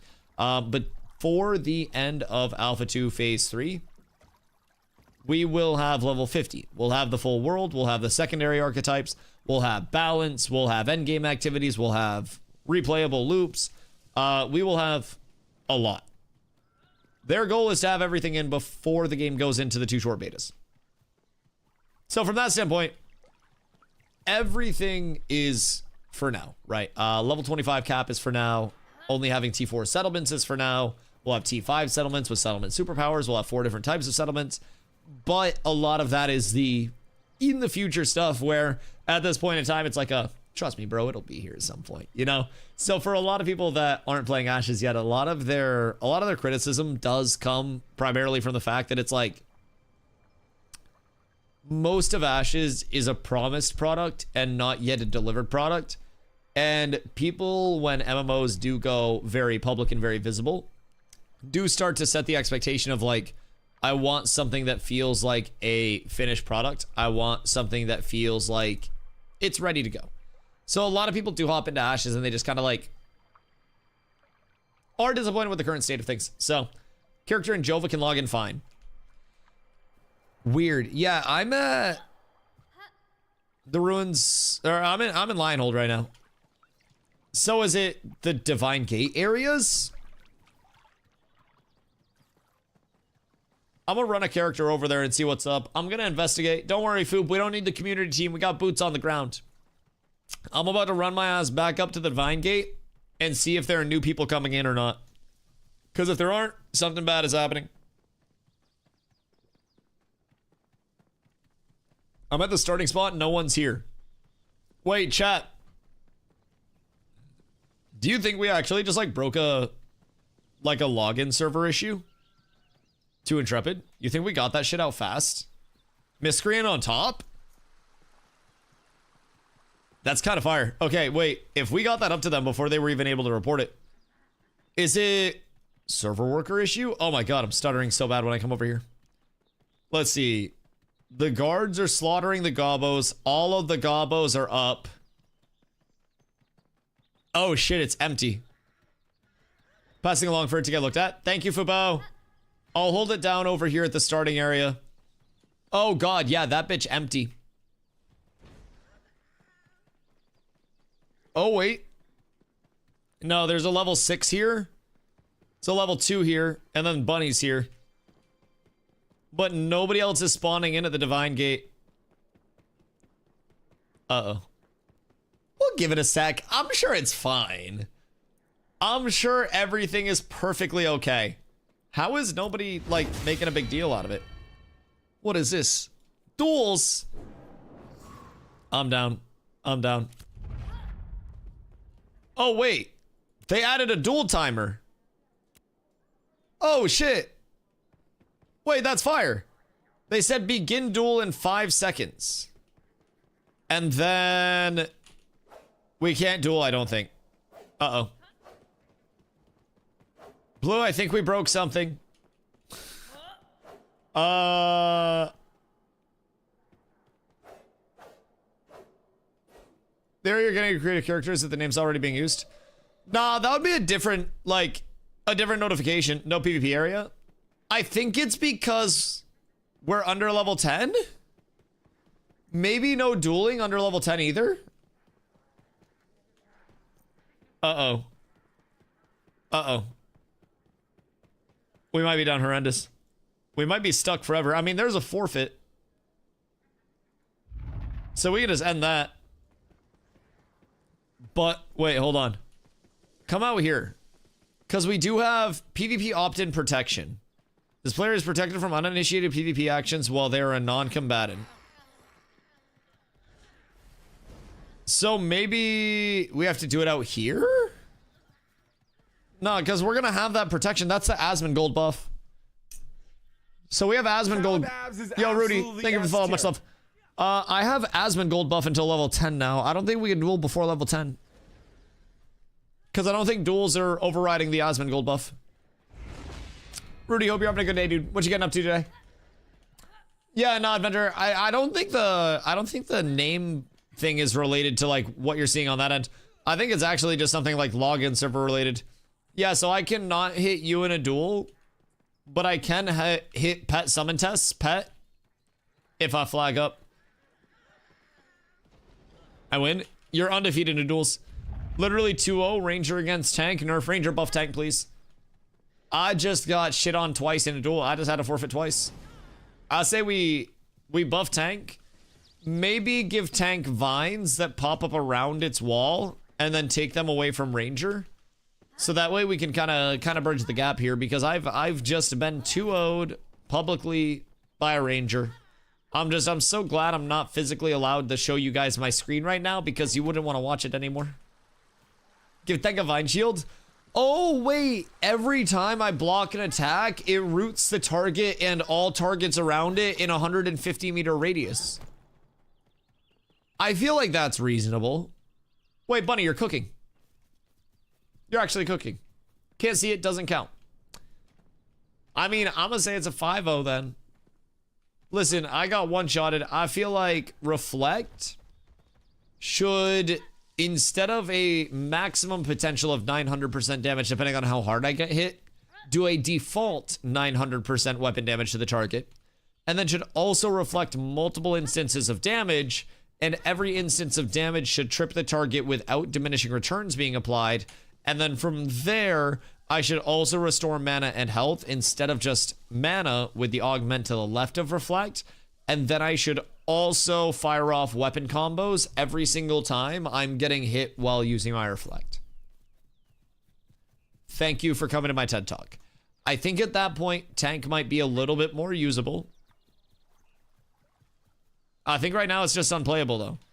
I mean, I'm gonna be real, like, tank didn't even win the duel tourney. How can we say that tank is insane when a cleric won the duel tourney? Tanks can't even kill a single goddamn healer, chat. It's absurd. Tank needs more damage. If a tank could kill a cleric, we'd be just fine. Just peachy. I swear to God, if I could have got my hands on that cleric just a little bit longer. Just a little bit longer. How about we make tank a summoner slave? Well, those are bad. Those are bad, Snake. Now, I would start up a fairly compensated and like, you know, with benefits, you know, salaried tank union.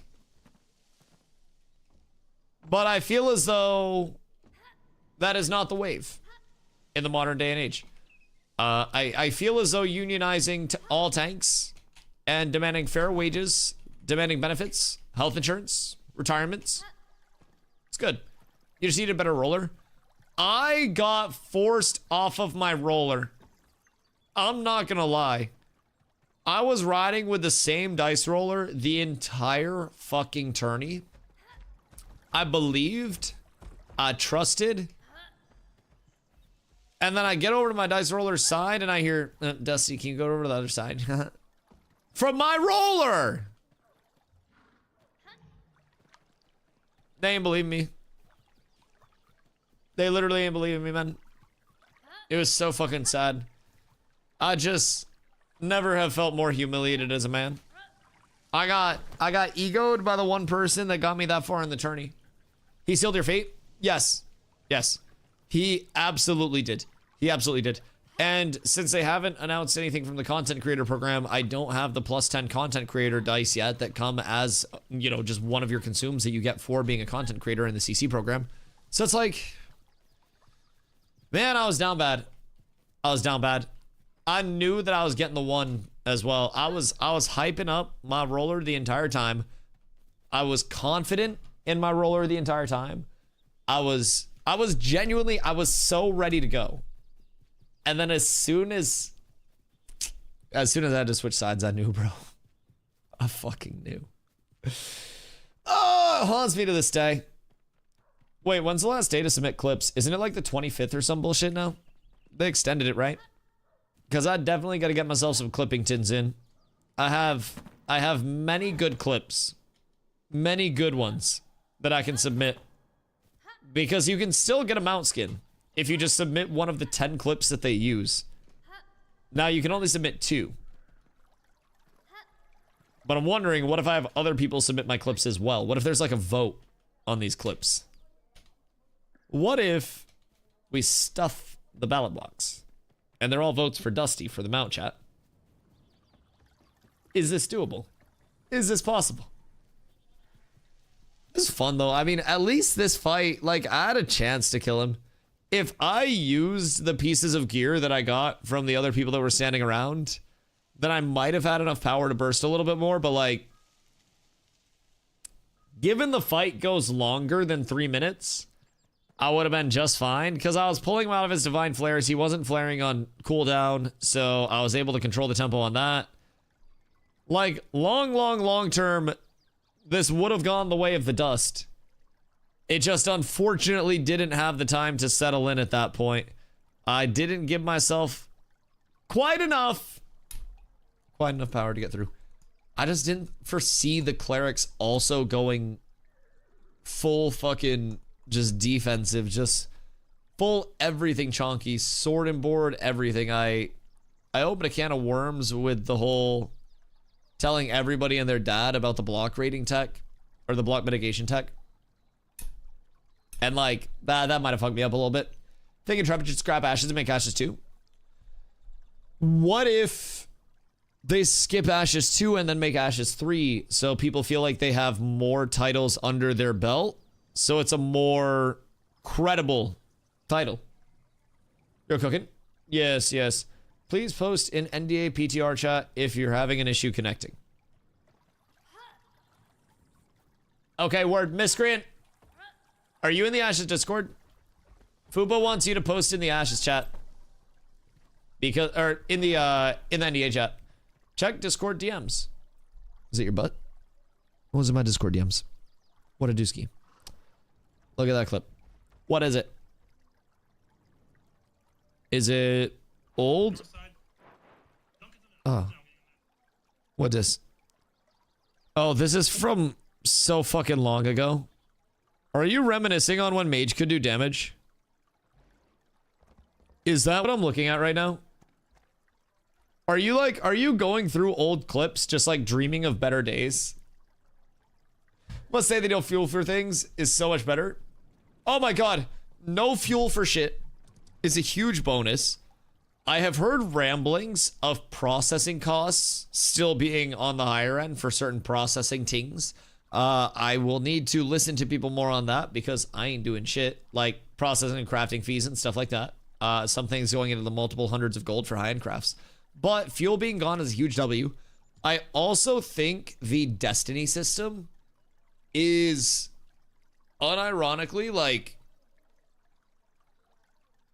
a game changer. A game changer. It's so fucking good. Well, they got rid of fuel long run when metalworkers get to make charcoal. I think it'll be back. They could just take out charcoal or add it as like a crafting reagent. Like fuel is honestly just an arbitrary next step. It doesn't really bring in anything from a valid standpoint, I don't think. And like I totally understand the whole element of like what it stands for, but I also think it's just like an arbitrary thing. Like the use of artisans for options like that.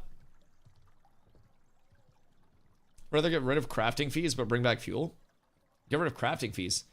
That generates so much economic bloat though. Like crafting fees are meant to be a sink out of the economy and then a tax generator. Fuel is just arbitrary. Like nobody's actually using like crafters making charcoal for fuel. They're just going and chopping down 5 western larch trees. Everybody just goes and cuts trees curmudgeoningly for like 5 minutes and then just says, okay, I have all the fuel I need. You keep 1 stack of larches and that's enough fuel. I don't know. I have never felt like anything was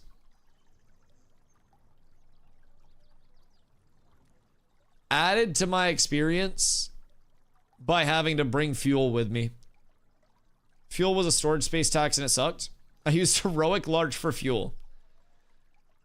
Yeah, I mean, I totally understand liking the cohesion of certain, like, you know, artisan skills being the supplier and things. But maybe, like, an upkeep mechanic around settlements where there's supposed to be, like, a fuel upkeep for the actual buildings in the long term, which could be represented by the settlement upkeep. And if the buildings are on, then you got the fuel type shit. But coke is the only resource that matters. Is that what we're econing next phase? We're just going crazy on the coke?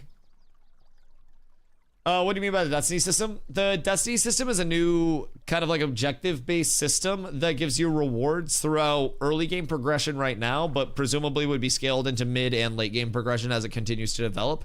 It has different categories from like your first steps to combat, adventuring, gathering, refining, crafting. all of which have different objectives and will give you a reward upon completing 2, 4, 6, and 8 of the objectives from any of the trees. The first steps one, upon completing 8 steps, gives you a weapon crate, for example, where you can like pick the weapon that you want to use. So that's nice. If it was produce fuel, you could use to have less mats needed or something for a craft would be cool. That would just be another crafting reagent, though. That would just be another processing mat, right?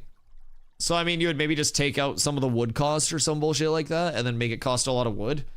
I think that would just be worked into, like, the recipes themselves on an independent basis. It'd be the same thing, right?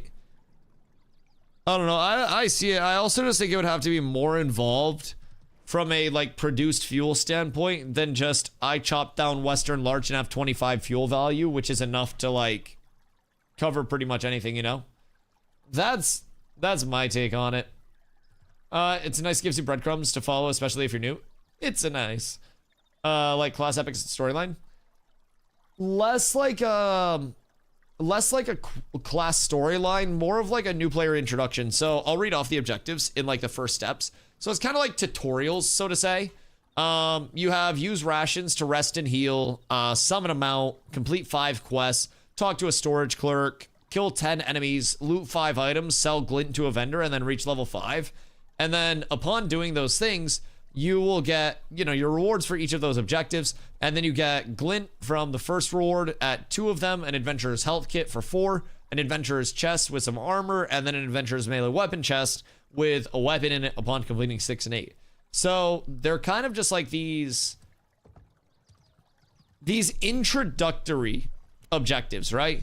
So the novice crafting is craft 5 pieces of equipment, craft an item of rare or better, learn 5 recipes, craft 5 items of uncommon or better, deliver a commodity crate, craft 5 consumables, buy a crafting component from a vendor, and then raise crafting skill to apprentice.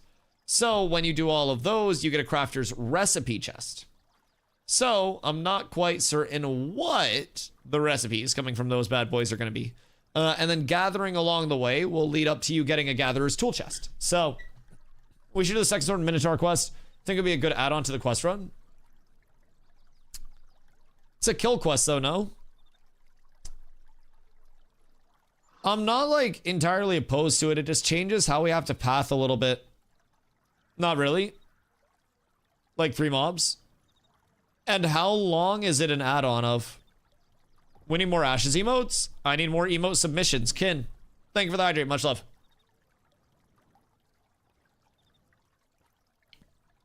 Yeah, y'all submit more emote stuff. I can get more emotes. Shit. It's in the same area. So, what would be the path of progression? 1 minute? Oh, so now that it's all figured out, it's actually a quick quest. And that's like 22k XP, right? How much XP is it? And how much glint? Because if that could get us to start the camera real quick. No. Fucking creep. I don't remember. Solid. Helpful. Do you remember where all of the objectives are to complete it quickly? That is the question. Because if you remember where all the objectives are, then that's huge. Yeah. So what are the steps to it? It's grab the quest, get the 9 objectives. It's about the same as Road to Jova. Or Road to Jova. Okay. So that might be enough to get us to level 7 after the harbor. Even if the Defend a Caravan event isn't up. And then if Defend a Caravan quest is working, then we can get like 7 and some change. And then if they add in more quests, then we may be looking at level 8 for this loop. What are you guys testing today? Leveling loops. So we'll presumably get a new patch tomorrow with a lot more to test, considering tomorrow's Monday. But today, it seems like they added in a few like small stealthy changes in the background. Nothing too major though. But we're just testing the early game progression at this state in time. And I'm testing my voice, apparently. Jesus Christ, I'm going to lose it before the launch. So anyways, they've thrown in a lot of changes to the first-time user experience in the Riverlands, in the Anvils. They're going over that as well. We haven't seen a ton of changes to the Anvils yet. But in the Riverlands, they have changed a lot of the layout of Prague. A lot of quests that people were doing previously got deleted. Other quests have been put up in their place. And they're very communicative with us that it's like, is not done. Is nowhere near done. We have a lot more that's still to come. And it seems like 1 to 10 is meant to be like the tutorial for new players. Which, as you know, once you know what you're doing, you blast through the tutorials as quickly as possible. So what we've been really trying to do the past, like, I'd say really like 5 days-ish. We've been trying to focus on a very heavy, like, new player experience questing route emphasis. So that way we can discern this questing route is entirely uncontestable, is definitely the most efficient thing for you to do with your time, and will get you into a good spot. It's go talk to people, find a caravan, talk to people, kill some mobs, talk to people. Not bad. Not bad. Goes well with safe fast sure because there are a lot of parcels on the road. Okay. Yeah, because I mean, we haven't been picking up safe fast sure very heavily, so that'd be cool as well. I think safe fast sure is going to be cooked anyways. So that would change our progression at that standpoint from exit Lionhold south, loop bottom of mountain up to second sword directly. We would go exit Lionhold south. That one is cooked on live for a group of 8. Do you have to get all of the... Oh, are you talking safe fast sure or are you talking the Minotaur thing? Yeah, safe fast sure is going to be not a reliable one. It's not. It's just like a bonus one. It starts in second sword. Oh, right. I was confusing that with the church startup. No, yeah, you're so right. You're so right. The church startup is the one that's in Avon's End. The Minotaur startup is second sword. It's just the same one that you get from the first NPC that you interact with when you go in. Okay. Nope, I'm on the same page now. So, grab it. Talk to the Minotaur person. Interact with the 9 object thingies.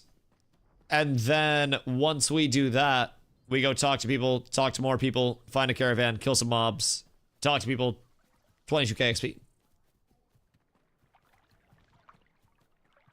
Alright. Well, we can't remake characters right now to level, so I don't think you even interact with 9 things. Oh, did they update the quest? Because for a part of the Minotaur quest, it had you go, like, in the water and then interact with a bunch of shit. Huh, okay. So, yeah, I mean, if that's actually that quick for Road to Jova-esque XP, it's just wrong. Oh, word. Okay, that's the Mace quest. Oh, different quests. Start to the end of Jova. The interacting with the 9 things? Because don't you get that on the Minotaur quest, too? Weird. Starts at the end of Jova. Oh, interesting. So what's the Minotaur one? You talk to the Minotaur guy, and then he just sends you elsewhere? Okay, so is the 9 things for the Mace quest not worth doing? It's more important to level than craft in this iteration.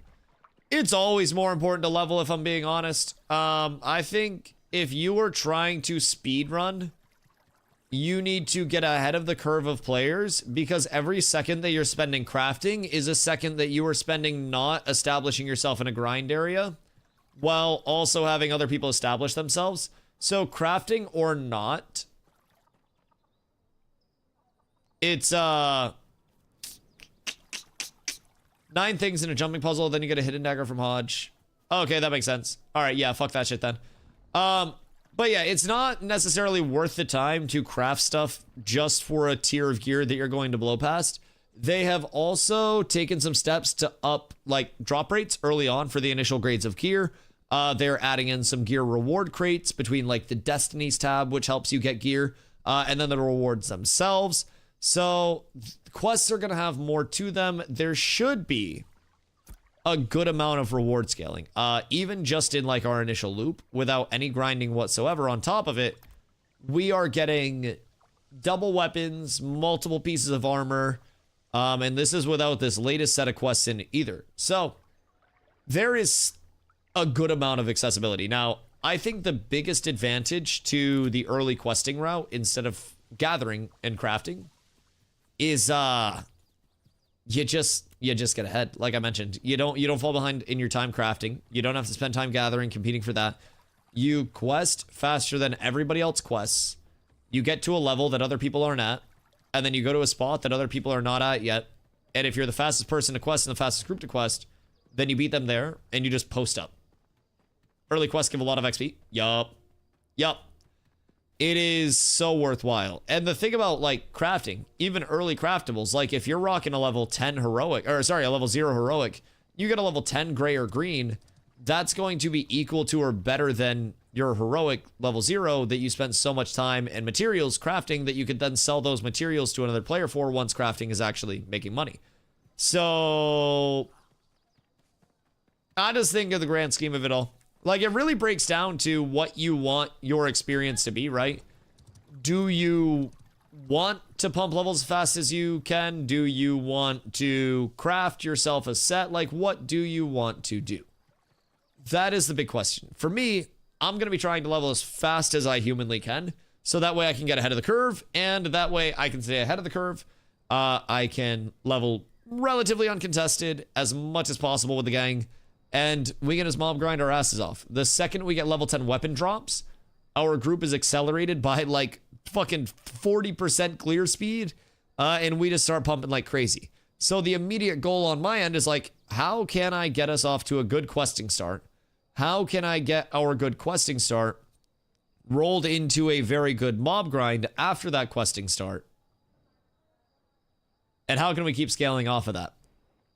They're making drops more common low level. They hopefully increase the leveling speed for crafting, at least through novice levels.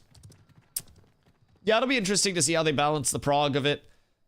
It definitely will be. I always think crafting, especially early, is going to be a gold sink. It just depends on how much they want it to be a gold sink. What about no level on the 11th? Our guild staying in Riverlands? Oh god, probably. There's no real reason. Sorry, my allergies are killing me tonight.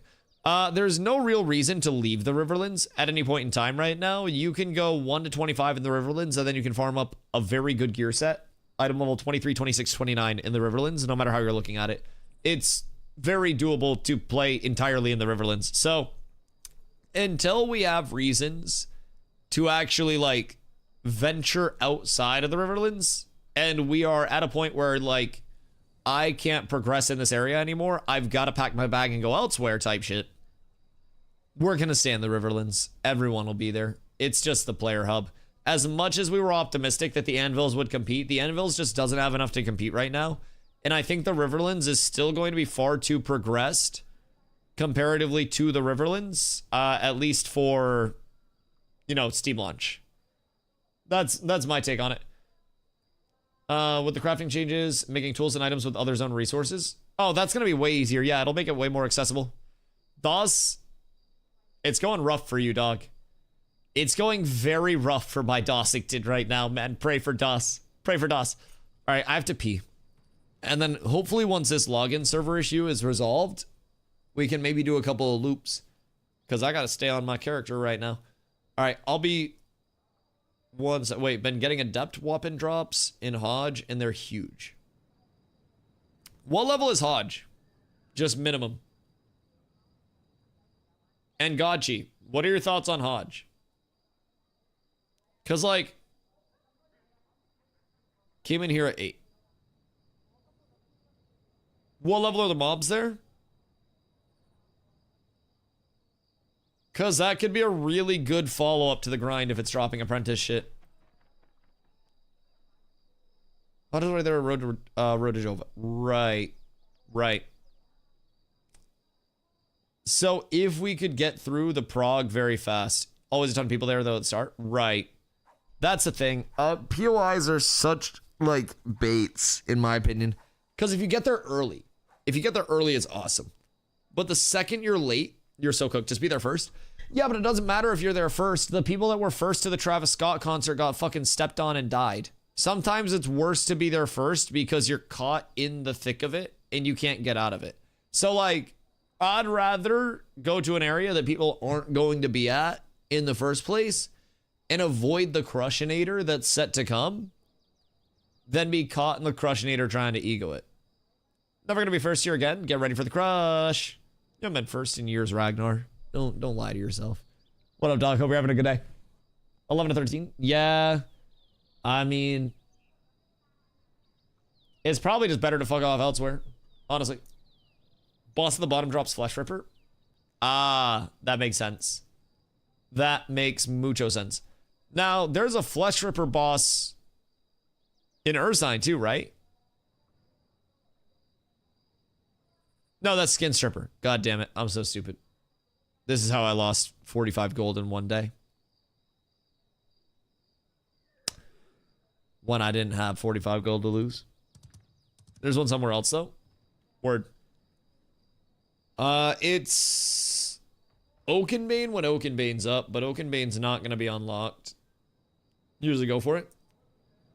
Yeah, it is nice if you can get a lot pumped out early, but also like if you can't get good XP while you're sitting there grinding it, that's going to be ass. Like low-key, I almost feel like go out to the tropics, go to the desert, maybe somewhere in the Goonie. Maybe those are good options. Just codex it. I would, but I have to piss. Very much have to pee. I'm gonna go pee in a second. That's why I want these quests in. Yes, yes. Hodge is good for drops because you AoE a lot of goblins. Goblin is nuts. No. Yeah, I mean, it totally makes sense. But also, it's like, how many people do you want to compete with? And in an ideal scenario, you AoE a lot of goblins. But if a lot of people are at Hodge, you're going to be single target killing goblins and praying for drops. That's it. That's my rundown. That's my synopsis. We don't have some PvP in here too. Today? Interesting. The system patch was going to be live on the 11th. More so want to play Renkai. Yeah, the 11th is going to be the deployment date for 0.18. So, as of right now. As of right now. Hopefully. And part of another group. Word. It's a mountain next to Steel Bloom. Oh, word. The fuck? Just like a random ass mountain? What is it? Is it just like a flare drop? Huh. Like, Renkai is cool, but I think I'm staying in Nakua. Nash God of Heartsong is the other Flesh Ripper guy. He's up on a hill between Koralok and Steelbloom. Oh, other side. Oh. Is there stuff around him? If you're getting an error attempting to log in, the issue should be resolved now. Oh, boys, you can log in again. Word. Hold on, let me check. Everybody try to log in now. New characters. Everybody relog. Just no Star Goblins. Yeah, probably not going to be the best for Apprentice gear at that point then, huh? I mean, they also fixed a lot of problems with drop tables not existing for certain things. So it's like, at what point is it worth to just, I don't know, maybe go tropics and kill crabs or some bullshit if you can find them. We doing a run? Yeah, if we can log in. All right, cool. Yeah, character creation worked. Thank you, Fupo. We all appreciate you guys. I have to piss. Quite badly. So I'll be right back, and then we'll do a new run. And then you show me this new quest.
good day. All right, we're able to log in again. We're up. Everything is beautiful. Everything is awesome. We've made it, chat. So now, who's over here? Fuck Mep's doing over here? Oh, probably making sure that worked. Beautiful. All right, who's making new characters for this route real quick? Because I want to see if we can push 7. If we can push level 7, what's your name? Dusto. Yes. Yes, that's my alter ego, Dusto the Clown. Here for everybody's entertainment on the daily. Yo, Oreo, what up, dog? How's Ashes in its current development? Are you tired of where winds meet already?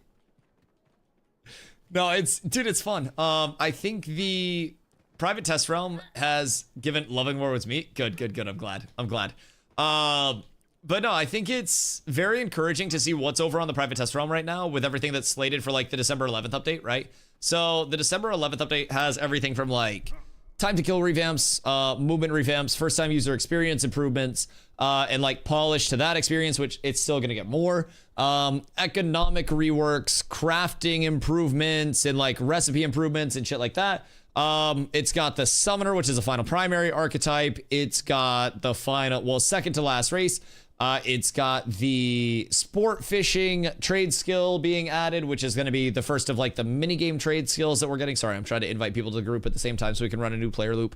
It's got changes to essentially every form of the game and every facet of the game that we're participating in.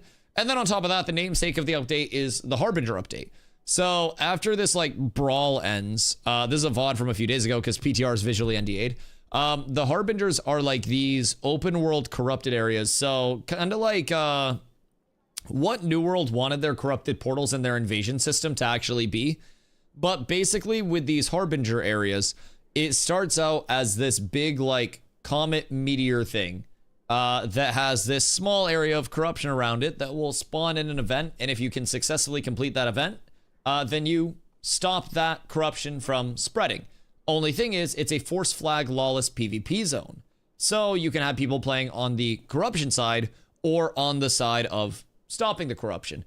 As the corrupted area expands, it literally transforms the world around it into a corrupted world, takes over all of the mobs, all of the gatherables, and makes the output of those mobs and gatherables different.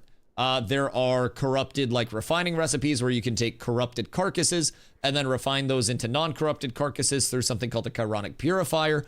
There are player established forward operating bases that can be put out in the corrupted areas that allow you to, well, we actually haven't put one of those bad boys out yet because it takes a lot of construction crates. So I've been trying to get somebody to poof one in. But essentially the Harbingers represent, in my opinion, and again, I'm just humble man, you know me. I wouldn't say humble, but I am just man. But these represent the first form of like replayable, I have my gear, I go here to get content systems. You know what I mean? If it's not dealt with by the players on the server, it is going to result in your server having this massive corruption spreading throughout it that stops you from having a lot of the gatherables that are typically available in that area. It expands the PvP area of the playable world, and it's decisively where you can go to look for PvP. If you see that there is a raid that is successfully about to complete the event, then you can stop them from completing that event and you can try to get the corruption to spread. Yeah, I got you. The Illuminati? Wait, what is this? What did Nin draw?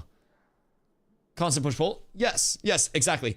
And it goes in really well with like the living world, right? So you'll have your settlement evolution and your town evolution. And kind of the way that it's structured is we're going to be forced into the corruption late game as well. So starting areas, which are meant to support level 1 to level 30 progression, will not have these Harbingers are called, or the corrupted areas present. So these starting biomes, like the Riverlands and the Anvils, will be exempt from those, those corrupted areas.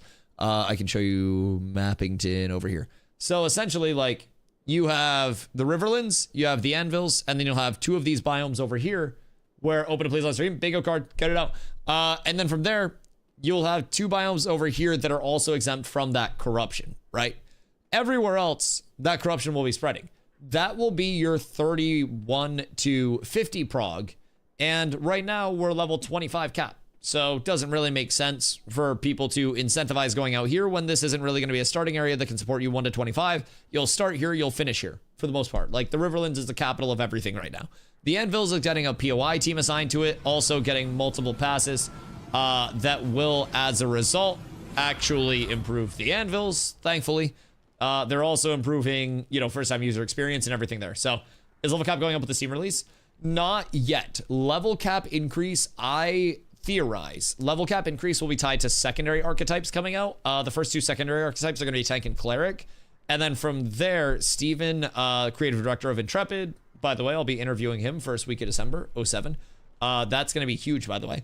So spread the word about that to all the MMO comm. You'll be able to get a lot of information directly from the source, baby. We're up tremendous there. But yeah, so secondaries are going to be the milestone patch after this milestone. So what you'll be looking at there is probably like, I'd say maybe April of next year from a conservative estimate. Maybe earlier on, like March-ish, if they really wanted to, like, you know, go crazy with it. So is there less focus on group farming for levels now? Things that made burnout when I tried the game last. Still is most optimal in a group setting, but solo play has progressed a shitload, if I'm being completely honest. Right now, we're testing the shotgun start, right? We're doing new player loops to really optimize that. I just get distracted yapping. And it sucks that I can't show my screen while I yap, because that would help me kind of like not feel as bad. But basically, we're testing a questing route that's going to get us to level 7. Hopefully, with some questing improvements coming in, we can push it to level 8. And then we go into group-based mob grind. So essentially, like, our entire goal right now is find the best quest start, hit the quest start, and then link up with the group. And then once we link up with the group, it's mob grind, mob grind, mob grind, mob grind, and try to get 2 areas and keep scaling up to better areas through that mob grind. Now, questing will continue to get better and better. Maybe in the future, we look at expanding questing past just that initial push to 8. But for right now, our target is 8, and then mob grind at a 10 plus area, scale up to 10 plus, get level 10 plus weapons, and then we're balling.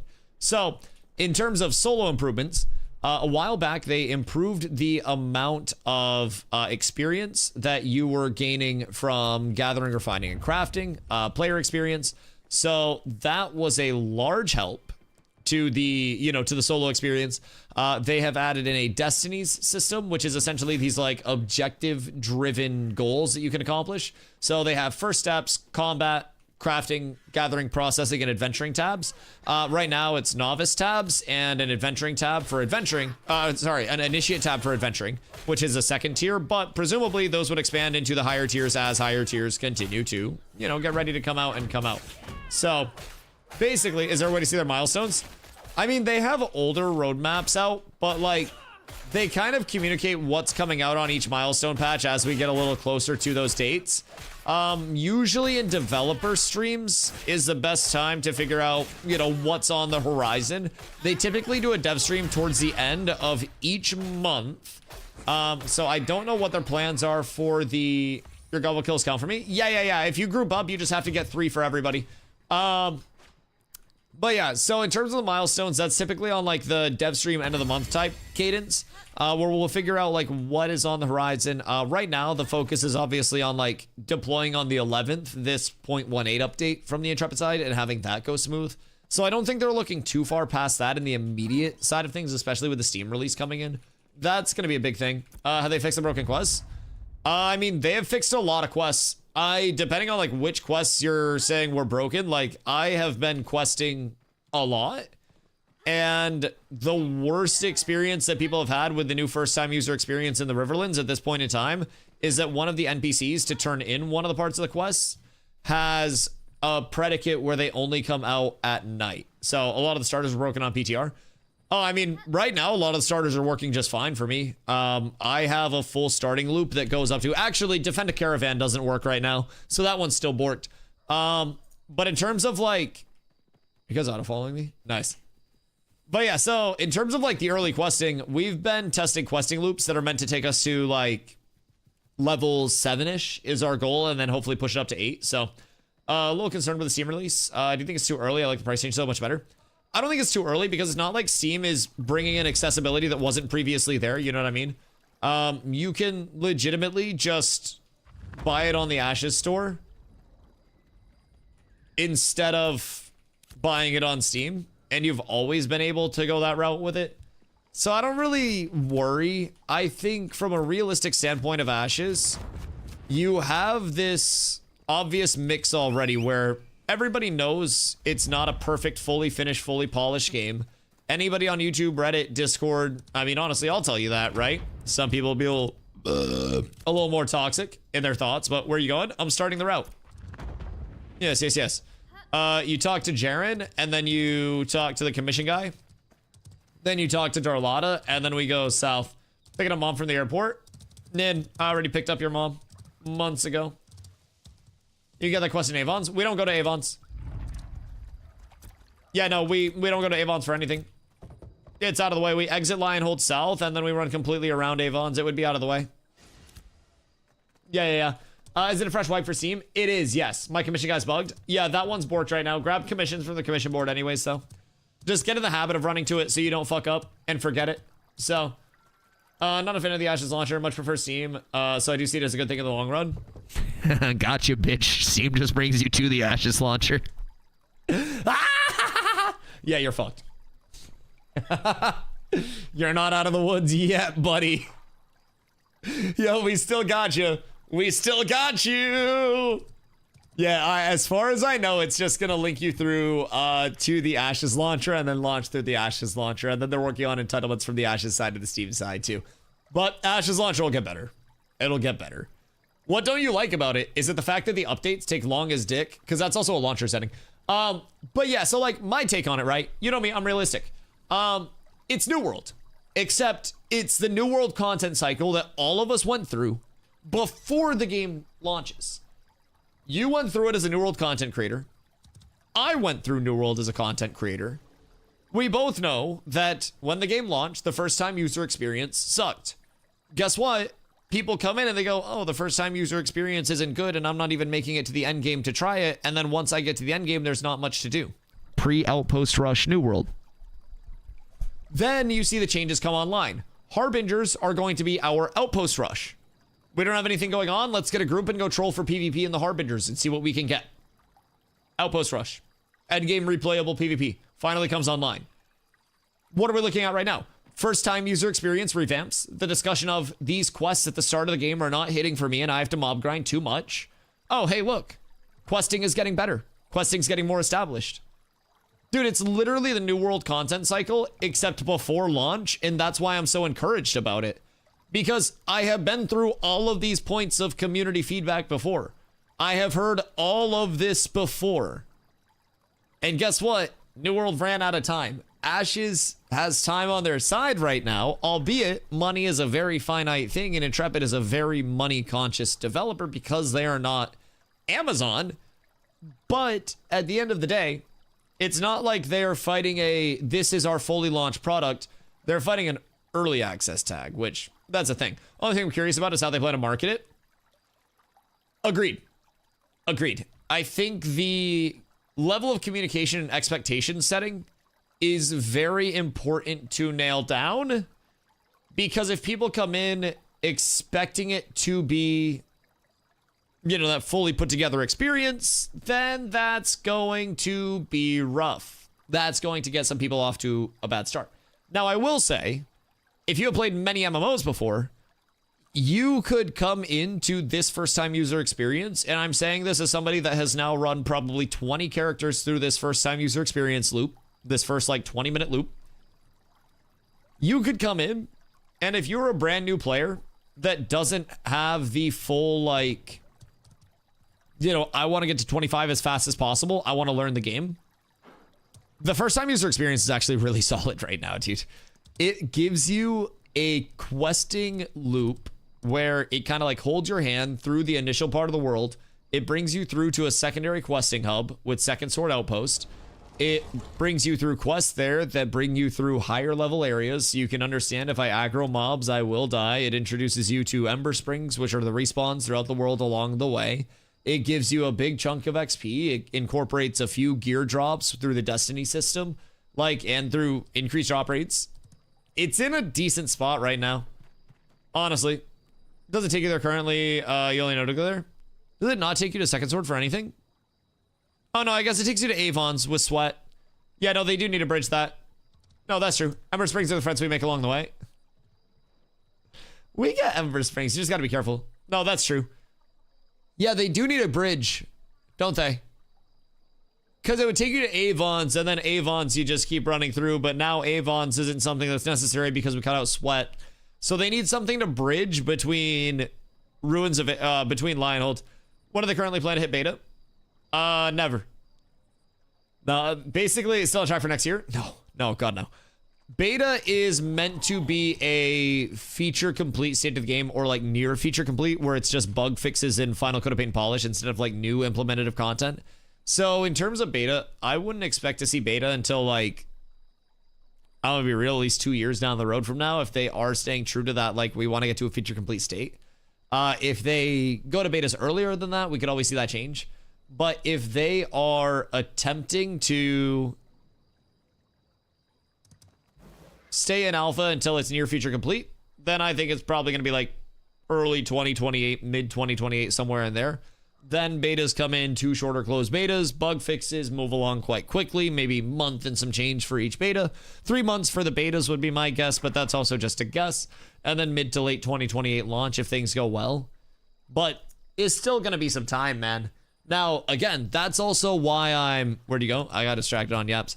That's also part of why I'm very optimistic about Ashes in the long term. Because the expectation is not, it's about to launch fast as shit. They need to add more PvE content. Fast. Why the urgency? Tomorrow we'll have further instructions and our testing focus will be on the functionality of all crafting recipes. Hey yo. Boost coming in. What do you feel is lacking for PvE content? Harbinger is PvE content. Gathering is PvE content. Refining is PvE content. Crafting is PvE content. Leveling the settlements is PvE content. Like, there's a lot of PvE content. The game is primarily PvE in this current state of affairs. Harbinger does bring in PvE content, but that's also PvE content that can be competed for. Like, what are you kind of like... Whoops, I forgot to grab the quest. My bad. What are you kind of like hoping for? Sport fishing is PvE as well. Fair, sport fishing is also PvE content. Yeah, there is a lot. So slow. Lick my noodles. I'm in yap mode right now. I'm not in prog mode right now. You're lucky I made a new character. Gosh. So demanding. So demanding. It's not like stuff is stopping dev on the 11th. Will be a lot more to come for both PvE and PvP. Fupo, silly cat. Everybody knows once the game is launched fully on the 11th and Steven makes off to Belize with all of our money, all development is going to cease. Intrepid Studios is actually just a shadow kitchen or whatever they're... Ghost kitchen. But development-wise, it's just an LLC front. They've been outsourcing everything to Sora AI, and it's all just falling apart here soon. This is what the interview is about. So basically, we're gonna break, and I'm not supposed to say this. Steven's going to Belize very soon. He will not be coming back from Belize. We will not hear from him again. And Ashes will die. For legal purposes, this is not true. I leveled. At least Ashes is an Aeon too. Bro, I mean, honestly, I think the problems with Ashes are a lot of problems that, if I'm being completely real, too many MMOs experience at this point in time. And they are problems that too many MMOs, in my personal opinion... Oh, welcome to Corrupted Areas, by the way. I turn on my graphics so they look a little bit better later on. But yeah, too many MMOs in my experience, and in my opinion, experience these things post-launch, and these problems post-launch. And for me currently, seeing these things as problems early on in development, where obviously we've been in development a while, right? But the expectation is not that the game is launching in 6 months. The expectation is not that the game is halfway done or anything like that. The expectation is that we're in alpha and there's still a lot of the game left. So for me, I'm not even in a matter of like, at least Ashes isn't this, that, the other. I'm not even in a comparative state. I'm just straight up in a state of like, I'm glad Ashes is Ashes. I have enough fun on here where I'm not looking at other MMOs like shitting on them. I'm looking at other MMOs hoping that people are having fun with them. And unfortunately, I'm hearing that people aren't having fun with the MMOs that they're playing and they're trying to force it. So like for me, I've been over in Ashes since December because I had fun with it and it's only getting better for me. I'm living the fucking dream right now because again, as New World content creators, this is the same thing that we went through in New World, but instead of like the post-launch New World state where we had 1 million concurrent players and 8 million copies of the game sold for that launch, Ashes is just small. Ashes is very small boy. Tiny boy. 150,000 total player logins. Why did I run over here? 150,000 total player logins over the course of Alpha 2 so far. Alpha 2 Phase 1, Phase 2, Phase 3. Phase 2.5 as well. You said we don't go here. I'm on autopilot. I'm so sorry. I'm yapping and reading chat. Lick my noodles. Listen, I told you I'm in yap mode. This is not the speed run. I just want to figure out the Minotaur quest. That's my bad. Warhammer, LOTR, New World, Zenimax. Yep. It's rough out there, dog. It's genuinely rough out there. And for me, I'm not necessarily chasing the flavor of the month, hoping that it hits. I'm sitting here playing something that I genuinely believe is being built in the right way and hoping that it doesn't end up like another one of those projects that don't quite make it out. And at the end of the day, it's always a non-guaranteed world, especially in MMOs right now. Like Western MMOs have been so down bad for so long, from like development costs to you name the struggles, literally everything, right? It's been rough for Western MMOs. So yeah, I try to tell every single person that comes into chat, there is always a non-0% chance, like jokes aside, that Ashes could never launch. And if that happens, I'm going to be here the entire time trying to help provide feedback and build a community that helps it launch, and maybe somewhere along the line can find a bug or two that improve the experience for people down the road. Like, at the end of the day, I enjoy it, so I'm going to enjoy it while it's here regardless, the same way that I did with New World. And if I stop vibing with it, I stop vibing with it. But like right now, and with the knowledge of where the direction is headed, I'm at a point where for the next few years, we're chilling. This boss looks neat. Yes, welcome to Yshara the Siren Below. Yshara the Siren Below is one of the new Harbinger bosses and is a nautical themed boss. One of my favorite abilities that Yshara has is the wave ability that comes across the arena. So you kind of see it like scaling up on the outside of the arena area, and then it works its way across the fight. So if people aren't paying attention and calling out like where waves are and where to move, or at least marking somebody in the raid to identify where all the waves are coming from and where to go to for a safe spot, that wave will one-shot you. Now, keep in mind, at this point in time, part of the reason why the damage is so high is if you look at the buff bar for the boss, this is in a Harbinger that this is in a corrupted area, like a Harbinger area, that has the other, on my minimap in the top right, corruption zones coming off of it. Those corruption zones that are coming off of this initial Harbinger area then give that boss buffs from like 99% reduced damage taken to 500% power increase, which is a 5x. So you have to fight back against the corruption before you can go into the main space. Nice. Thank you for pulling up your map, Dusty, from a few days ago. So basically, we would have to go into all of these areas on the side, which we do later in the VOD. You'll see those areas, and I put my graphics on cinematic for that. And when we go into those areas, you'll be able to see like the objective list and what we need to complete and what we need to look for. Some of the things to complete all the objectives are not in at this point in time, but they shall be. They shall be. So once you fight back against those areas, you strip the buffs off of the boss, which then enables you to, how do I progress this? Oh, when you get to second sword, you'll talk to the captain, talk to Green Cross, grab all of the quests that he has, and then you'll go over and you'll talk to Taskmaster Philbin. Taskmaster Philbin will be Book. Taskmaster, I don't know if Book went out on him or not, but Taskmaster Philbin is to the right. He'll give you a quest to clean the outhouse and grab 3 skeletons from the ground. So the outhouse is like to the north side. It's right up against this wall where I'm riding to right now. So you just interact with this over here. It's got the stinkies. And then from there, turn right. Yeah. So interact here. And then once you interact there, you want to hop on your mount, jump over this wall, head to the north. And then through the trees, you'll see these skeletons that are on the ground. And you'll grab 3 of those skeletons and then you'll bring them back here. Once you bring them back here, there is a brazier that's in the back by the tents. What's this interactable back by the tents? This is a scouting pack carrying rations and tools for a long patrol into the frontier. It has the name Footman Spencer on it.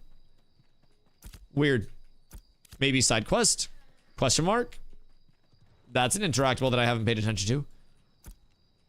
So once you do that, you'll interact with Taskmaster Philbin. Oh my god, wait. I didn't actually grab the shit yet. Okay, cool. We're good. I think we're good. Did I brick it? I did the quest before I had everything. Wait a minute. Maybe I just have to clean the outhouse now. Oh, shit. I did it in the wrong order because I wasn't paying attention. Oh, no, we're good. Okay, I got it. We're set. The questing in this game should be great when it's finally ready. Hidden quests, all sorts of shit. Oh my god, there are quest chains that you get from finding a fucking stack of rocks on the ground, dude. Like, what the hell do you mean? Yeah, this is going to be insane. There are fucking constellations that will lead to things. Like, it's insanity. I love secret stuff. Oh my god, Oreo. Between, like, the story arc system, which is basically, like, this is the start of the story arc system. Story arcs are essentially these events that can either be, you know, predicated by things or can just be present in the world that can be preceded in multiple ways that will leave servers in unique states. And every state of every server will be completely different because of story arcs, because of player decisions with the living, breathing world. Got the skellies? Yeah, get the 3 skellies and then come back and then burn them here at this brazier. Sorry, I was yapping with Oreo. But yeah, so it's a lot of discoverability that's actually out in the world. There's so much that is yet to come with it as well. But there was a best in slot necklace for casters that came from a quest chain that you found a pile of rocks out in one of the settlements. And then you interacted with that pile of rocks and it sent you on a quest chain. And then there are relics that exist in the world that can drop from bosses, can drop from trash mobs, can drop from random world events. And those relics can be escorted back to settlements or the towns and then can be retained by the towns for inactive and active bonuses along the way. So the relics are going to be massively fought over. There are different tiers of relics that can be discovered and found, and it notifies the entire server when a relic is actually spawned, so then people can make their way over to actually contest it. Relics get sold to settlements for money, relics get fought over to try to get brute force there. So it's kind of sick.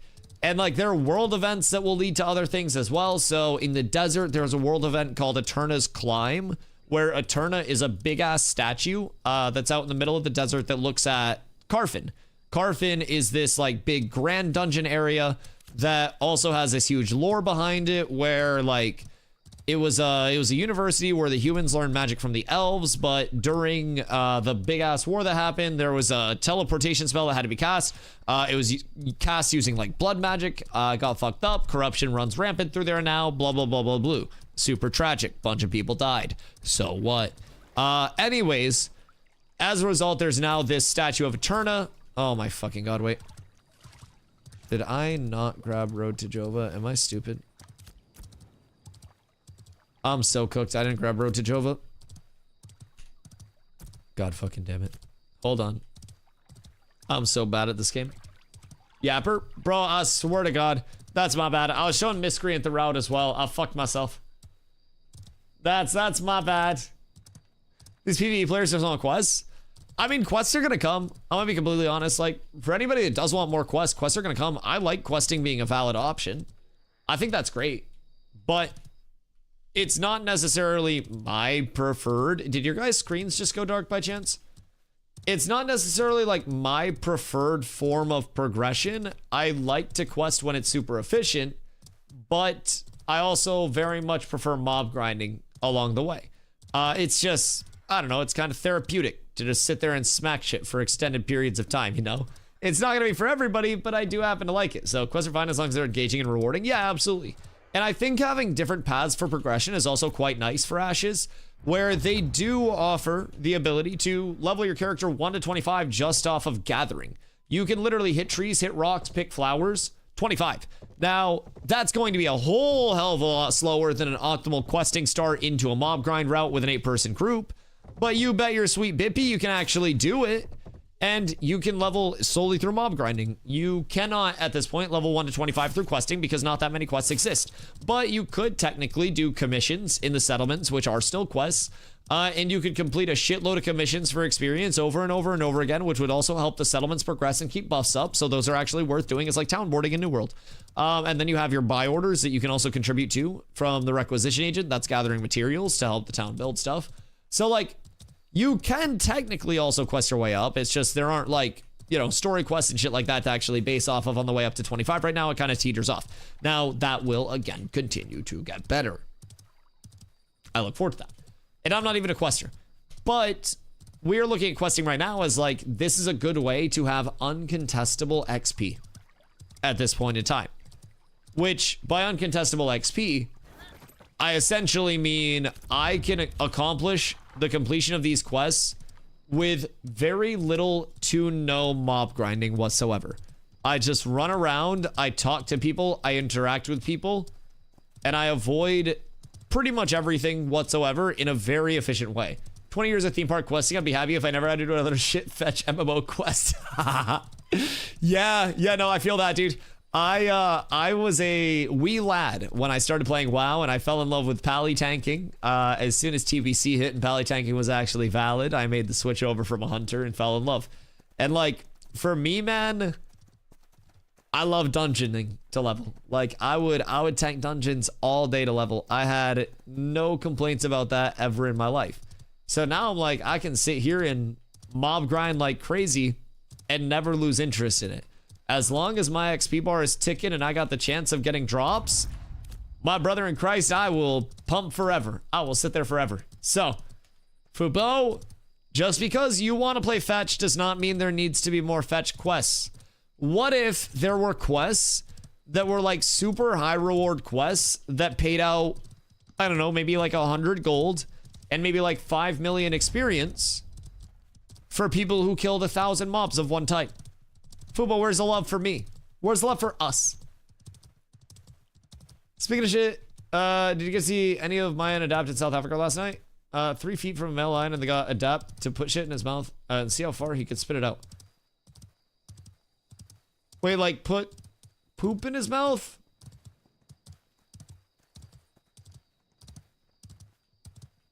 Or like put stuff in the lion's mouth and the lion spit stuff out? No, I don't want to watch that. That's gross. I don't think I want to watch that. I don't think enough money could actually, like, convince me to do that. Oh, God. Dude, I'm so squeamish, I'd throw up. That's so gross. Ew. They had live 24K bitrate in South Africa. That's fucking crazy. So, like, on an IRL setup, they were just rocking the 24K biddy. I run, like, 22K biddies, typically, but... Oh, I was talking about poop. They brought up the poop. I don't know, dude. Poop is just a fucking topic of conversation, I guess. Now, I will say, as a multi-daily shitter because of sensitive tummy issues, it does also hit as a part of the daily routine, you know? I think a morning shit shower and smoke is a good part of any man's routine that if you don't have, you're down horrendous. So, but I blame it on them this time. On YouTube? No, I stream it over here as well. I got approved for the Twitch 2K a while back. So I stream 2K, 23K bitrate. And Twitch is basically, with the 2K streaming, just uncapped our bitrate. We can legitimately stream at whatever. Oh, wait. I did not investigate the wagon crash site. Do we have to do the wagon investigation? Oh, no, we don't. We can just walk through and talk to everybody. Okay, cool. I don't know why I've been running down to do that. Kind of cooked there, huh? But yeah, so I didn't even notice. Yeah, it's nice. It's nice. Hold on, let me full screen it real quick. I get self-conscious when I full screen because it's almost like too clear. Hold on, let me take. Hold on. This isn't the shit clip. I don't trust that. All right, hold on.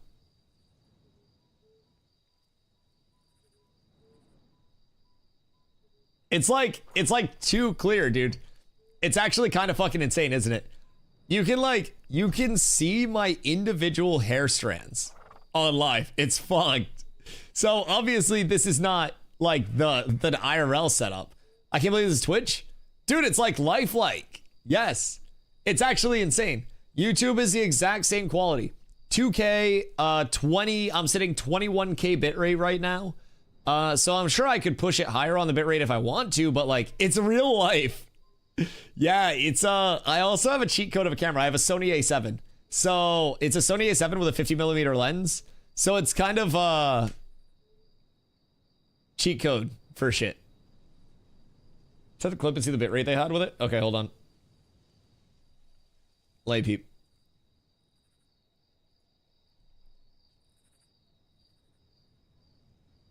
What the fuck?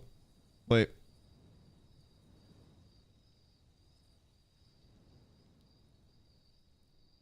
Okay. Hello, Mr. Lion. When I was in Iceland, I basically had this same experience, but with a fox. And then the fox ran away when it realized how large I was. It was like, it was walking towards me at one point, and then it started to walk away. Bro, can I show lion balls on Twitch? Did I actually just get nutted by a lion? Oh, cute. Wait, that's fucking crazy quality. Oh my god. Oh my god, wait, that's insane.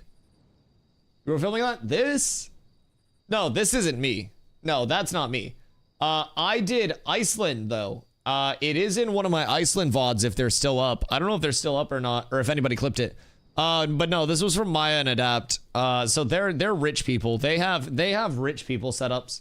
So, hiya. So yeah, they're the super wealthy creators. Now, my he's getting distracted by lion balls. I'm not distracted by lion balls at all. I'm not distracted by the lion balls. I was trying to avoid the lion balls. I got a fucking lion teabag, dog. Shit's down horrendous. Send you another Dr. Peppy link, by the way. Dr. Peppy butter to go with the Dr. Peppy bread. Like, I'm not gonna lie. That sounds like it would be good. I'm gonna be honest. I was up till like 6 a.m. watching that shit. It was insane. Yeah, I mean, IRL travel streams can be really fun. The thing with IRL travel streams, they're also really fucking expensive. Traveling is, dude, it's so crazy. Like, if you were an IRL content creator, you either have to be in an area where shit happens all the time for it to be entertaining. You have to sit in a room and be entertaining without playing games, or you have to be so ungodly rich in the first place that you can just travel to so many cool places where people will watch you showing them different cool places and will be able to count on you consistently going to cool places because you were just generationally stacked. That's the tips to breaking into IRL content creation. Honestly, any level of content creation. Have a lot of money. Thank you for coming to my TED Talk. That is step one. All right, I follow you guys now. We're speed running this one, by the way. Try to keep an eye on Glint, too. We need to make sure that we're at 20 silver in Glint, but we should be good. If this takes us back this way, it's actually good, too, because then we can loop down to the harbor. So after we complete this, we go harbor, and then we'll see where that leaves us.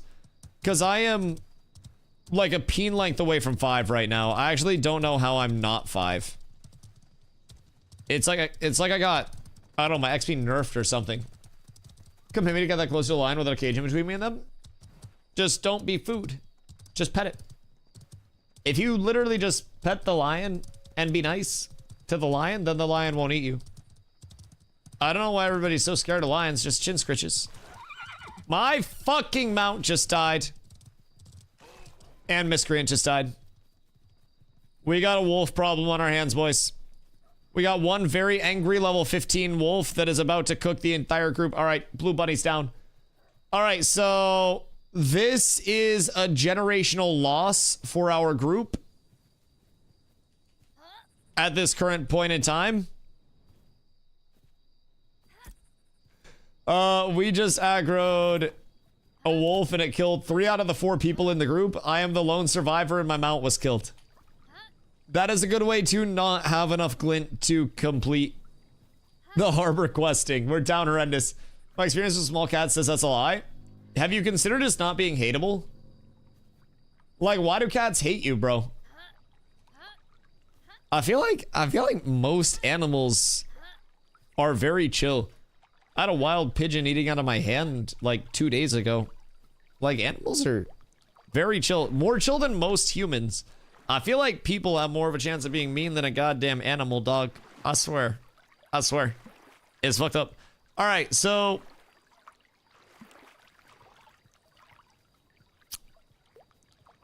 is this quest... we need to figure out a route that's not going to bring us through a lot of high-level mobs if we are attempting to do this quest.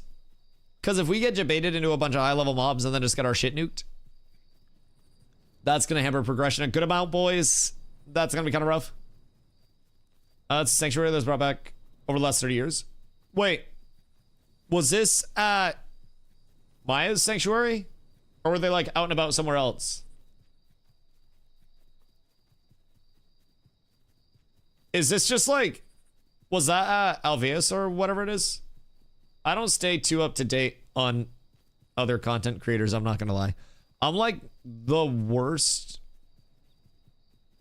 content creator in terms of like an online presence, despite having a near constant online presence. They're in South Africa at Shamwari. Oh, word. I have no idea where that is, but that sounds dope as fuck. I mean, it looks fun. The concept of that is crazy to me. Yo, Galaxy, what up, dog? Hope you're having a good day. That's so weird. Whenever I greet my friend Galaxy, I also say, yo, Galaxy. But if I get the $100 pack right now, I can play the game. Yes, however, I would wait until December 11th when the new update comes in. It does go down in price on December 11th to $42.50.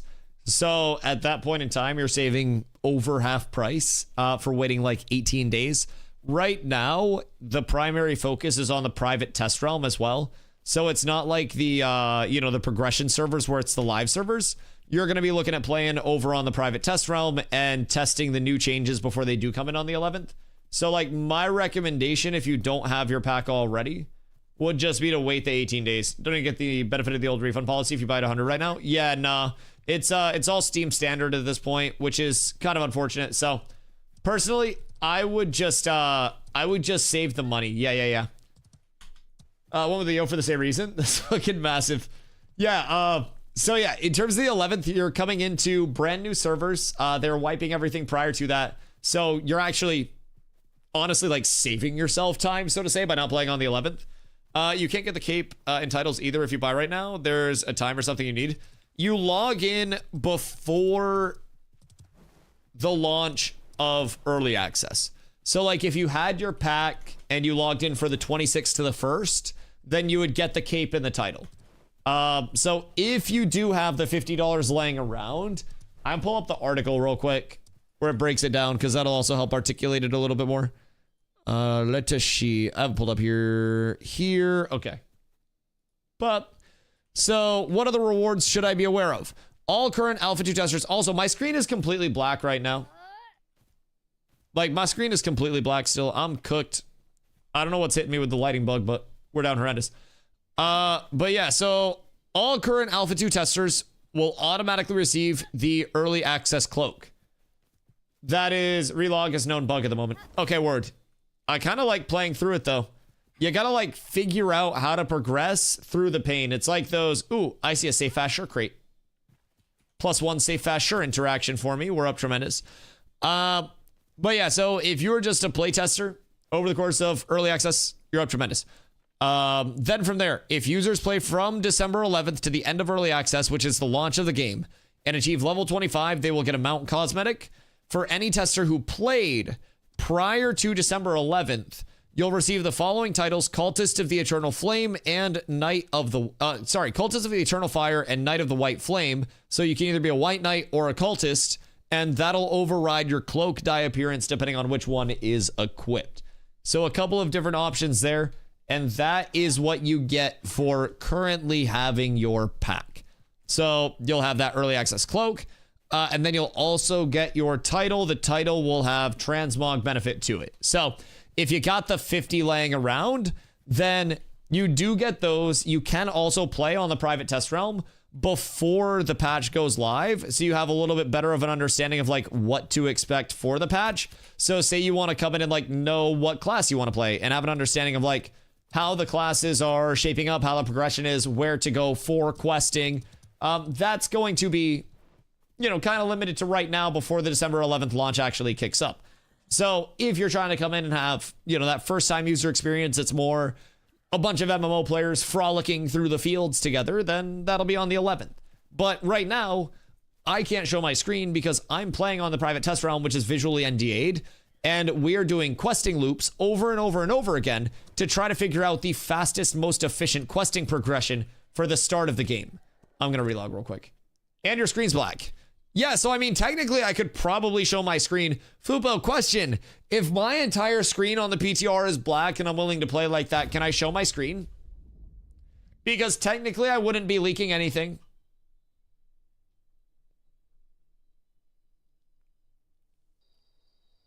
If I could play through that, I feel like I've earned it. If I'm willing to quest with an entirely black screen, we're good. Until it snaps back. Yeah, you're right. You're right. Probably safe. PTR screen doesn't have the watermark anymore. Yeah, I mean, there is still some visual differences where it's pretty easy to tell, but PTR screen, no more watermark, which is nice. I'd kind of toned out the watermark, though. Your guild is not currently at war. Really got me accustomed to watermarks and small distractions. I toned that out, and then from there, it was all easy. All easy. I'm on a black screen also. Just relog if you're on a black screen. Yeah. All right, so that's the Minotaur quest. That got me to level 5. Is my mount up yet? Nope. Doing this quest lets people get packs for safe Asher. Right. So with this quest, this is Ways of the Past. Ha! This gives boob experience. This quest gives 8,008 XP. Sorry, my bad. Nice. I like this. There are so many 420s and 69s and boobs in this game. I swear to God, it has to be deliberate. Those values are thrown in so frequently as placeholder values for systems. And I'm proud of them. I just want Intrepid to know. How important are the titles? These are the first titles to be distributed. Now, with that being said, there are other titles that are available through, like, way earlier packs. So, like, the early Kickstarter packs have titles with them. Some of the titles that were, or some of the packs that were previous to the start of Alpha 2, with those, like, Wave 2 bundles had titles associated with them. So these aren't, like, the only titles that'll be available. But these are the first title that's available, you know, regardless of having the Kickstarter packs or the earlier packs or not. So this is the most available title at this point in time for people. What exactly does your cloak dye appearance? Does that mean gonna change the color? Yeah. It'll just change the color of your cloak a little bit. And then there's also like the early access cloak, which will presumably be like, you know, the cloak skin to go along with that. So seems like you'll get new cloak and then be able to change the color of that cloak along with it, which pretty cool. The title will be much cooler as, you know, more people come in post December 11th, because anybody that comes in and waits for that, you know, that cheaper pack isn't going to get that title. So that'll be cool for people to show off if you do want to go that route, but also every playtester before that is going to be using one of those. So what's your thoughts on the Steam drama? What Steam drama? Like the Steam PC stuff? Or like the Steam Ashes stuff? Oh my God, multiple Steam dramas. Or Lord Gaben. The Steam Ashes stuff, I mean, I think if there's any drama around it, people are just facilitating the drama on their own thing. Ashes coming to Steam? I don't really think it's that big of a deal, dog. I'm gonna be completely honest. Like, every single person that's gonna pick up the game through Steam could have just done !Ashes instead and got it through the Ashes website. Like, Pirate Software, when he had 15,000 average viewers, was playing Ashes through the Ashes website, through the Ashes launcher. Summit is going to come back in and play, and he has his copy through the Ashes launcher. Esfand is going to be bringing his community over, and a lot of them will probably be through the Ashes launcher. And then there will be people that access it through Steam because Steam is Steam and it's more convenient. But people who heard about Ashes in any capacity in the past also could have just got their pack if they wanted to, right? Whether it came to Steam or not, the price reduction was still going to happen. These content creators were more than likely going to check out the game. Someone said Lyric was coming over as well. Oh, is Lyric confirmed coming over as well? Jesus fucking Christ. Back to irrelevancy I go. It's been fun, boys. It's been fun. I'll see you guys when all those content creators leave again. Don't forget to keep your T1, T2, or T3 paid recurring subs going while you guys are gone or I can't eat. So, what to do when the practice crate won't open? Oh, did you fuck your quest?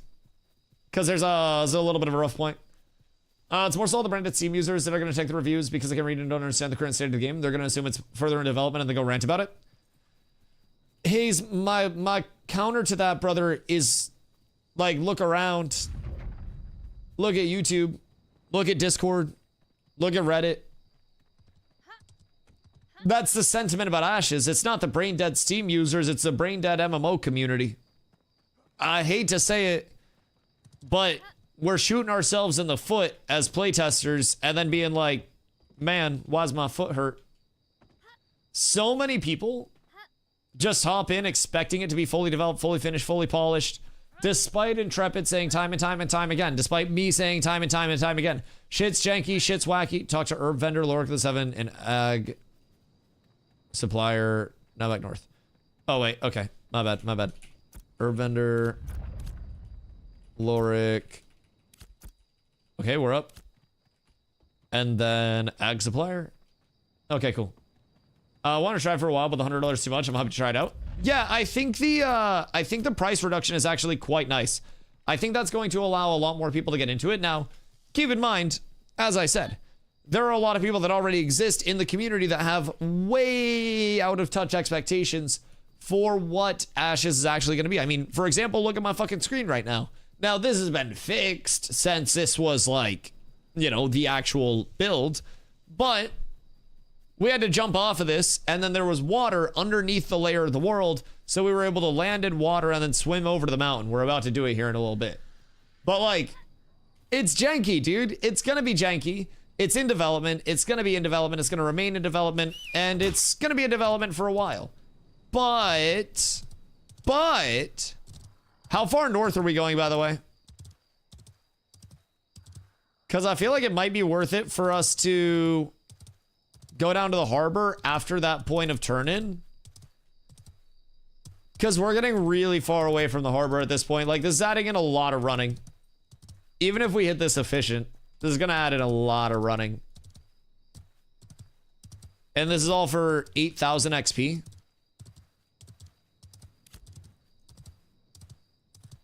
This is all the same as Road to Jova. This seems like more than Road to Jova. It also takes us a bit more out of the way, I feel. Maybe if we found a way to sync them up, like, synonymously and do them kind of like side by side, we could optimize it. It just feels out of the way right now. You know what I mean? Kind of just buying out for the special title, plus I just want to play right now. I mean, if you do want to hop in and check out the PTR build, keep in mind, it is an earlier look at the build. The private test realm is what's up right now. That's going to get wiped probably multiple times next week alone. So from that perspective, like, you'd be hopping in with the hopeful expectation of, like, seeing the build early, getting your hands on classes, figuring out what classes you want to play, you know, what trade skills you may want to do. Just a baseline understanding of how things feel, right? How much XP is Road to Jova? I want to say it's like 15k plus. I think. Double check me on that, but I want to say Road to Jova is juicy. I may be tripping on that, but I feel like it's more than this. Where do we interact with the caravan? Oh, the ashes. I was so scared to interact with the ashes. Jesus Christ. Also, I only have 2 of the vendor people talk to, it says. For ways of the past. Oh no, I have 3 investigate threats. And then I have to do the rest of it. But this seems out of the way. Because in this time, we could have gone down to the harbor. We could have completed the harbor after Road to Jova. And the harbor gives us establishing a settlement turn-in, which is 6,700. It gives us the crate turn in, which is another like 6K. And then it gives us the caravan start and finish, which is like 15K. Yeah, where's the rest of it? Like, we can peep it, but I feel like this is leading us too far astray from the efficient XP. I feel like our goal should be road to Jova and then immediately south towards caravans. And then trying to scale off of that. The tower quest works now that you pick up a second sword outpost. The treasure chest can be opened by a key that drops from the easy 3-star in the tower. Yeah, I'm not doing shit for a quest that drops from one mob foop. I hate drops and contested things right now. Genuinely, why do I have an Ashen Flame warrior that has... Oh, kill 3. Okay, so we have to kill 3 of these guys. I hate quests, especially starting, that have, like, kills forced, or especially, like, drops forced with them. Because on launches, it's just so easy to have those areas contested, and then you're immediately fucked on a questing route, you know? That's what I try to avoid. I really am a big fan of uncontestable experience, as I call it, where it's just, I run here, I talk to this person, and then out of nowhere, boom, XP. That's my big thing. Is Summoner cracked? I was looking at Summoner Mage. Summoner is very, like, supporty. It's got a lot of CCs. It's got a lot of silence. It's got, like, some area control and shit. So, like, Summoner is not necessarily going to play as, like, the craziest, super oppressive, nukey, DPS-y type class. I think it's more so set up to play as a, you know, a facilitator. It's like, there's an initiate going out. I drop my void on a clump as a summoner, which is then going to silence everybody in that clump. And then if I have a target that's overextended, then I can put my fucking dumbass exhausting beam on them that stops them from dodging, blocking, sprinting, any of the usage of the stamina bar.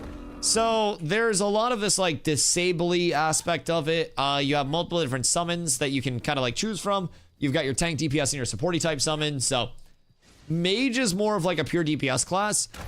Mage players will be quick to tell you that with the new time to kill coming in the potential state that it's going to come in at, as of right now, playing a mage is feeling a little worse for wear than some people would like.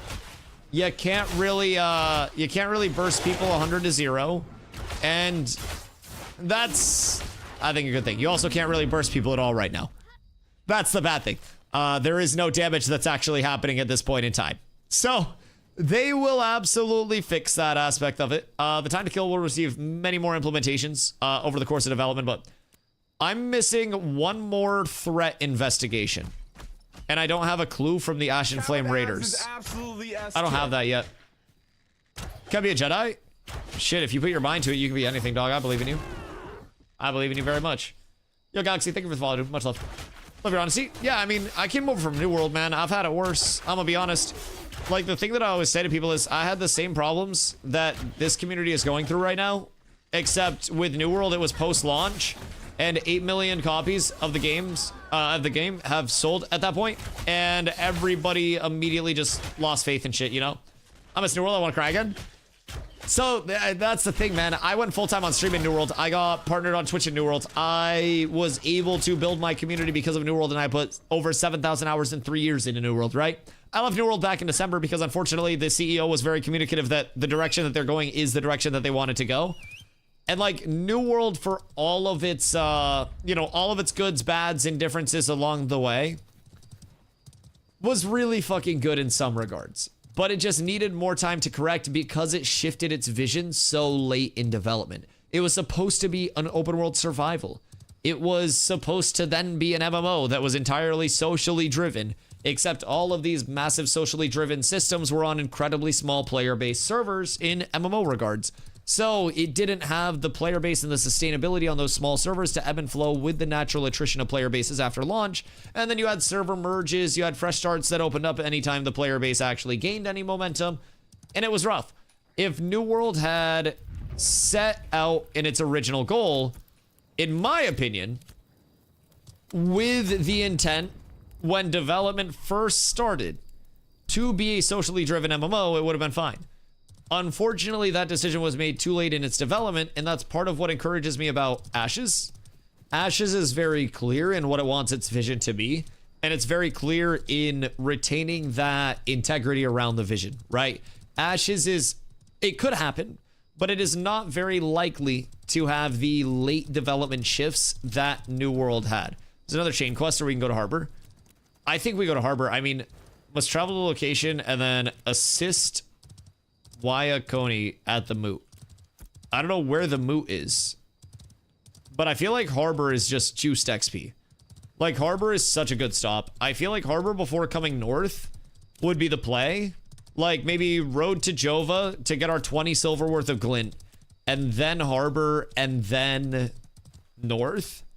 Does I'm not sure where to go. I don't think I have it tracked. I think I have a lot of other shit tracked. I grab commissions and stuff. But yeah, so with Ashes, right? The phase that we're at right now is kind of like where New World was when it launched.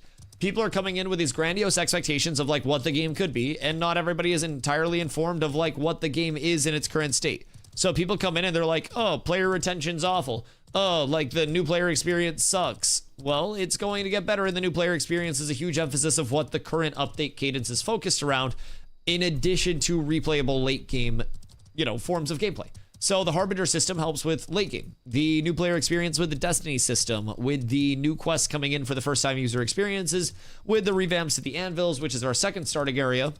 That's starting to address what New World took more or less 2.5 years to address, where it was, we've got to get the first time user experience good to go. We've got to retain players to max level in the first place, and then we can put in max level content. So now, before the game launches, Ashes is working on that player retention through the first time user experience, through a fluid, you know, progressive tutorial based first time user experience that introduces you to some of the systems in the game, some of the areas in the game, the combat systems, some of the crafting systems, and rewards you for that time investment in a meaningful way. That's where Ashes is at right now, multiple years before launch. I've been here before. I played New World when Outpost Rush wasn't a thing. I played New World when we were mob grinding one singular camp and looking at respawns for our entire leveling prog, because that was the most efficient path. I was there for watermark spreadsheets. I was there for it all. This is the same set of problems that New World went through post-launch, except they're going through them in less of an urgent capacity and with fewer people immediately losing faith in the title. There will be people that lose faith in the title, but it's going to be way less now than it was in New World's instance, with 8 million copies of the game sold. Suppression rate is base. Suppression rate can literally go fuck itself, by the way. I'm just putting that out there. Suppression rate can actually eat my entire butthole. Have you got to look at the Harbinger update? Do you think Harbinger content loop might be enough to fill the lack of quest content loop? This is a Harbinger update that you're checking out right now, Mukul, over on YouTube. So this is a look at the PTR server. They lifted the visual NDA for a little bit 2 days ago. So I was able to film and I was able to stream and I was able to get content, but this is footage from the private test realm. This is the corrupted area that the Harbinger facilitates. So the Harbinger itself, like that system brings in a ton in just the immediate like PVX loop and the server implications of that. So when I open my map, you'll notice, like, I'll pause it when I open my map. You'll notice that the corrupted area has expanded. So we have our raid towards the middle right here. And this is where like the main, you know, the main hub of corruption is. If you do not respond to that corruption quickly enough and, like, you know, complete those events that facilitate because of the corruption, it will then start spreading. So it's spread through here, it's spread up here, and it's spread over here. This transforms the open world into also force flag lawless PvP areas, but more importantly, those corrupted areas that have different mobs, different gatherables, different everything to them. So it is a completely unique transformation of everything in that vicinity. So with the Harbinger content loop, just immediately with the Harbinger systems, you're looking at an incredibly difficult boss fight that has multiple predicates to it. You are looking at something that's going to be contested by not only the incredibly difficult mobs, but also other players. That's going to make it even harder. You're going to have people that want the corruption to expand. You're going to have people that want the corruption to shrink. There will absolutely, positively be both sides of the coin there, all at your disposal. Oh my god, my character's squeaking right now because my mount keeps doing the ghost runaway bug. So, with the Harbinger update, I think that that will be the first form of replayable, repeatable content once people actually have their gear. I think that previously, I mean, we have guild wars, we have settlement wars, we have settlement sieges. There's nothing on the line with those right now other than yelling at each other in Discord after the fact. And like, that's not really the most incentivizing thing for people over the grand scheme of it all, you know? So from my own personal perspective, I think the Harbingers is finally a representation of like, I have gear, I have grinded, I've ground, I am now ready to take that gear that I have ground and put it to the test against other people and hard events. That is going to bring a lot of content to the servers, because even if the big bad is holding down the middle area, like the big bad guild of the server, you can go somewhere else and try to rat out the objectives to shrink the corruption over the course of it, and then try to contest that however you can in any way, shape, or form. So the Harbinger update, sport fishing, like the progressionary changes with crafting, the questing changes, the settlement building, I do think it's in a really good spot where we're actually starting to get more replayable, repeatable content. Of course, this is not immediately the point where everybody just hits max level, gets max gear, and goes, wow, I've got everything in the world to do. A lot of people probably won't get max gear if they do hit max level. Some people probably won't hit max level. If you do hit max level and you do get a lot of gear, you'll probably hit a point where you're like, oh, okay, well, I'm kind of bored today. You may be gathering like crazy, knowing damn well that you're working on a whole lot of progression, but that progression may not hit for you because it's just boring gathering stuff. Anything is possible, depending on who you are as a player. So, at the Caravanserai Assistant, when we come over here, by the way, you talk to him once, you accept packing crates. You talk to him twice, you accept packing crates again, and you receive your crate. You talk to him a third time, and then you pick, how do I run a caravan of my own? And then he gives you the caravan quest. And then you interact with, you can help with crates, and then you say, I've got my practice crate, and then he gives you a small crate for running crates. Then after that, you run over to the Caravan Master. You will launch your, you'll go, I want to launch a caravan. Actually, I fucked that up. You want to vendor before you leave the Caravan Assistant, once you accept the quests. You want to get 20 silver in vendor glint. Then you go to the Caravan Master, and then you manage your caravans. Purchase a caravan, let it load, prepare launch, and then start to deploy your caravan on the ground behind you, because that takes 2 minutes to deploy. Then you go back into, I'd like to manage my caravans, go to your crate storage, right click your small practice crate, pack crate, seal crate, that goes in, you get the objective complete, at which point you go back over to the Caravanserai Assistant, and then you turn in your quest there, 6,700 more XP. From there, vendor the rest of the shit that's in your inventory. You get some glint rewards for completing these quests too. You can repair if you need to repair. This is a time where you'll accept your destinies. Make sure you pop a ration while you're here. And then if you pop a ration while you're here, you accept all 8 of your first steps in your destinies tab. And that's going to get you the claim for your health pack, an armor pack, and a weapon. So through doing this, we'll get this entire quest loop taken care of. I have hit level 6 before turning in the caravan stuff. I'm now 41.9k XP away from 7. I have another 10 silver in glint from the Destinies tab. I can get myself a very, very, very nice, very welcome weapon upgrade early on for some power. And in my adventurer's chest, I can get myself a nice max HP chest. Boom. All right, cool. So we've got that all squared away at this point in time. Make sure you equip your necklace. And then once your caravan deploys, you're going to get into the caravan, you're going to turn in the caravan, and then you're going to talk to the Caravan Master. That is going to give you another, big chunk of XP. Not seeing how to pack crate. Go to the Caravan Master, and then interact with him for your caravan, and then go to the crate tab in the storage, right-click the crate in your inventory, and then pack it and seal it. To do that side of it. Caravans aren't worth doing, trust me, I'm a data scientist. Logic is a data scientist, Pock. I'll have you know, professional data scientist. Yes, yes indeed. Absolute data science out here. But I will say, like, low-key, high-key. With the diminishing return system that is in, memes aside, caravans unironically will hit points where they are by no means worth doing, because so many people will be running them. It's like what we saw with Kaltorum being the one area where you can actually turn in crates and caravans in the anvils. Everybody ran to KT. And as a result, the diminishing returns kicked in, resulting in Kaltorum's payout being very, very, very low for those same crates. So the DR is interesting. As more settlements level, that'll help a lot. All right, so with that, we got 35.4% through level 6. This gets us to level 6 without the Minotaur quest. So, like, I'm not sold on the Minotaur quest before this. How do we turn in the caravan? Get in the caravan when it deploys, and then just hit the anchor. And then you're good.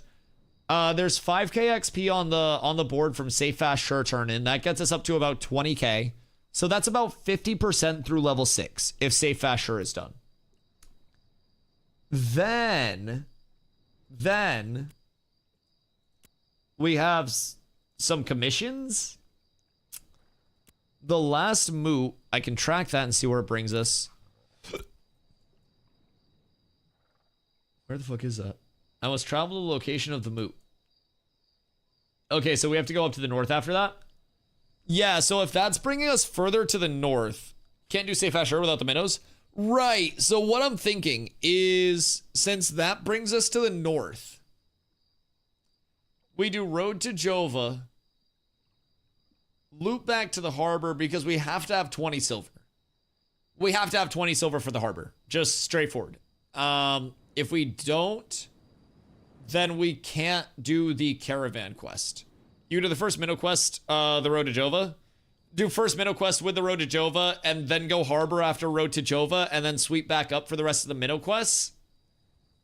And then turn in Safe Fast Sure. And then leave after Minotaur chain is done. Because at this point in time, the Minotaur quest, the last move, plus Safe Fast Sure, that's going to be about 16k XP. That'll get us within 11, 12k of level 7. So then how do we get 11 to 12k to get to level 7? That is the next step, efficiently. But also, there are going to be more quests. You get Safe Fast Sure done with Road to Jova. I think Safe Fast Sure, just don't rely on it. If I'm being honest. Safe Fast Sure, consider it a bonus, not a core. Because Safe Fast Sure is dependent on parcels existing on the side of the road that aren't just getting fucking Bonnie Blued by every single person that's running past them.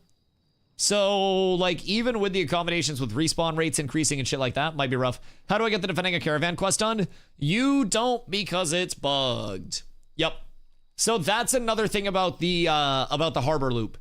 Once Defend a Caravan quest is done. Ooh, I wonder if we have to have somebody opt in to attack it on the other side. Ooh, I haven't checked that. If we have to have somebody opt in to attack the caravan, that could be it. Because maybe then we just do multiple caravans. So let me see. Caravan Defender. Caravan event started. Defend the caravan. All right, now have Miscreant try to turn it in. Because oh wait, I don't have the Protect a Caravan. Hold on. I need it. Wait, why don't I have the Protect a Caravan quest? What a goddamn heli. Where'd my Protect a Caravan quest go? I don't have it. Weird. I must have fucked up accepting it this time. Okay. Well, we can always remake characters. Today I learned I can brick the Protect the Caravan quest. But yeah, we want to try to make sure we get that, because that is another 14k XP as well. They give you nice weapons for the whole chain. Which chain? The Minotaur chain? Or what you talking about? This is why we need the quests. What chain are you talking about, though? Because if you're talking about the Destinies, like, the loop without the Minotaur quest is doable. It's 2 upgrades, what we just did. Oh, yeah, I mean, the Lost Weapon chest. I mean, so the Destiny chest you complete even without the minnows, and the Lost Weapon chest you get without the minnows. Those already exist in the loop. So if you cut out minnows, you're still set. These weapon chests exist with the current loop that I run. So you can replace those right off rip. I mean, I have 27.7 power now. Winner of the quest, that's the issue. I think that if we pay attention, we can see where the chest comes from. Because the Destiny box is the good box. The Destiny box is the box that gives you the Wanderer's chest, which is the big chest. If we pay attention, we'll be able to see which quest gives us the Lost Weapon crate. Because the Lost Weapon crate is being granted by a quest, because it's coming into my bag after the Rancid Cheese. It's a 12th crate, not the 11 that we start with. So, if we kill 5 minnows, we get the kill 5 elite enemies, Destiny done for 1,000 XP. I don't know why that was so hard for me to read. Dusty literally illiterate. Down horrendous today. Let's see. You do also get glint for the 2-piece, which is cool. That's like a 5 glint bonus. So I mean that'll help with glint early on, but we also only need 20 glint, 20 silver worth of glint. So it's not like we need help with the glint necessarily. But that'd be a nice follow-up. Like, I'm not opposed to throwing it in, and we don't know what the combat tree is going to be. But the 4, 6, and 8 for the adventuring tab give us armor pieces. So that is going to be nice. Do we have any any commissions completed? No. But yeah, that's the intriguing part over here. Now, I also only have 4 elite enemies killed. But we'll get elite enemies from our first mob grind anyways, so that's not too crazy. Like, I'm not entirely concerned about that.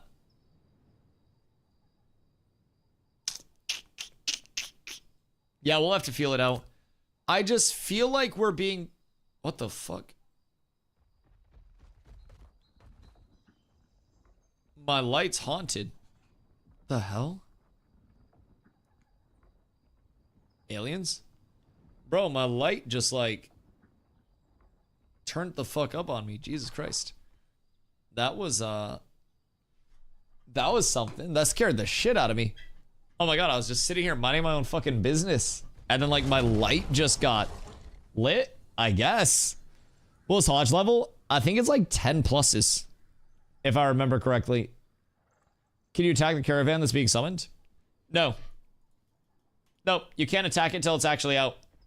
So, essentially, it has 220k HP on a base van. Someone would have to kill it in the time that you can attack now. Yeah, I mean, you can.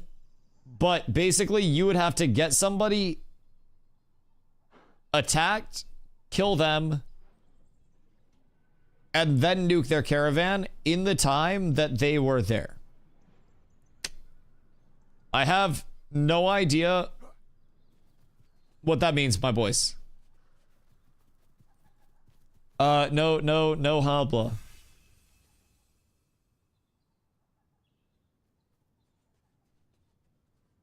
Oh, that means that's my bad.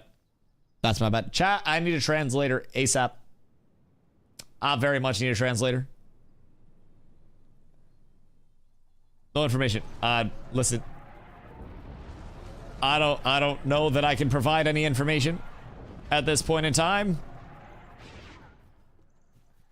Portuguese. Yeah, oh, okay. Okay. It's a secret. Wait, do they want information? What do they want information about? Is this where extortion comes in? Were they the ones that fucked with my ring light? It wasn't even my ring light, it was my softbox. Alright, hold on. I'll be back. I'm gonna get water. And then we need to try to fucking fit in this stupid goddamn Minotaur quest. Because for whatever reason, people want to run it. It's fucking awesome. They're asking if they should wait for December 11th. Yes. Wait for December 11th. Save money. Wait for the update. Play on the update. You will save $50+ Very much so, yes. Wait for December 11th. I was close enough. Yeah, somebody Google Translate wait for December 11th to Portuguese for me real quick. Hit me with that shit. I'll be right back, lads. One sec.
I've returned.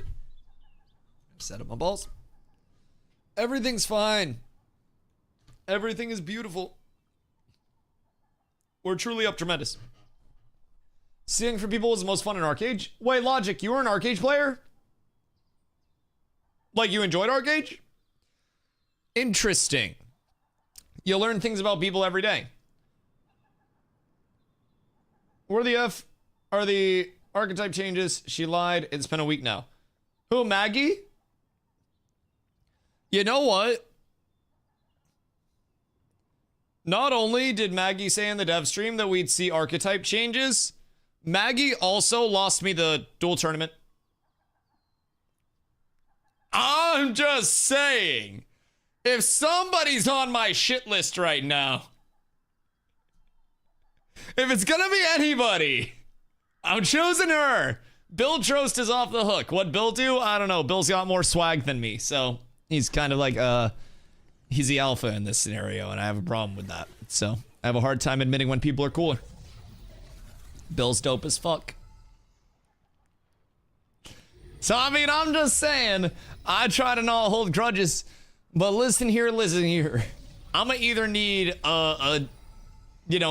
you got screwed out of a dual tourney victory trophy, or some archetype updates. Actually, no, I take that back. Don't update my archetype. Update every other archetype. That is my hope and my dream. Tank is fine. Leave tank just the way it is. Fuck off. It needs no change. It is fine. Yo, Fabio, what up, dog? I bought Ashes of Creation like a year ago. Game felt very underdeveloped yet, even for an alpha. Have there been any major changes? If you played about a year ago, fuck yes. Absolutely. From the progression of, first time user experience to what there is to do along the way. Now, you will still hit that point of like, I gotta mob grind a little bit in the, I'd say 12 to 25 range for your levels. But the first time user experience, primarily the 1 to 10 range, has improved a lot, especially with their recent changes. They are still in the process of improving that even more, but in the past year or so, it's come a long ways.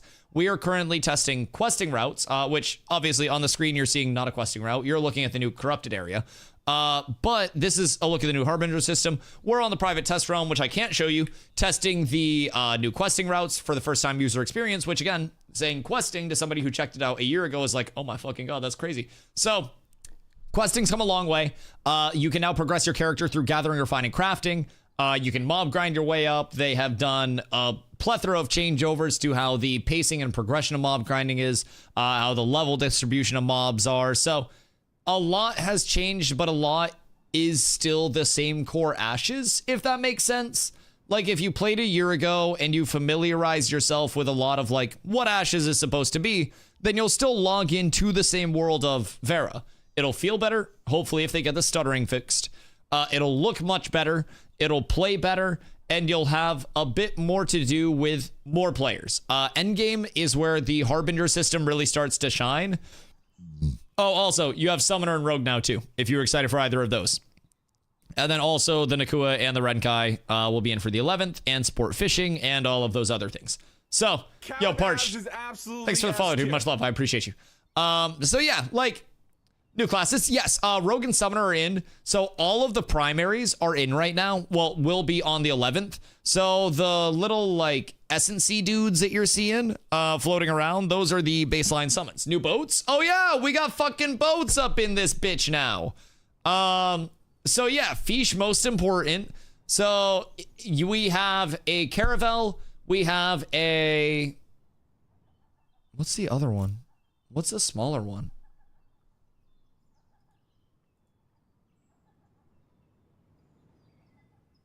The fuck is a smaller boat? It's another C. I want to call it a cunt. Boat. Hull. What's it called?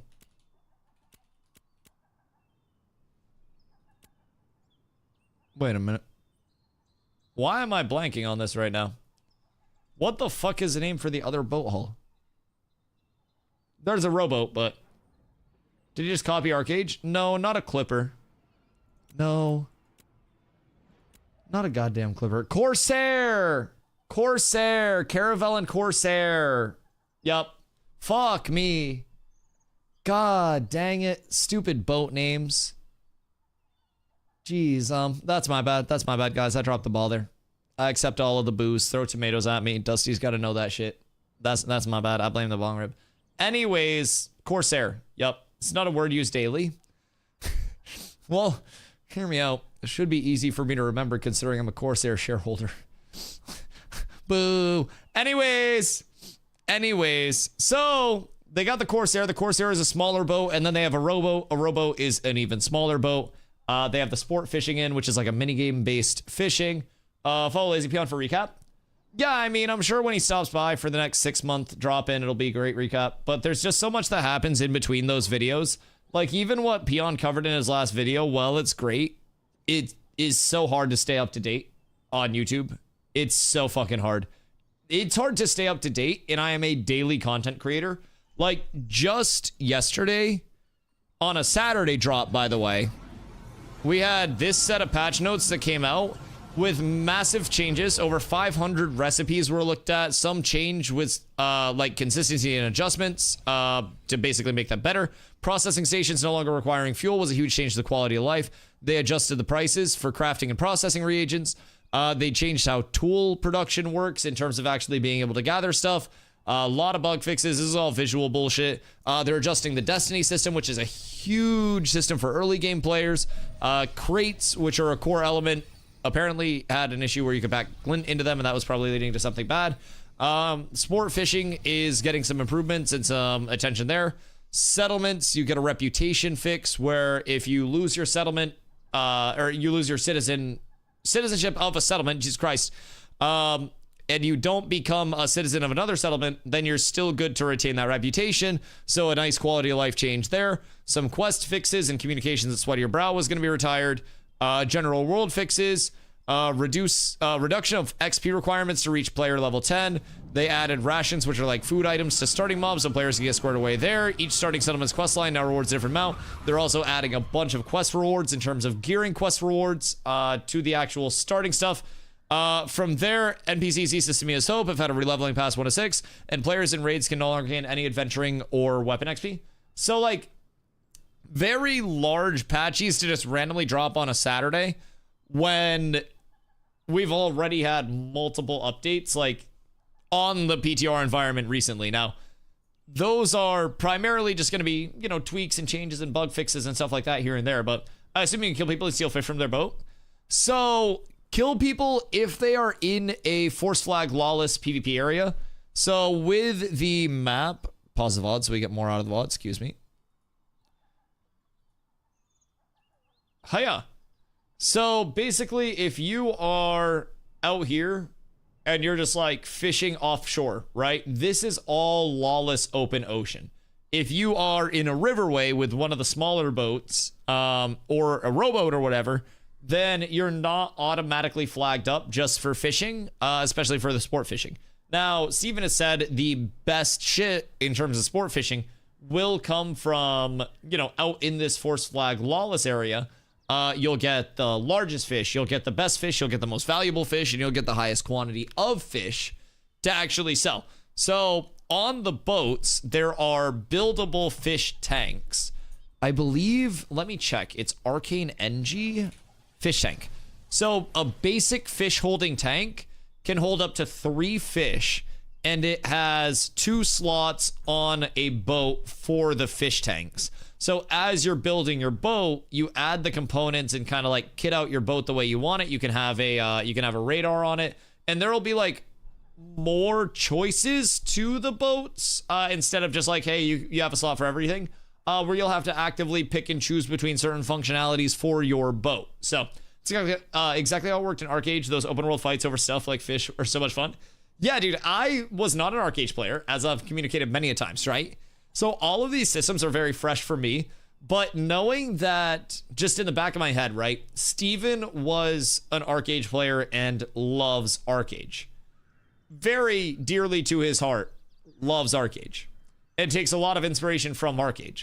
So to hear from Arcade players where it's like, this is one of the good systems that brought a lot of good to Arcade and created a lot of fun is really cool. Because part of my problem with a lot of MMOs and a lot of modern game dev is that it's so corporationed out where the decision makers are so disconnected, you know, from what people actually want. And to hear that things are coming in the scope that are things that are proven like this was successful, this was very fun, this created a lot of content in this game, dude, that is so fucking cool for me. As someone who is so new to so many of these systems, like I was sitting there sport fishing and I was watching the actual fish's movements and then I was trying to like counter the fish's movements. And the chat was like, Dusty, just look at the buff bar. And I was like, oh shit. Oh shit. Sometimes it's the simple things that get me, man. I can PvP a whole hell of a lot of people, but one fish kind of gets me. So he got mad during a castle siege I was in and said he was going to make his own MMO. I didn't know at the time how serious he was. Wait, there's no shot. That's fucking ridiculous. So you were there when Steven said he was going to make his own MMO. That's absurd. All right, I mean, yeah, he fucking followed through with it. Like, it's a fully playable ass product right now, dude. It is, it's kind of fun. Now, again, I'm like 3,000 hours in, right? So for me, a lot of the sustained fun being this many hours in since December is definitely the fact that there have been multiple opportunities to reprogress along the way with all of these changes. Because a lot of the long term, like we have 1 to 25 right now. 1 to 25, we're trying to see how fast we can get that, and we're measuring that in like days. 1 to 50 is probably going to be weeks. Even for the top end. I would have to guess that nobody's hitting it within a week. And it'll probably be closer to like 2 weeks of the everyday grind for 1 to 50. It's going to be a long grind. And then you got to gear that shit out. It's meant to be a long term. A lot of that long term isn't there yet though. And then a lot of the replayability once you have your gear established also isn't quite there yet. Guess what? It will be. As long as Steven doesn't lose all our money on Baccarat tables. Can't get Friday the 12th off work. Simple solution. Do you own a vehicle? Like, do you drive yourself to work? Because hear me out if you do. Yes, okay, perfect. What you do is vehicle and park, of course, safety measures. Lay down under the vehicle, like so. And then have your friend take a picture and then send it to your boss and say, I got hit by a car and I'm dead. Also, this is my friend. So that way, you know, they know that it's not you, and then you don't have to go to work because you're literally dead. And then you send them a picture of you in a church the next day or whenever you're ready to go back. And you're like, and then it's like, hey, it's the friend again. Blue Bunny's good. Resurrected. Miracle. And then you go back to work. Misplay. It's literally free vacation time. Yes. That was basically the route.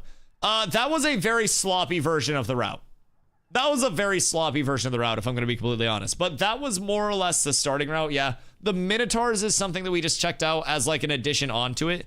But the route itself can be done in about 25 minutes. So more or less it's get out of Lionhold with like the storage quest and everything in between. So go to Lionhold, talk to Jaren, talk to Darlata, get your commissions, exit Lionhold to the south, talk to the guy, get the body, turn it back into the guy, go to Second Sword, complete Second Sword, and then do Road to Jova and the first Minnow quest, and then turn those in, go down, finish your safe fast sure on the way to the harbor if you can, hit harbor, do your harbor route, and then probably bounce back north. And when you bounce back north, finish Minnow Chain, maybe? I think it'd be solid. Think we can do the Minnow and safe fast sure before Road to Jova. Interesting. So you're thinking Minotaur Chain and safe fast sure, like along the way of the Minotaur Chain. Turn that into Road to Jova, and then after Road to Jova, loop down to the harbor.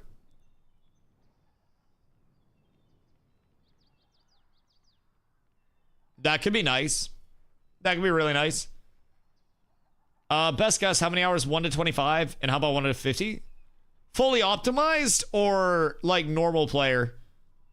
I would say like normal players, if you're on launch and you're having to do like mob competition and everything because everything's not free, like factor in probably 125, 150 hours. It's going to be competition over quite literally everything, to the point where if you're getting a trickle of experience, you're getting more experience than none, and that's great. So like on the December 11th launch, keep in mind, Ashes does not have layering. Ashes does not have sharding. Sorry. That is my bad.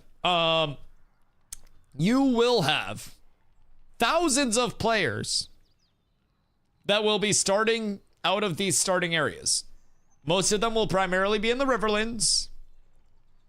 And that shit is going to be more lit than a Bonnie Blue film. I'm gonna be honest. So I would be very prepared for every single place, every single grind to be contested. I would be prepared to get pushed off of grinds and PvP'd for grinds. I would be prepared to want to go somewhere, get there, and have to say, oh, well, there are too many motherfucking people here. And then you leave. And then you run somewhere else and you say, oh, too many people here. And then you go somewhere else and you say, oh, too many people here. And then you finally find a place that is way less than optimal. But because of opportunity cost, that place that is way less than optimal that you can actually farm is now your best place because you can get some form of experience. It is, keep in mind, Logic, who is usually a goddamn troll up in this bitch, is breaking his troll character and says, if you've never played Arcade or another similar MMO like this, you're in for an amazing time. The world feels beyond alive when there are thousands and thousands of people out in the world doing things. Dude, my first couple of phases, keep in mind, phase 2.5 had a player capacity, a concurrent player peak on one server of 8,100. That was a shit show though. Disconnects, crashes, bugs, like things completely unresponsive mob-wise. It was a stress test. Phase 3, we went back to 2 servers, and it was still fun and it was still active and there were a lot of people everywhere, but like it wasn't the peak concurrent, I don't think, on each server that, you know, phase 2.5 had.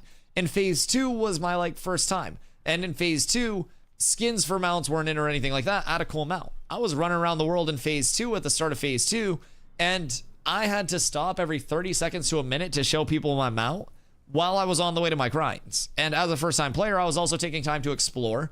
I didn't have a community to play with at the time because, you know, I wanted to build cats over here. I wanted to take a shot on it, see where it ended up. Turns out we're doing pretty okay for ourselves. And like, on my end, I just wanted to chill and explore my first time. There is so much to do, and there is so much like player-to-player driven content that exists simply because Ashes is in the open world. Starting the anvils, if you aren't in a pre-made static, your experience will be 1,000 times better. Q, stop. Yo, Q, do me a favor. I made a command for you, and I wanted to wait for you to come back in to actually like show it to you. I don't know where you've been, but anyways, type !vanish real quick. It's fucking sick, dog. I made it for all of my favorite very evasive players in the game. It's just, yeah, get fucked, pussy. Anyways, yo, Hot Coco, what up, dog? Best daily streamer confirmed. I mean, I appreciate the compliment. I appreciate the compliment very much. There are a lot of good streamers, man. It just depends on like whose content you vibe with, but I'm very grateful that people choose to show up. Now, keep in mind, on December 11th, there are going to be a lot of very large, very popular streamers here. If you still hold that sentiment on December 11th and beyond, I will be even more appreciative. Because, like, I'm pretty sure Summit's coming over. Pirate Software is coming back over if you happen to have that flavor. There's going to be potentially Lyric. There is going to be... Who else? Many people. Many lads. Many lads. Is he really coming back? Seemingly, if all these fat names come in pretty hot. So, Lyric was, I heard from chat. But Esfand has said he's bringing Crusade in. Summit said on his stream last night that he was going to check it out. He's bored as shit with Arc Raiders. His chat told him about it on the 11th, and he said that he would come over and play it. So, Summit will be checking it out. To what capacity, we don't know. Outside of that, if Pirate Software comes back, that's another very large name. Asmon? I don't know if Asmon would play on stream.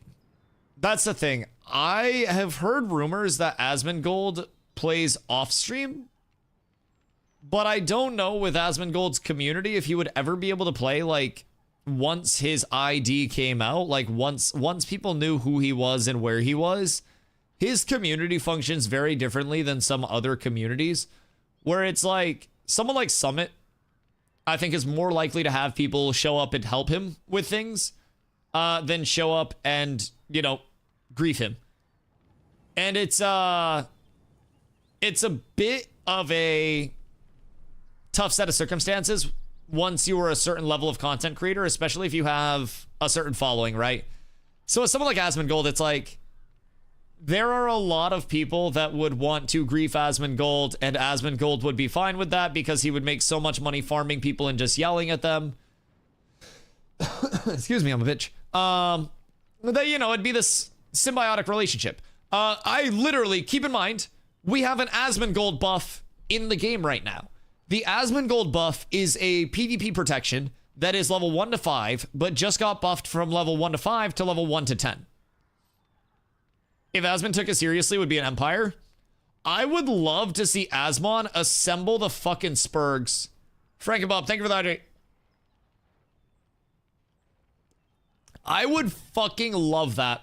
If there is anybody in the MMO scene that can move enough mountains to, like, actively come back and have enough of a player base to just say, fuck you, I do whatever I want, it could actually be the Spurglings.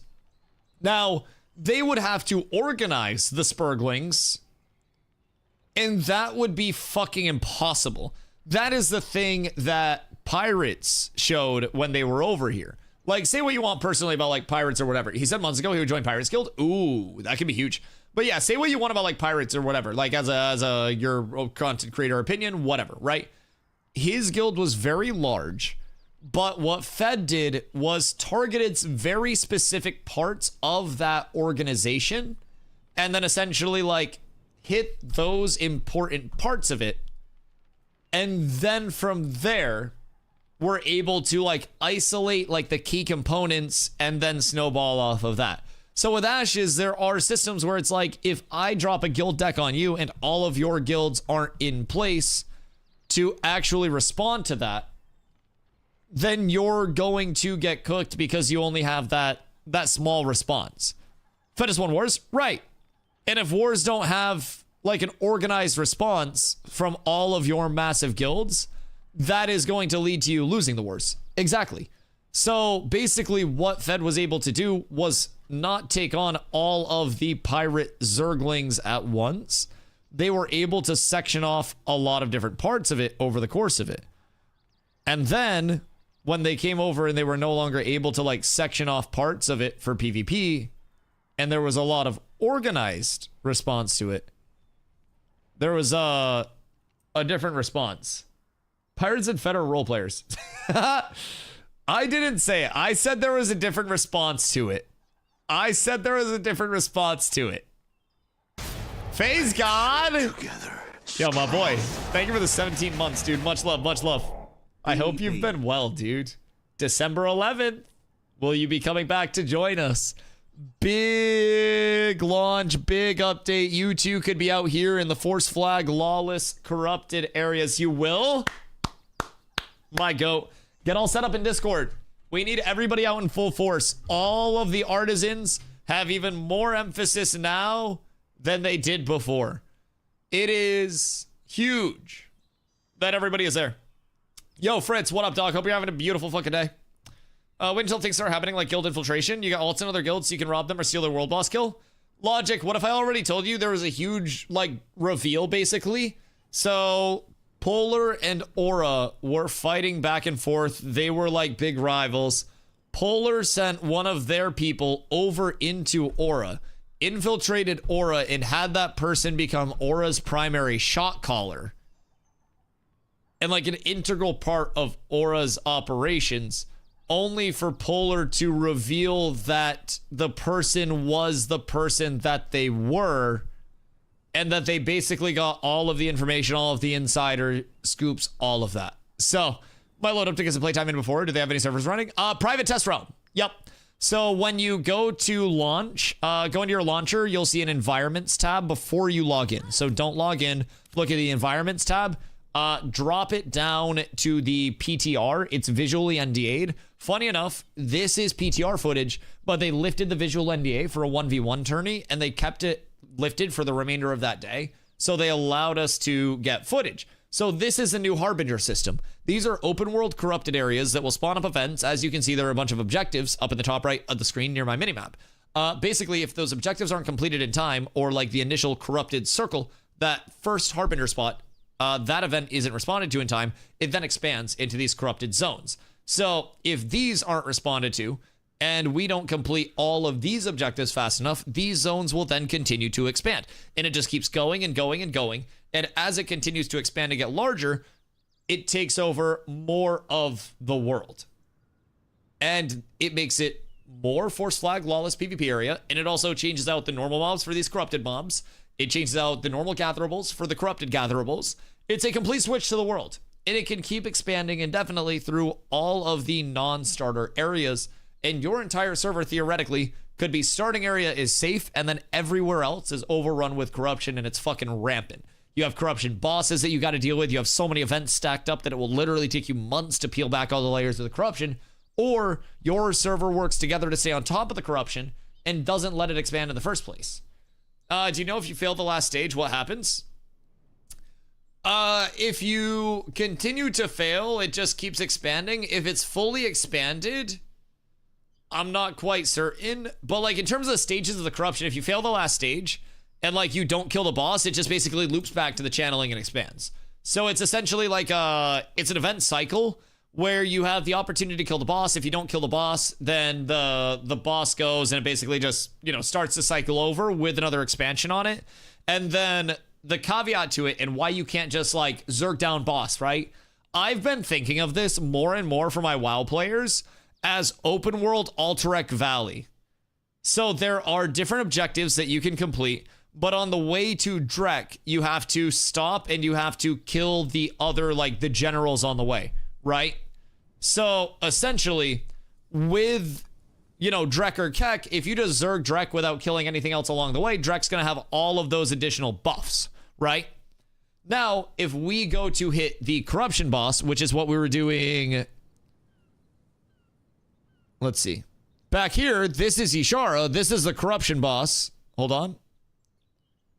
Steven was having some fun fighting. This is Ishara. Ishara does much damage. I just relogged in, so don't mind that.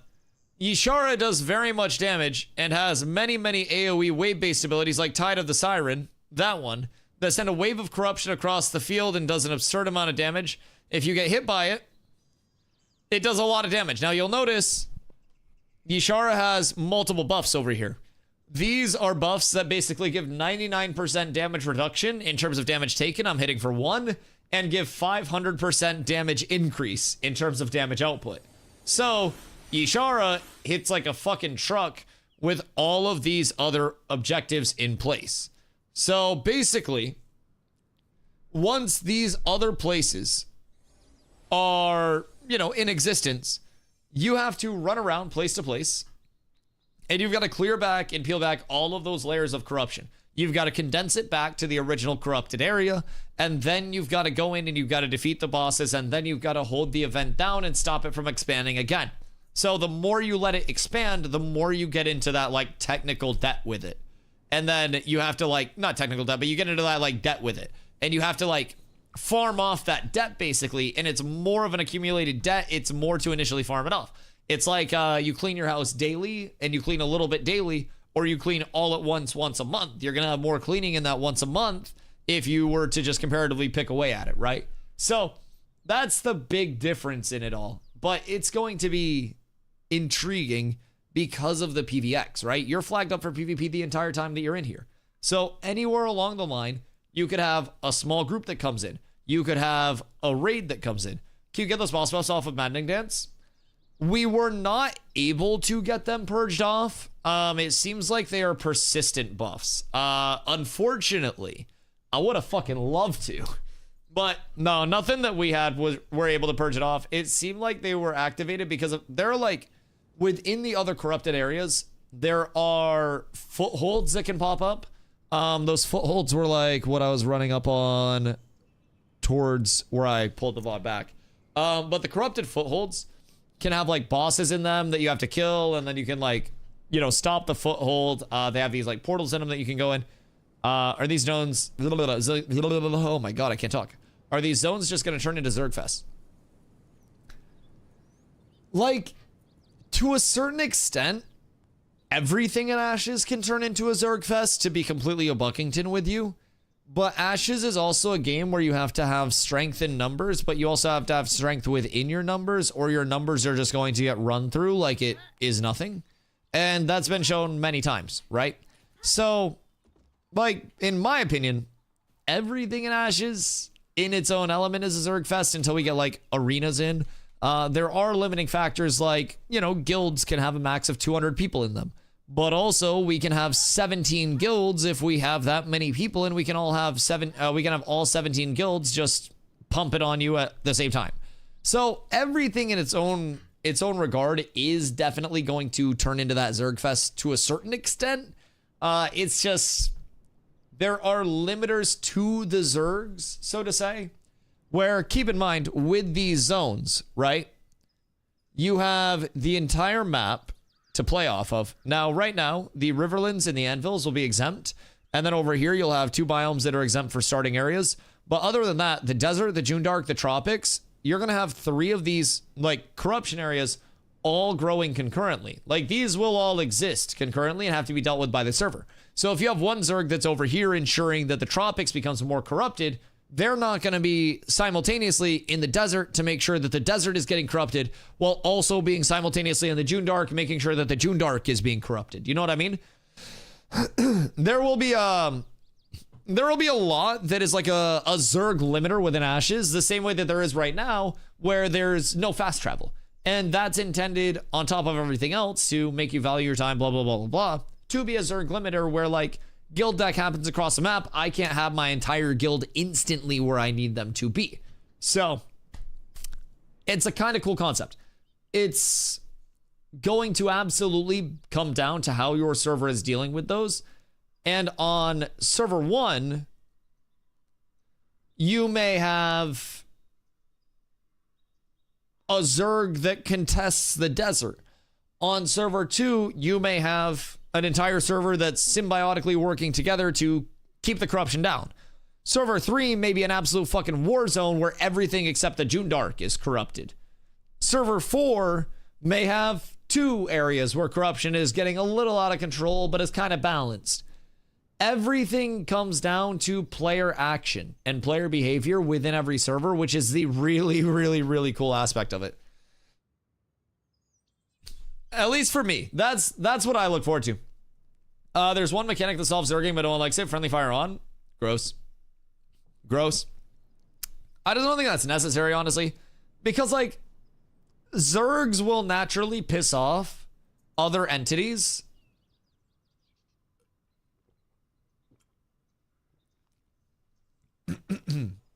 So basically, like, oh my god, hold on. God damn, I need tea. Anyways, it's the official map. How's travel time without fast travel? It's travel time.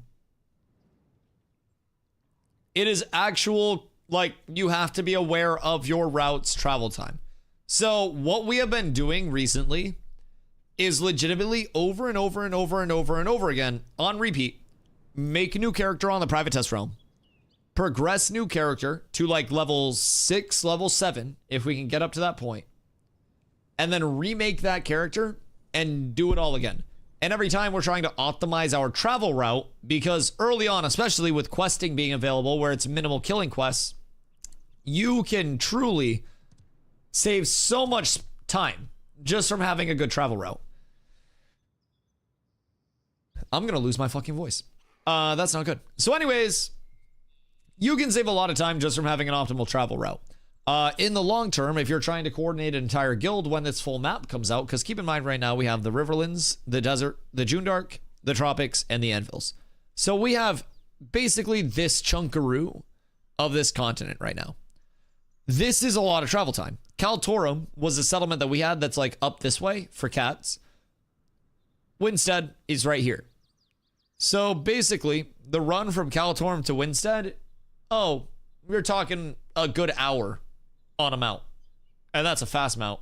And that's if you're going directly there and not getting distracted by any gatherables along the way, not filling your inventory, not doing anything. That's like man on a mission pace. You will be looking at mucho time across the entire world. And keep in mind, all of this area is like no load screen, no teleport, like no just jump across. This is all traversable land. Seamless, open world, traversable land. Did many crates from New Ayla to Kaltorum? Oh yeah. New Ayla down here, Kaltorum up here. You strap a crate on your back and no mount. You walk at a reduced movement speed and you waddle with a singular crate on your back all the way up to the settlement that you want to sell it at so you can make a little bit of gold. Yep. Edge to edge of Riverlands is like 45 minutes on a mount. Yeah. Travel time is a very important thing. Organization and planning is a very important thing.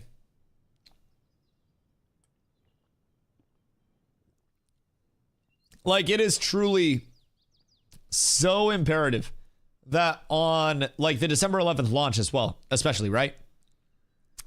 We have organized groups in place, organized progression in place, so we can get everybody squared away as fast as humanly fucking possible and save the travel time where players are like, oh, wow, what a beautiful world.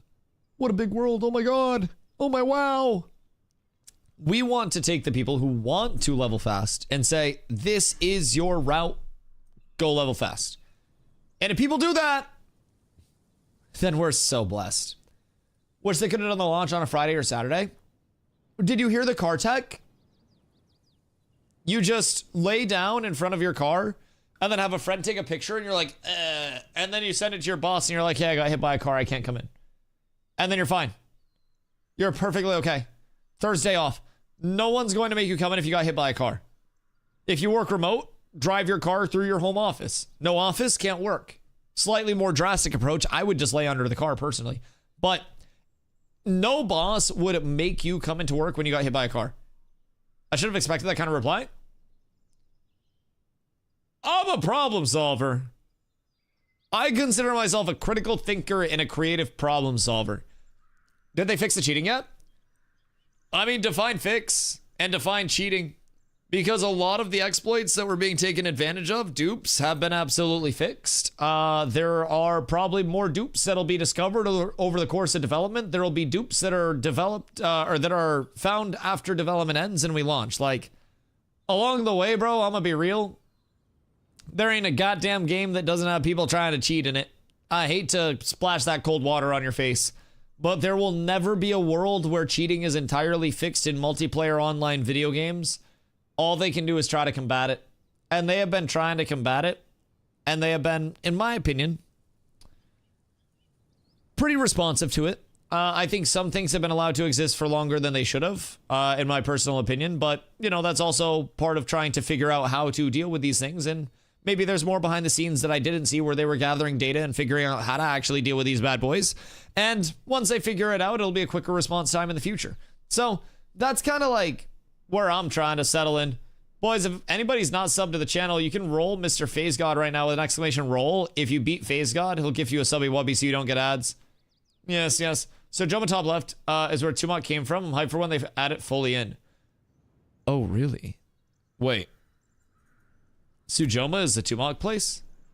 I mean, that makes sense. He's a giant fucking troll. Oh, I see the outline of it. Yeah.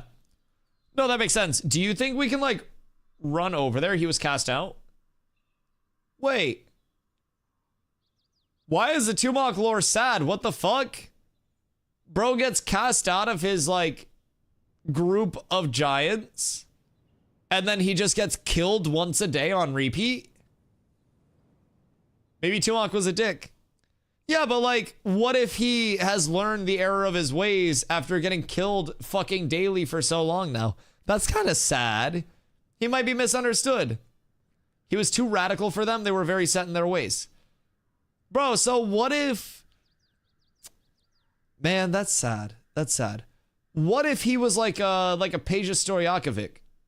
of Giants, where like he was a 3-point assassin before the era of 3-point assassins being viable. You know what I mean? I feel like they might be mean. Mercy killing put him out of his misery. When you put it that way, Loreforge video on, it's great. Man, I don't want to cry. I don't want to watch something sad. This sounds like it's going to be sad as fuck. Bro, he's so far from home. Like, what the fuck do you mean? Like, he was from Sajoma, and now he lives in a fucking cave in the Riverlands. Excuse me. That's a huge trek. Bro didn't just get cast out. He got shot out of a fucking cannon. Some Summon Sea of Thieves style, I swear to God. That's crazy. All right, well, now I'm kind of empathetic for Tumot. I mean, I'm glad his gear's dog shit anyways. Maybe his shield gets better, but he's got waterfront property now. Yeah, but he's probably within a flood zone. Depending on, like, how volatile the Riverlands is, and I would assume since it's literally the fucking Riverlands, it's meant to flood a bit. And if we look at, like, where his cave is located, it's going to be, like, very... he's got a little high ground built up there. So maybe he's not, like, directly at the risk of the flood zone. But he's still going to be really at risk of floods, I feel like. That's the risk with waterfront property and global warming nowadays. Like, any waterfront property could easily become a boat within, like, 30 years. I tell you what, though. Bro, anytime somebody opens a message with, I tell you what, I know they're serious. Not waiting a week to jump in this time like I did last week. Screw that. Fell way behind last. Oh, yeah. Yeah, you shouldn't. You should hop in immediately. Even if your intent is just to gather, refine, and craft, you should still start with this questing loop that we are going to provide for you. Did you ever map out a resource route for the cats? Resource routes? I mean, there's not really much to map out with resource routes, honestly. Spawns aren't static. So, like, you don't... It's not like WoW, where you just kind of follow around one route. Like, you have areas where certain things are more likely to spawn, but it's like... Over here, it's a lot of oak with ash as a standout. With a lot of here, it's ash as a oak with a standout. Up here in the high altitude areas, it's like western larch and eastern hemlock. So there are like different areas where different things are kind of like centered. Now, I will say, like, huntables and shit are good to map out, but there's also Ash's Codex. Ash's Codex is made by the same people who do New World Database. Ash's Codex has... Oh my God, Dr. Frankenbob, thank you for the 5, dog. I appreciate you. My fucking God. Thank you. Brother dropped the 5-piece McNuggie like it was nothing. Thank you so much, man. I appreciate you. You have been going absolutely insano style recently, and I am very appreciative. Thank you, Dr. Frankenbob. Oh my goodness. Brother came out of nowhere with that shit. Scared the shit out of me. Bro, that note's so loud on my headphones. But with Ash's Codex, you have the interactive map over here, and you can sort anything on the map. So you can sort like events, elites, there are gatherables that you can sort, but more or less this will give you a good idea. Actually, do they have gatherables? Harbors. Is it just mobs? Could have swore there were gatherables over. Oh no, never mind. You scroll down. There it is. I was like, I could have swore they had gatherables in this bitch.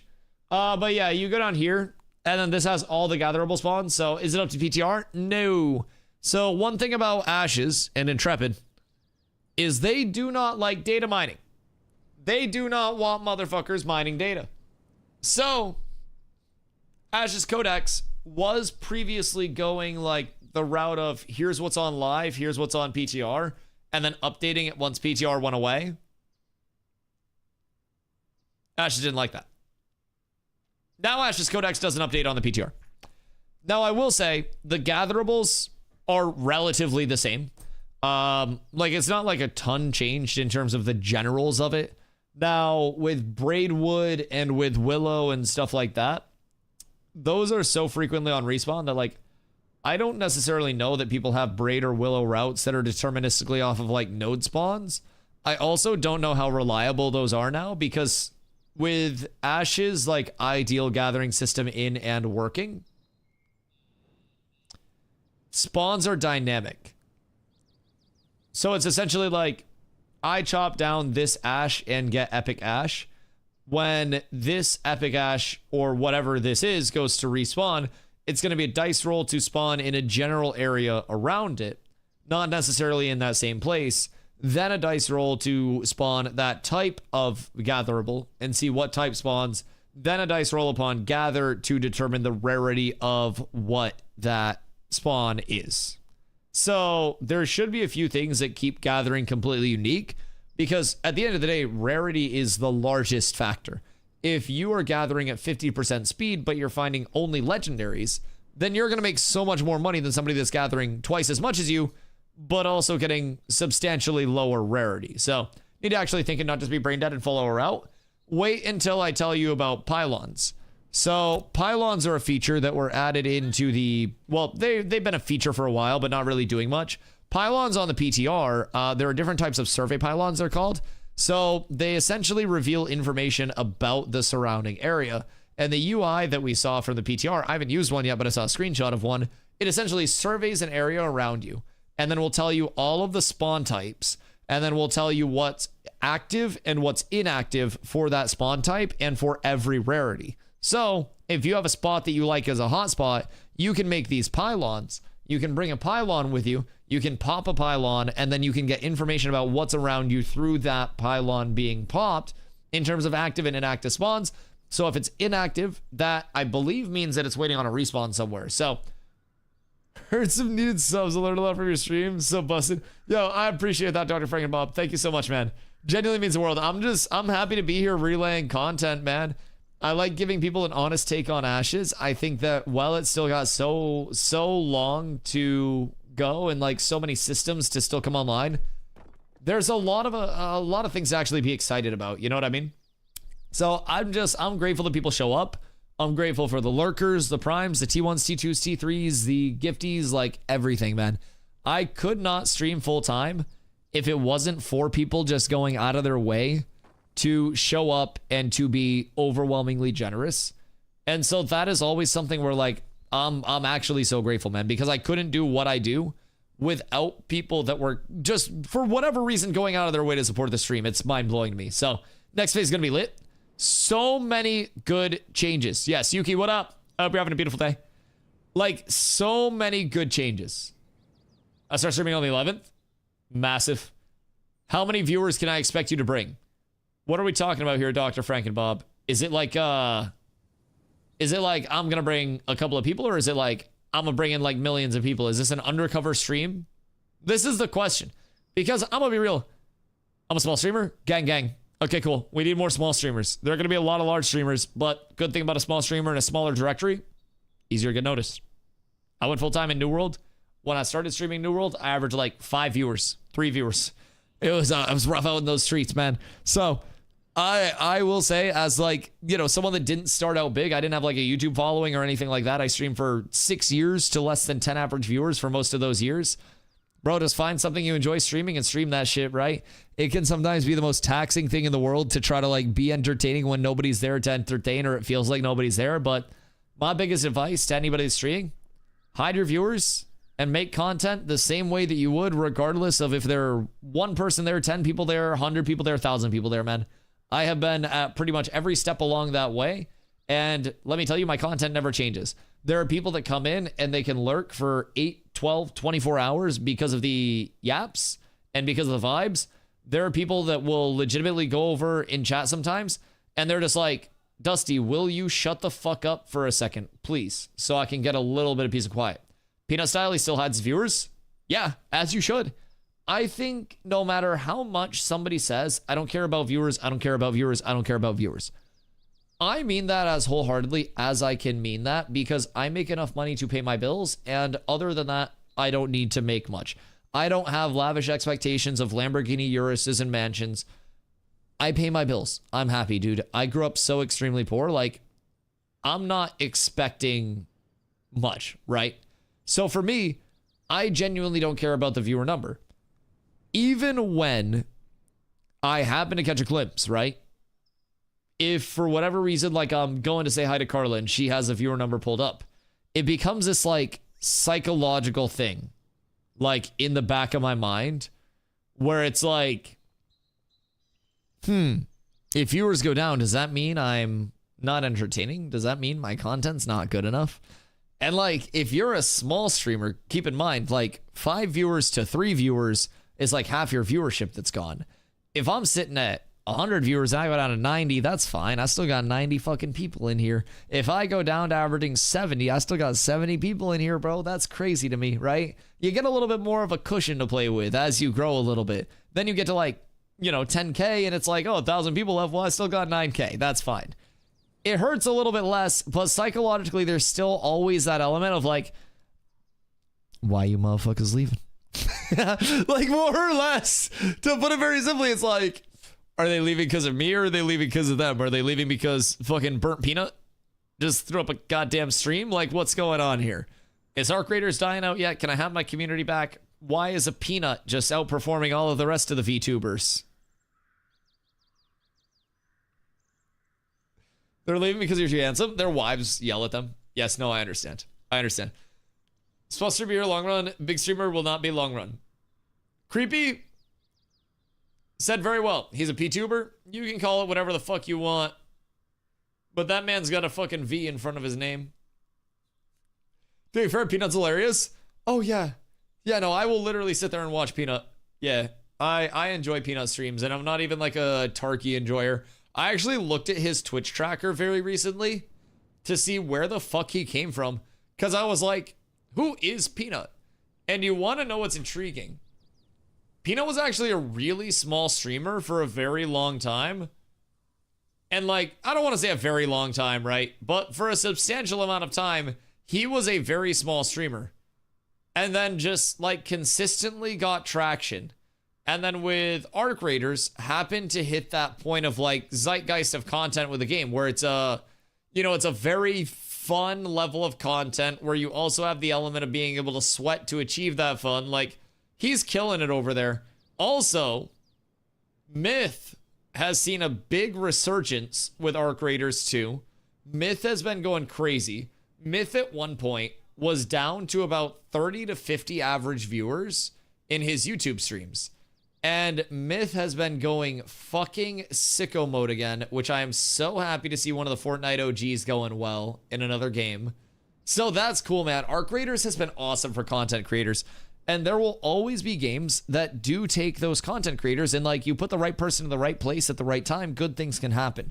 There are also going to be a lot of great content creators that aren't necessarily exposed at the right time to the right group of people and shit like that, where it's just like, they're really talented, but they just don't end up finding the right game, end up finding the right time, any of that stuff, you know what I mean?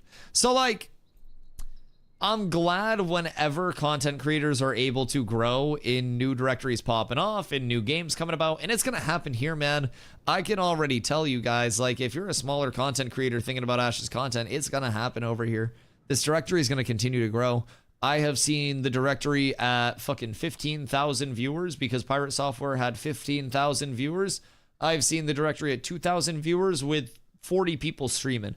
I've seen the directory down to just me streaming at many times. I've seen the morning crew be just Pac, and, you know, today it was Pac and a couple other people, and that was fucking dope.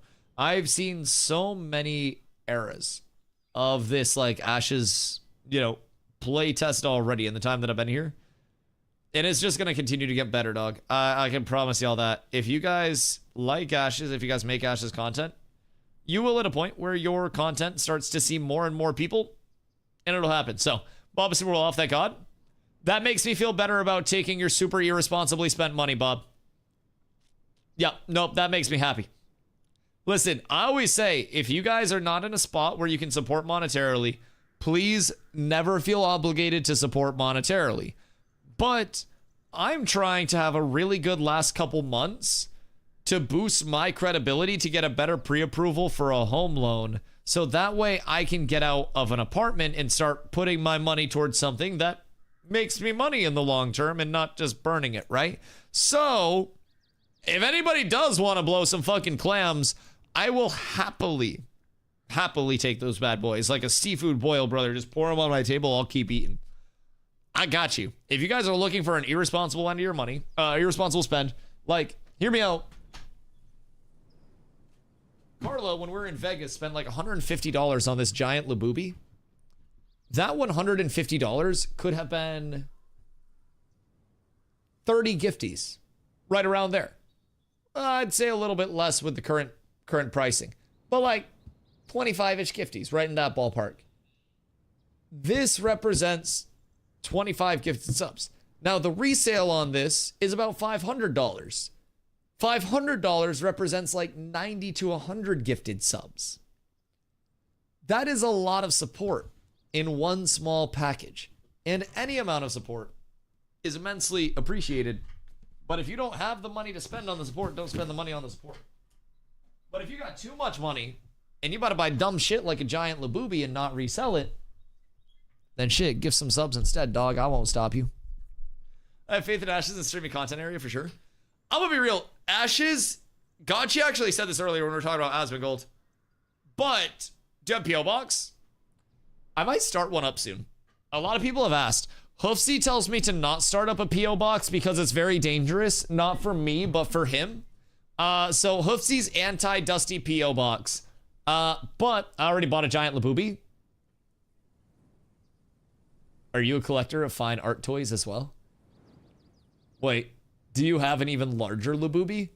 Because, like, I want to get a cooler stream background if I do end up getting a house, right?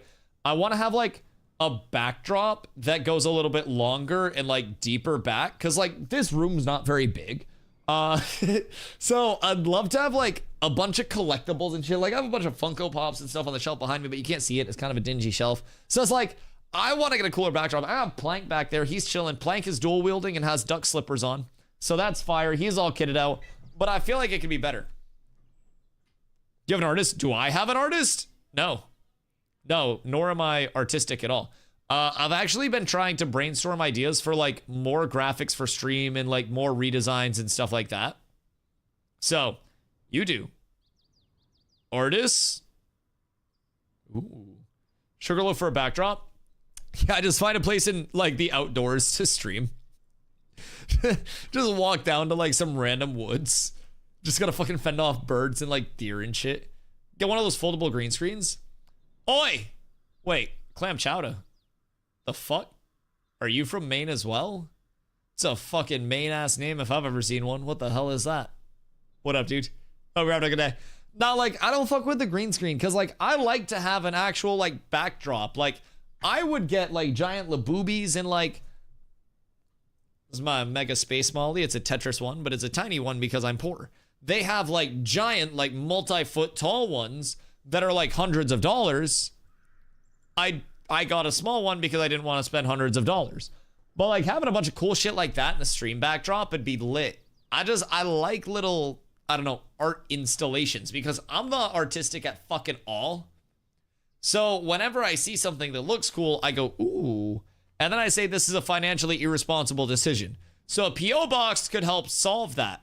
I just get giant art installations shipped to my P.O. box via you guys. That could be fire. Send you a Discord? I bet. I got you. I'll peep it after stream. Just got cardboard cutouts behind you. We never know what was fake or real. Yeah, but flexing for clout on the internet is lame. Either be real about it or don't be about it. You know what I mean? So it's just some artwork? All right, fat. You send me a friend request? Hold on, let me get it. I'll accept it real quick. Hold on.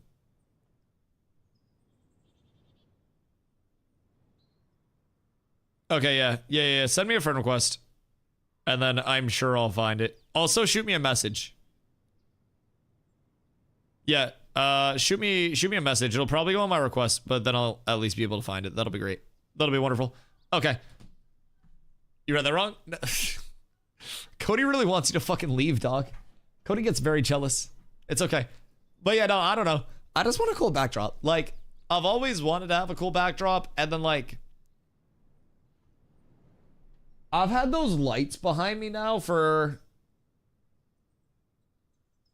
like 5 years. So like, it's probably time for a revamp. We gotta hit the graphic revamp. We gotta hit the backdrop revamp. We gotta hit the house revamp. I gotta buy a house. Send Discord friend. All right, Massive, I got you. My space doesn't work. Surely there's like an alternative space bind, right? Surely there's gotta be like some function bind that you can hit to solve that. It's better than caps lock not working and that being stuck on. People always accuse me of my caps lock being fucked because of my auto run in game. So half the time when I message people, I just scream at them. So, I wanted to sculpt my own backdrop. Don't want to do the easy mode with the green screen. Like, explain sculpt. Are we talking like... Are you gonna do like a bunch of props? Or are you gonna actually like... statues with dicks and shit? I'm not good at math. I'm not very smart. Ayo. That wasn't nice. I was just asking questions. Bro, I was just inquiring. The fuck you mean? Just realized 3-day work week, supposed to have storms tomorrow and company Thanksgiving Wednesday, but it'll be the easiest work week of my life. Oh wait, when the fuck is Thanksgiving? Oh, it's Thursday. Okay, cool. We're good. We're good. Holy shit. We're so up. Wait. Clam, you know Bob? Bob, you know Clam? What the hell? What is this reunion? Who in the goddamn hell? Is Bob famous? Clam, you must reveal this. Scream all the time too? Hey, sometimes you just gotta get it out, dog. Wasn't listening to anything you were saying. I just want to know what Dusty Math is. Well, now you know. And now I'm hurt. It's just a little hurt, but it's just enough hurt. Clam's a homie for sure. Oh, much love, dude. It's so cool. I don't know if he told dude to come in here, but like, I like that chat has like interactions with chat now. It's cool. Bob is famous. What if Clam's famous? What if this is the redirect? Logic. What the fuck? Wait. Did Arrow just catch the stray sub? Wait, is Arrow live right now or is Arrow here? Yo, Logic. Thank you for the gifty dog. Arrow, congrats, dog. That's crazy. It's the redirect? Right, so Clam is famous. So are we looking at like Clamman Gold? Because I feel like Asmon's spacebar on his phone definitely wouldn't work because that shit'd be too grimy, because I think the last time Asmon Gold washed his hands was probably pre-COVID and it was probably an accident.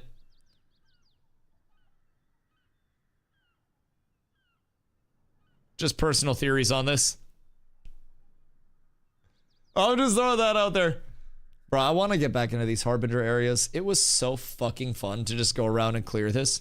Now, we weren't actually able to complete these areas because the lesions, like those big swirly durlies that you're seeing in the back, you need to heal those by bringing out Heartwood infusion crates. And we don't know how to make those. So what we might have to do, and this is a theory, build a shitload of construction crates, waddle the construction crates out to one of the forward operating bases, if you will, and then deliver the construction crates, build the forward operating basosi, and then maybe that gives us the potential to make the Heartwood crates. I'm not quite certain, but we have not put up a forward operating base on the PTR yet, and as a result, we have no fucking idea what the functionalities are. There is also a chironic purifier that is supposed to be available for like refining corrupted goods into non-corrupted goods. Where's that? I don't fucking know. I got no fucking idea. But I wish I had the on-call for the holiday. My double time rate's kind of crazy. Bro, I'm telling you, I can get you guys out of any workday. No one will make you come into work if you have been hit by a car.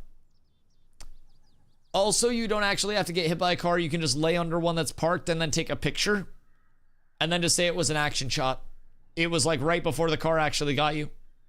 It is a foolproof time off tech that will never fail you. Nobody, and I mean nobody, in the right mind as a boss will ever say, oh, you got hit by a car, you still need to come in today. Unless you are a crash test dummy. Then you will still have to go to work. Can confirm it works. Yeah, bro, you just lay under the car. It's so fucking easy. Like, in what world? Also, I don't know about most of you guys, but if I, like, in most fields, if you go to work and you're like, I'm throwing up, you're good. You're set. You ever been in the military? They don't give a fuck? Okay, well, just don't be in the military then. I don't know, take time off. Say you got a tummy ache or something. God gives his strongest tummy aches to his toughest soldiers. I feel like if your commanding officer understood that, then the world would probably be a better place and you'd be able to play more. Maybe try explaining that you're uncomfy. Can't wait for EA. I'm also very excited for early access, dog.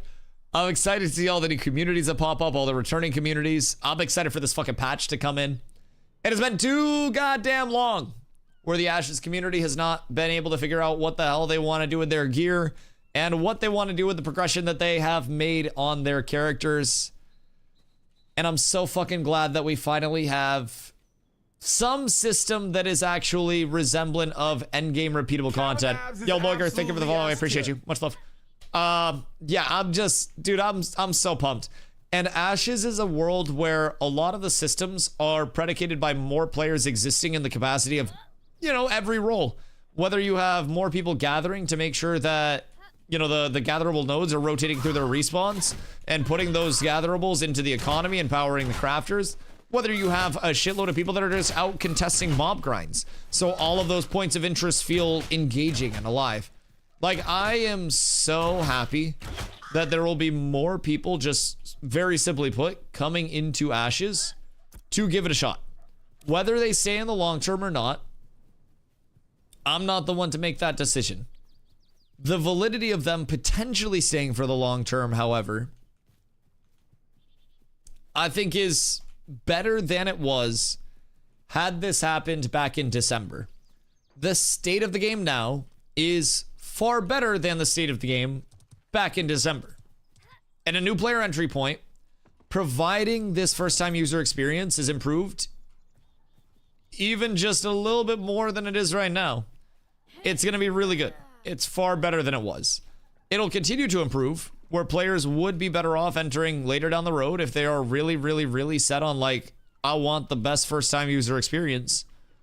But I'm gonna be real, it's a pretty good entry point for most players. So that's my take on it. I'm so pumped. I think that there'll actually, like, be more players that are excited than a lot of people are giving credit for. I think there'll be a lot of players that do come in and actively enjoy it. People that have followed the project for a while that are actually just quite happy that we're having quests in the first place. That there is a first-time user experience that's linear, where your quest givers are identifiable, and you don't have to just, like, guess in the town where everybody is. Like, it'll be nice. After the second archetype will be what makes Ashes so much fun. I mean, secondary archetypes, even just the rank rework that's coming into ability trees as well. The ranks coming in and providing variables in terms of, yo, Dusty, how are you building your tank? Right now, there are already ability choice differences. But what if we have the same abilities, but I prefer to put my ranks in different places because of a different functionality? What if it's just a little playstyle difference where you like playing around a different core ability for your damage combo or a different primary support ability? The fun for me comes very, very much in the anti-meta state of Ashes. As someone who really likes putting out guides and really likes optimizing and really likes chasing things, I really, really, really, really, really, really, really look forward to just being able to constantly theory craft every step of the way. Sometimes I'll be right. Sometimes I'll be wrong. Sometimes I'll figure out tech from somewhere that I never thought I would.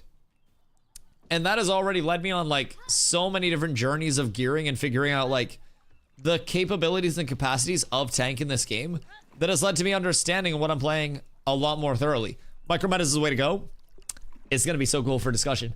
Now, I do think I've min-maxed how I can approach build guides to a certain extent. I can just talk about the numbers that I'm targeting and how I go about targeting those numbers, and then just say, go get it, however you can get it. You know what I mean? At that point, people know what they want for power. People know what they want for defense scaling. People know what they want for attack speed, crit, all that shit. HP scaling, mana, all of it.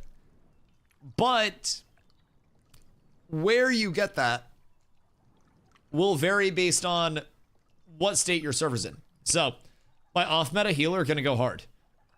What is this off-meta healer? Take me through this journey. Because I'm down for any healer. I'm gonna be completely honest, bro. If you are capable of restoring my health, I'm here for it. Explain, please. Dog, I'm intrigued as well. Straight up, no, I'm curious.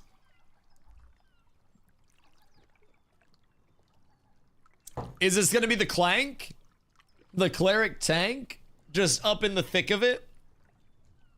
Because that's the Sergeant Stomps classic. Sergeant Stomps is 5'6" IRL, so he wants to feel large in game. So he plans to go like a super beefy tank. I DPS and res. If you die, it's probably because I was applying pressure and silencing and shit. Wait, I fuck with that. I wonder if in the long term, you'll be able to get reses. Yo, Clam, thank you for the follow. Much love, dog. I wonder if in the long term, you'll be able to get reses on different secondaries. Yo, Wood, what up, dog? Has the fighter hate died down? That's what I think. Yo, thank you for the 9 months, my dude. Much love. New banana. So, long story short. Yes. Short story longer. What we're looking at is footage from the private test realm. Look at my health bar. I have 23,695 HP. Now, this is not necessarily an HP maxing build. This is just a tank build.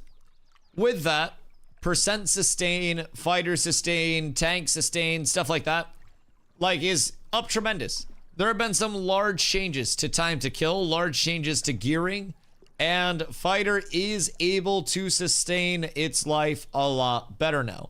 It has gone from a meta of just like jump in 100 to 0 burst someone to you know, like in New World, the like how you would dog down kills over time, where it's like I find an opportunity to get an initial trade on somebody where it's advantageous, and then I stay applying pressure and I dog them and then they die.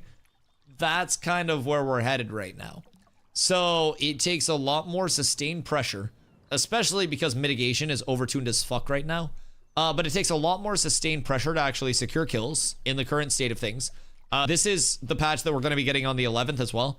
But there is another Passover coming to the time to kill. Right now, everything's a bit tanky in my opinion. But they're paying close attention to that. So keep in mind, the numbers are inflated by a metric of 10x right now. And that 10x hasn't been taken off since they introduced it back in the day. So in the current state of affairs, fighter, rogue, melee as a whole, immediately going to be better. Now, notice as well, if I ever dodge, I'm not dodging much at all anymore because dodging is quite down bad. Dodging has been changed fundamentally to no longer give you infinite instances of dodge. It only dodges one instance of damage unless you are max stamina while you're dodging, but also peep the dodge distance. It is way, way, way, way, way less than it used to be. So, you no longer have Spring Step. Spring Step, that top node of the dodge tree. Gonzo. No longer exists.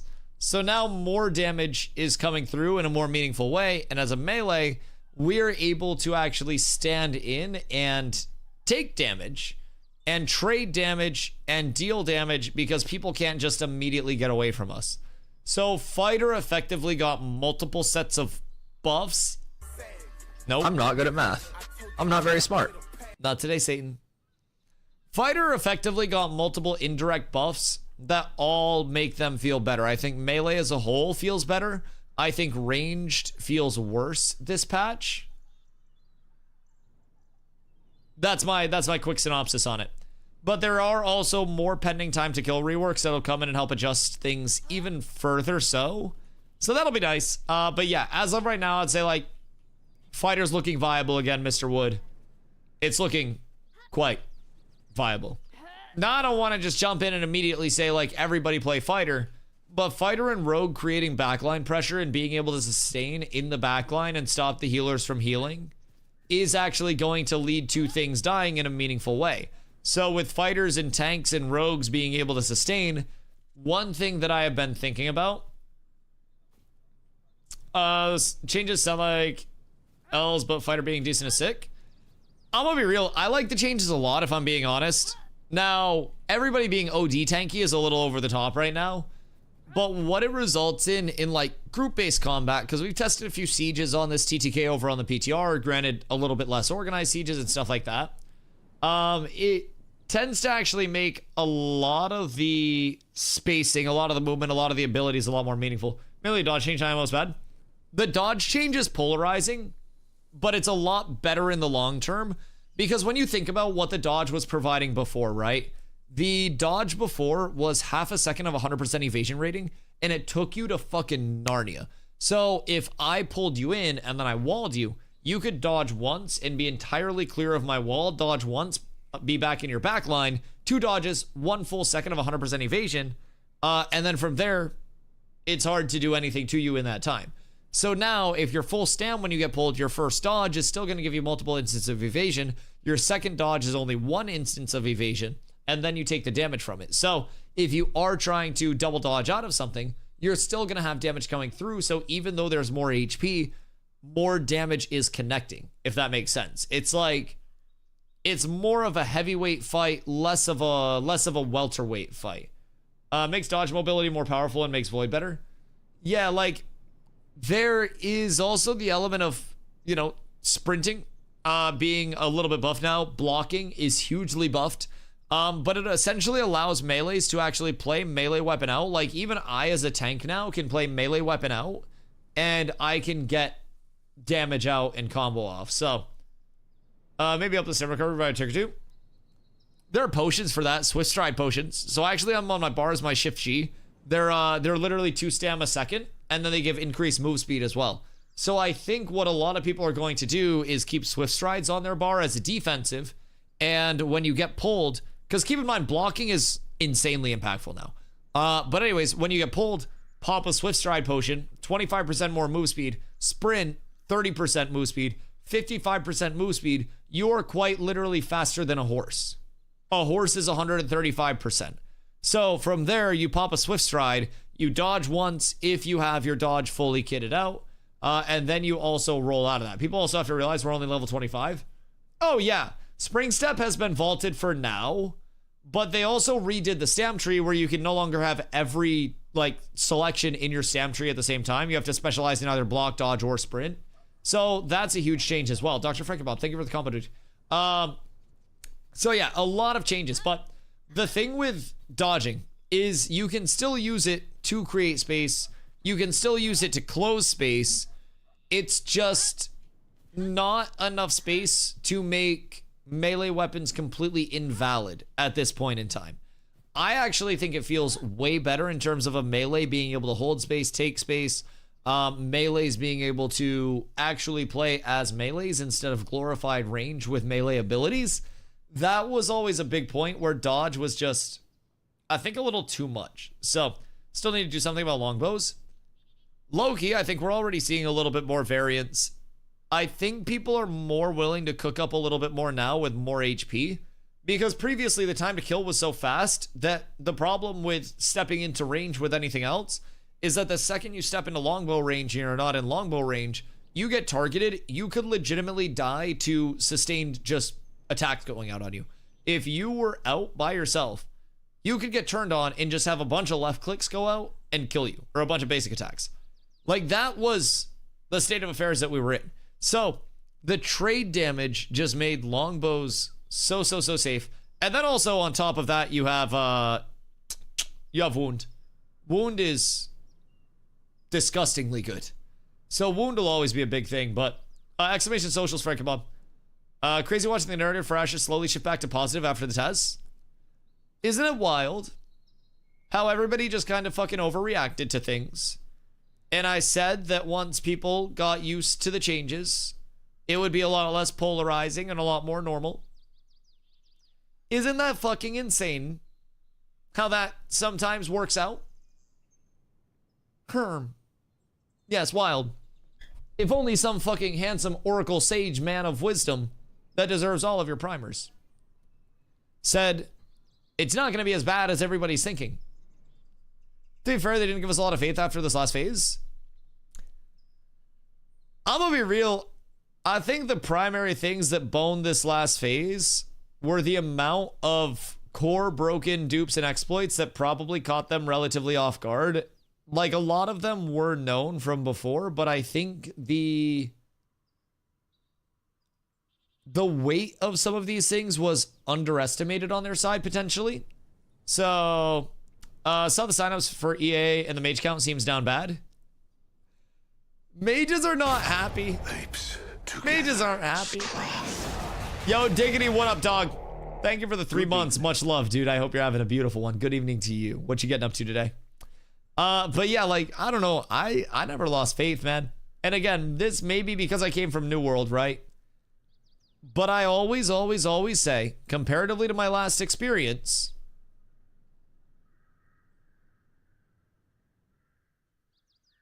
Ashes is already doing better in terms of keeping my faith than New World did. Primarily because, in the state of affairs that we have right now, the game's in development. It's okay for them to just keep wiping shit if they need to. It's less than ideal, but like, it's okay. As long as they get it to a state where they don't need to wipe absolutely everything when the game fully launches, we're up. You never lose faith. I lost faith in New World. I left New World. Unironically, like, I lost faith in New World because of the CEO of Amazon Games and like where he was taking Amazon Games and where he looked at game development and everything there. You know what I mean? Don't even mean that. I mean, the couple of times when they tried fixing or changing something, failed and had to roll back. Oh yeah, the rollbacks were high. Rollbacks per week were high. But I mean, I also expect rollbacks and shit like that. Like, again, coming from New World, what, like 6 months ago, put in seasonal servers, and those seasonal servers, one of them was a PvP only server that had like exclusive gear that was being tested specifically on those servers that was never supposed to make it out. And they went to push a routine bug fix one day, and it took away all of their server parameters from fresh starts and seasonals, allowing legacy characters to transfer into fresh starts and into seasonals to transfer into legacy servers, and essentially just put their entire economy of every type of their server into the shitter.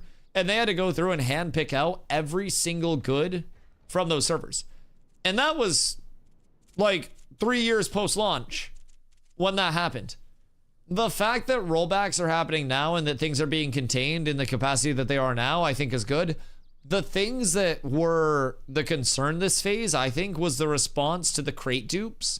The amount of money that was able to be generated by crate dupes, by vendor, by sell prices not being lined up. So there were items that you could sell to a vendor and basically like buy it back and then be profiting and just keep selling and buying back and selling and buying back. So there were a few core issues there that generated a lot of gold into the econ that were not necessarily dealt with in the most prompt manner. There were a few inconsistencies with decision making. So like, you know, it did have its problems, right? But I also think that that's a problem that it's better to have now and figure out now than it is on launch. I see there are a couple creators that want Ashes to feel so bad. I guess it's common for any MMO. I mean, negativity sells, man. Like, at the end of the day on YouTube, if I get you to watch my video for any amount of time, it's +1 view on the video. If I try to do that on Twitch and I clickbait people in here and I just go with what's going to sell, people will come in off of a hot title, and then if the content sucks, they just leave and it's -1 viewer. Bro, YouTubers are literally just incentivized to put out a hot title that sounds controversial enough to get somebody up in arms about it, to then drum up a response, to then work their way up the MMO drama ladder to an Asmongler react. That is every small MMO content creator's dream right now, is to drum up enough drama to get an Asmon react. And I'm gonna be real, that coveted Asmon react can come from more than just drama, but the easiest way to get there is from drama. It's from having a super clickbait title that gets some momentum, and it's like, did Steven Sharif sacrifice 17 lambs to create Ashes of Creation? And then you just run with some crazy clickbait title that's meant to get people in. It can be AI slop. But if it's got a title that gets 50,000 clicks, that's 50,000 views. You can click off after a second if you want to, but you're there. I think that's the big problem with it right now. Haters are deplorable. Like, I think people that provide valid feedback and critiques should be protected at all costs. I think somebody that is coming into the playtesting environment with the goal and the intent to make it a better place through providing feedback on systems should be celebrated.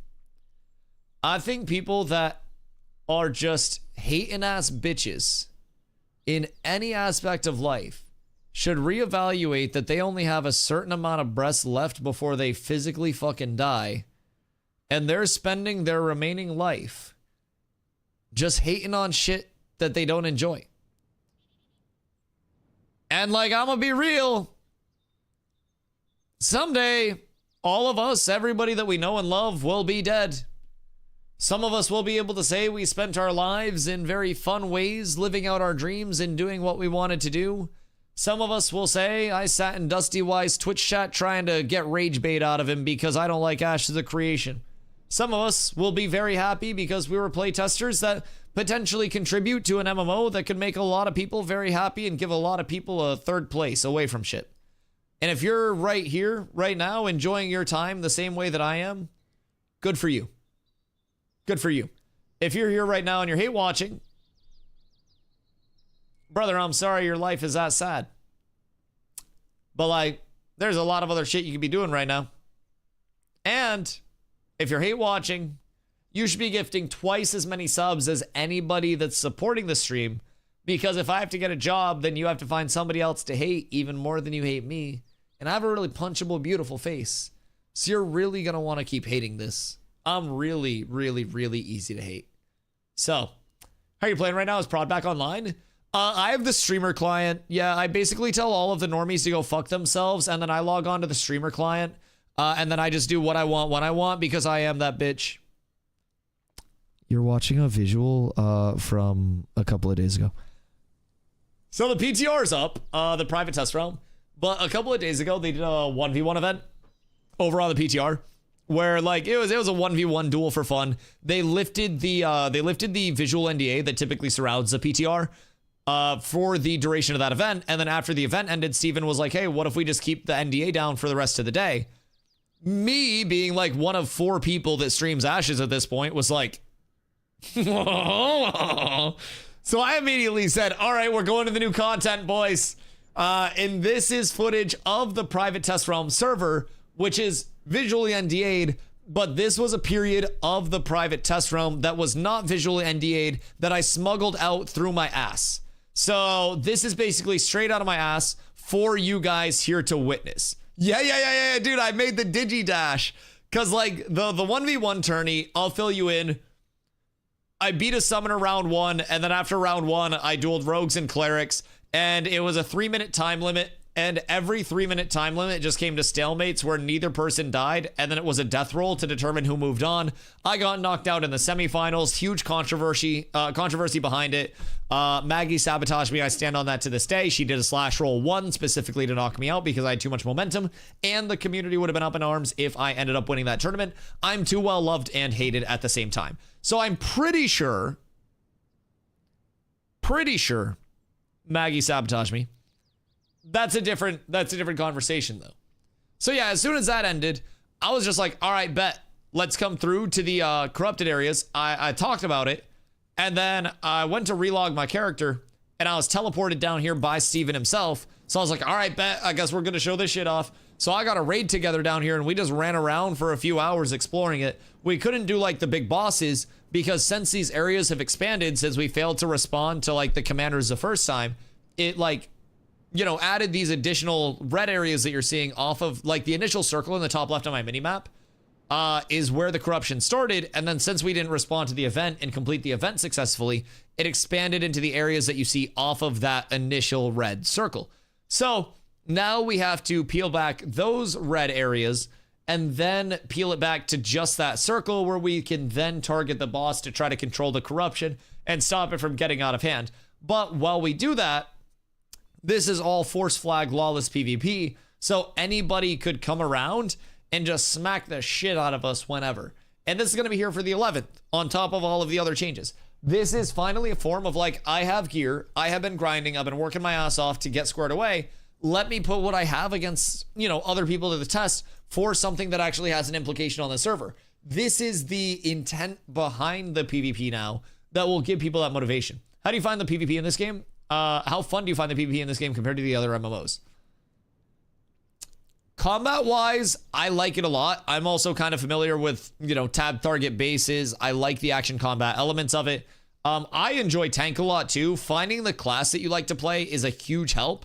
I really vibe with tank. I really vibe with tank. So from that standpoint, I think the PvP is great. It's all a preference of like what you're looking at for, you know, combat system preferences, all of those things along the way, right? I think that the PvP is a good mix of like quick pace and responsive enough. Now, TTK dependent, of course, while also having the element of playability where you can get hit with damage, live through that damage, make a counterplay, and your group can help respond and heal you through big instances of damage. The thing that is missing for a lot of the PvP right now is the like, why am I PvPing? What am I PvPing for? What is my motivation? Like, I can declare a guild versus guild war on your guild, but why? Your guild's not getting punished. We kill you for a little bit, then we all go our separate ways, and then we post videos on YouTube. And then that's the end of it. There's no actual in-game ramifications of it right now. Same with settlement sieges. Those are supposed to lead to long-term settlements literally fucking dying and getting de-leveled all the way down to scratch. That's not in right now. So we can run settlement sieges, but that's going to be more of a baseline to actually test out the modes over anything else. So it's like, I love the concept of the PvP.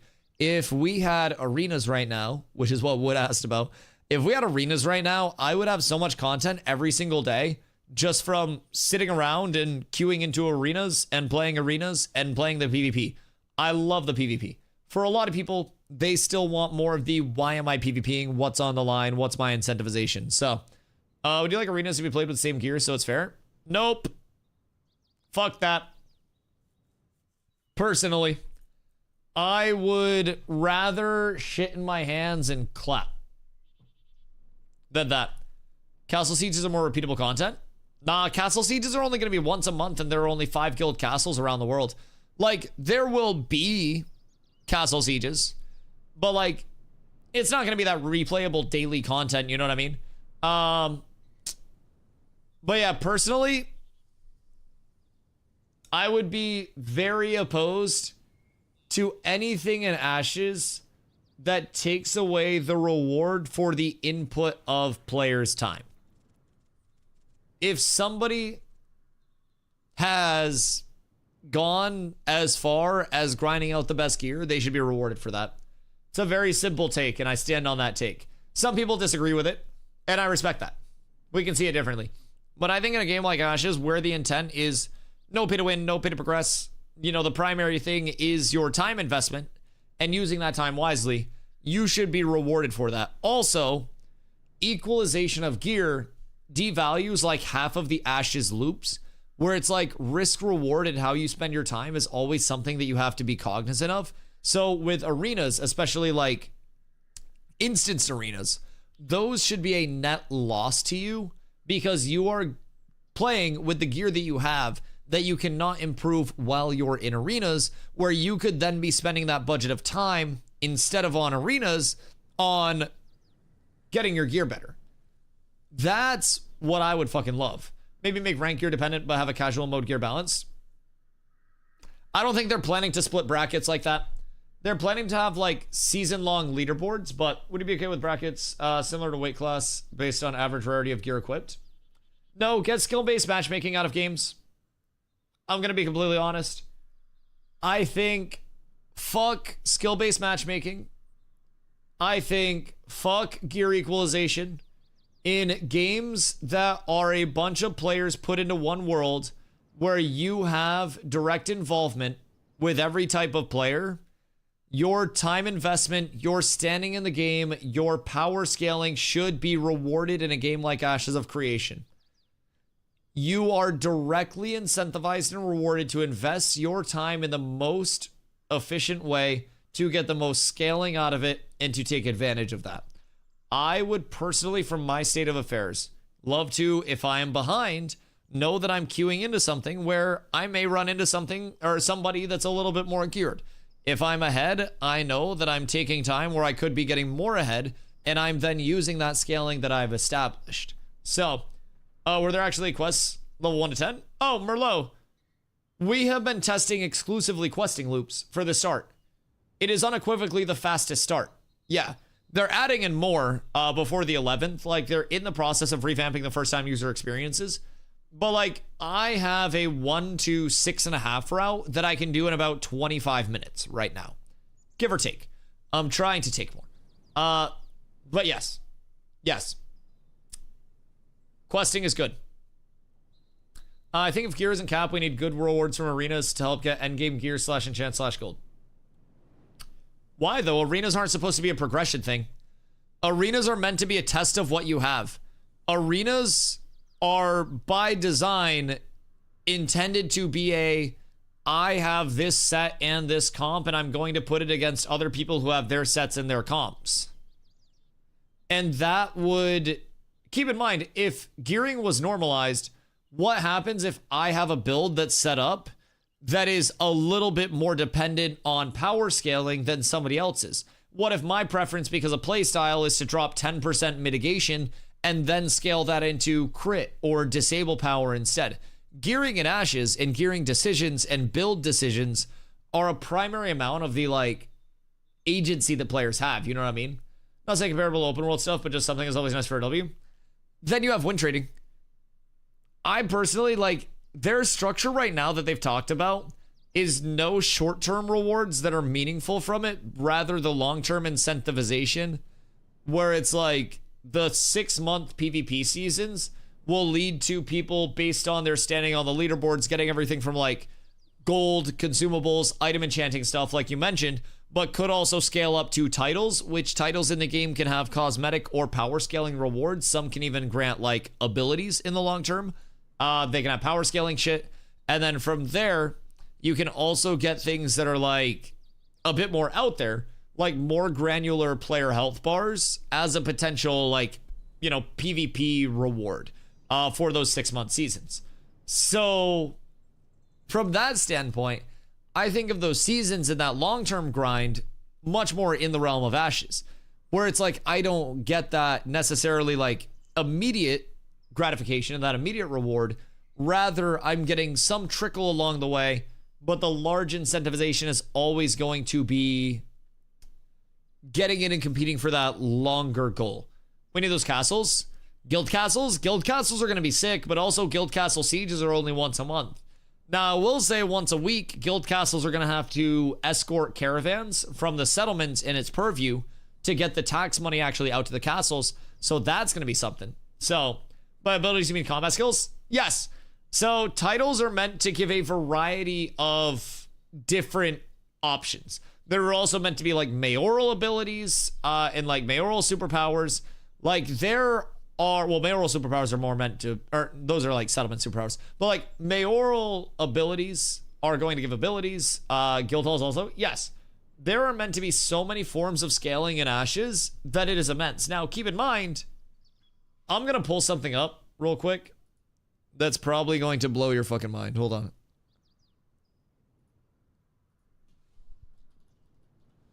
You give me 1 second. I'm pulling it up on Wiki right now.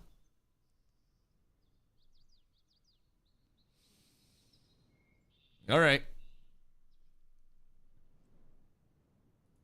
Tattoos. Tattoos in Ashes of Creation can refer to decals applied through a character creator, cosmetic items that allow people to customize their character in-game, or tattoos that can be applied to a character to adjust their stats. These will have slots that allow stats to be migrated with a give and take relationship. Higher quality magical tattoos can be applied to adjust stats. They may also provide stat augments or other boosts. Motherfucking tattoos are going to impact your character scaling.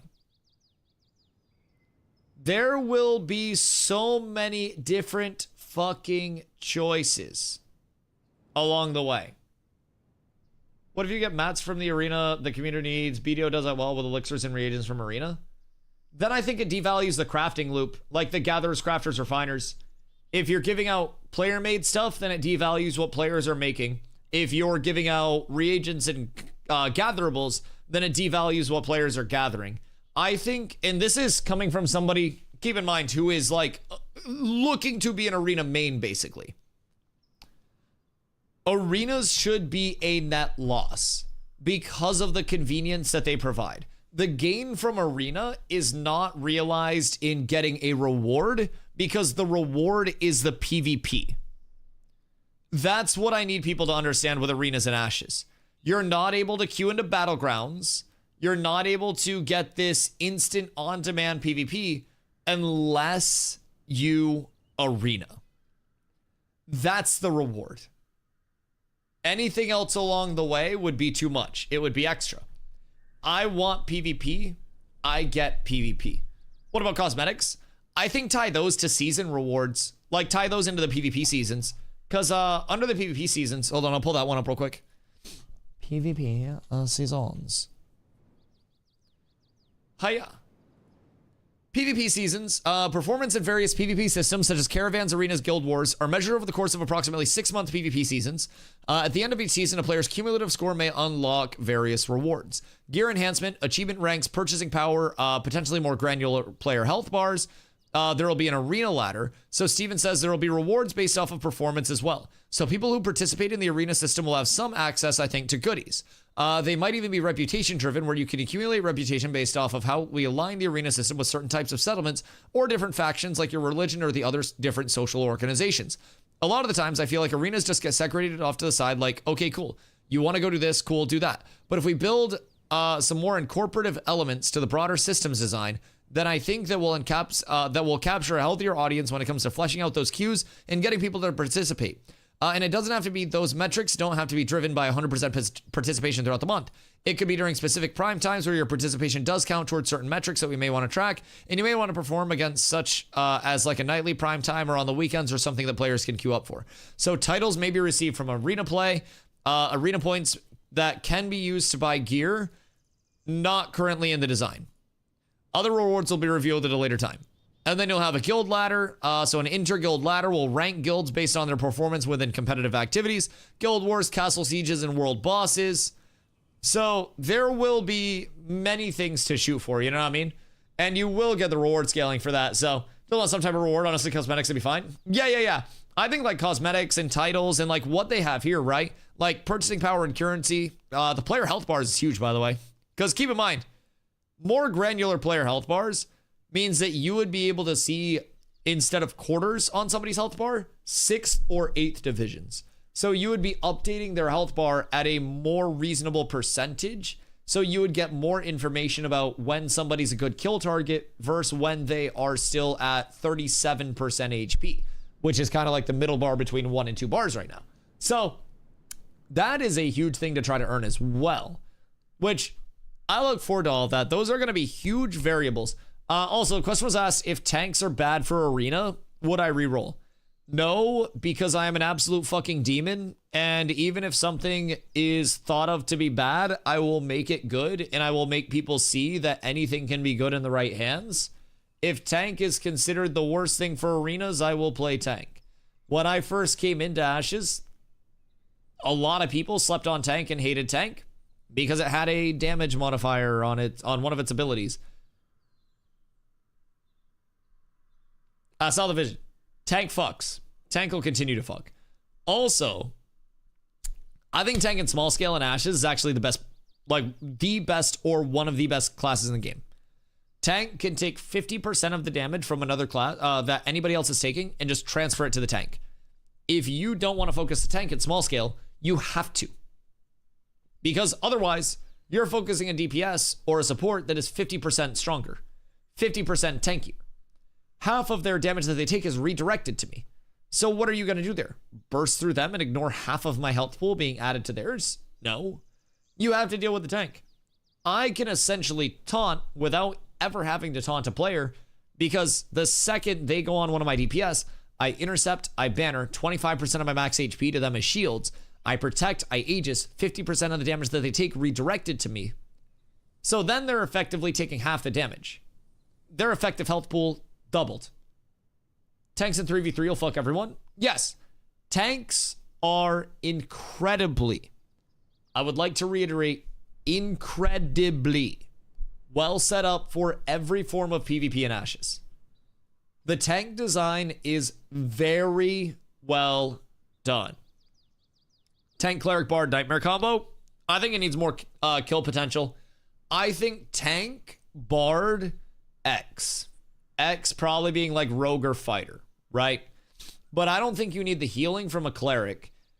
I think Res probably good if you can get a Res off, but only one Cleric is really easy to hone in on. Hey, don't let this person Res, especially once you're down a person. Cleric doesn't do the best when it's pressured. I think Bard can do a lot more through pressure. I think Cleric shits its pants a little bit. So I would rather have tank with a DPS. So when you're playing aggro, you have the, your DPS is getting focused. Tank puts protect on the DPS.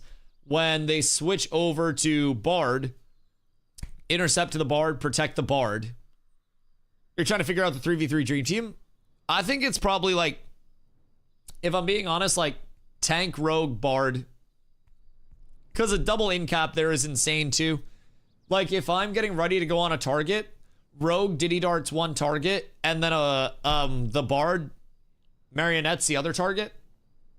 Pull third target, all of us dump on that. Not to mention, Bard still has very good damage, especially single target oriented damage. Very, very good damage. Summoner, Summoner, Summoner. I think that guy poopied on.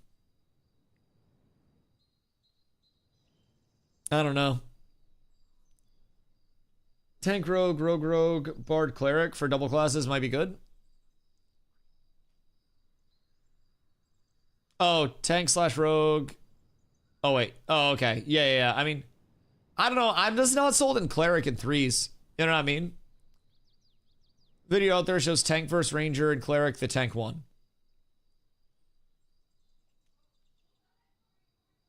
How? They must have been fighting against pee-pee-poo-poo players. Because, like, a tank does not do enough damage. Like off the PTR or what? Because a tank should not do enough damage to kill anybody that's being healed by a Cleric that has a brain. Especially not all at once. Like a tank is very tanky. But I think if a tank is beating any group of people that has a support, then the group of people that are being fought are very struggling. Trying to figure it out, you know what I mean? Cleric in threes would mean your two other DPS need to be really good. Yeah, Bard can also go healing Bard. Well, yeah, that's why I like Bard over Cleric. Because Bard can go healing Bard. Bard has Gambit, which is absolutely insane. Bard has Marionette. Bard has Mez. Bard can sustain mana. Bard can boost damage if you don't need the healing. Like, Bard. Bard is insane. Which class would be the best in a same class setup in threes? Like, if you had to be three of the same thing? Bard or Rogue. Bard would get in trouble with healing first. Right.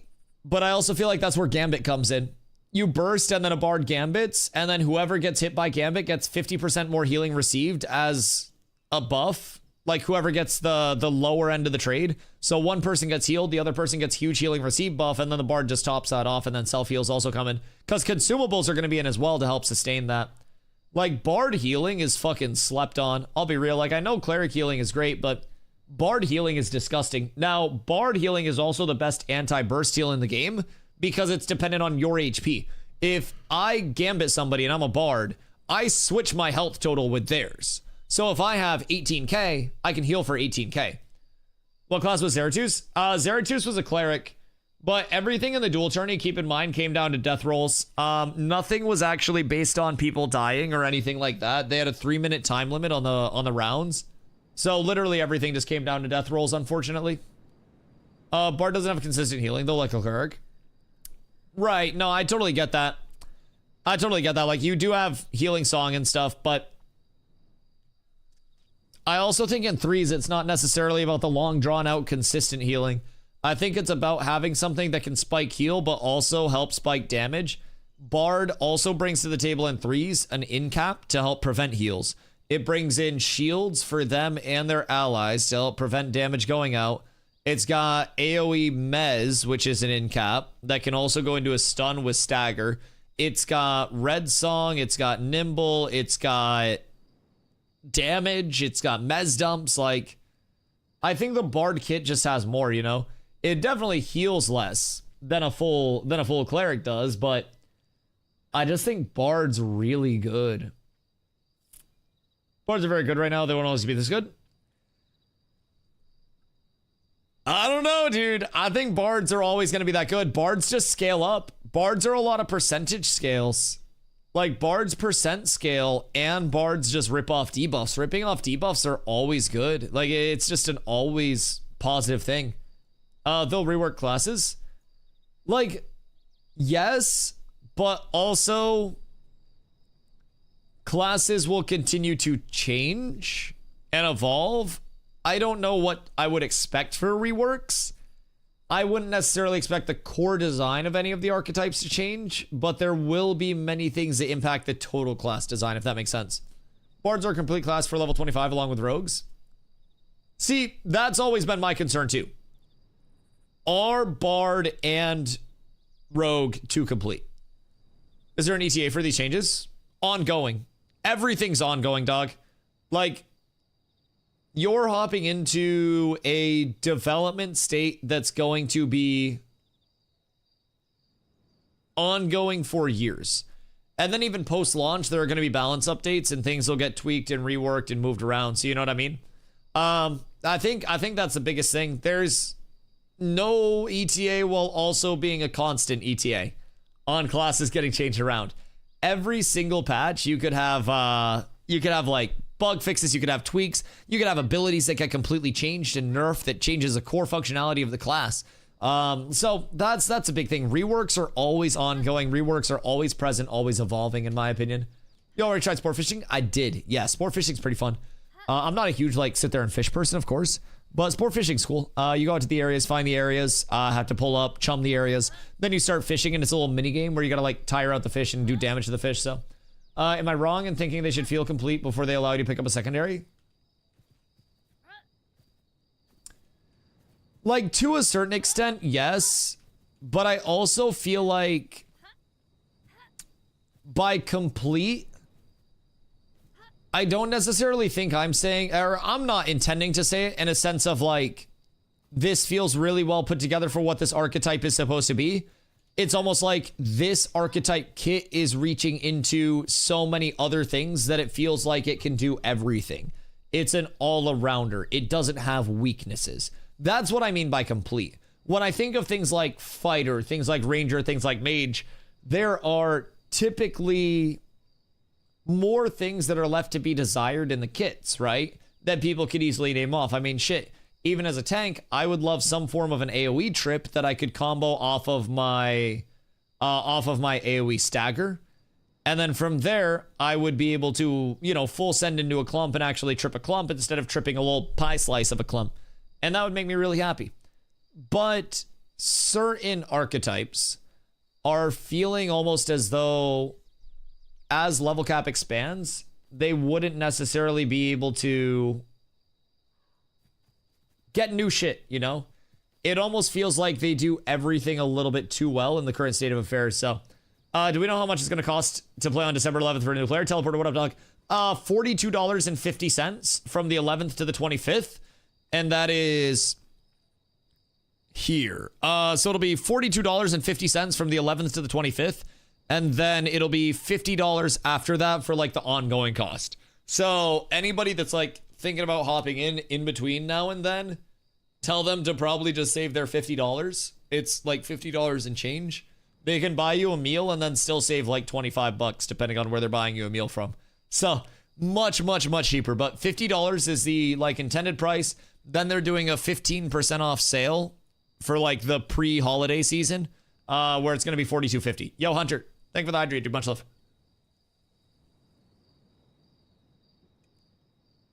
Insanely cheap comparatively. Half price, pretty much the same benefits as well. So it's same thing, gets you in the remainder of development no matter how long it goes. 1 month of game time. They do not get the $15 in the in-game store. No $15 on skin. So access to the PTR and a non-exclusive cosmetic cloak. So that's the entire new pack. It is the same exact thing as the $100 pack, except no $15 in the in-game store and no hopping in to play the PTR before the patch. Moderator here, send them a link to the video. What video? You can just drop it in chat. Are you talking about the tank that's beating the fighter, or the ranger and the cleric? Because I will happily watch it. But like, as a tank that has hands, that shit should never happen. Should never happen. If we got the $100 one, do we get access? Oh wait, hold on. I gotta mute that. Okay, anyways.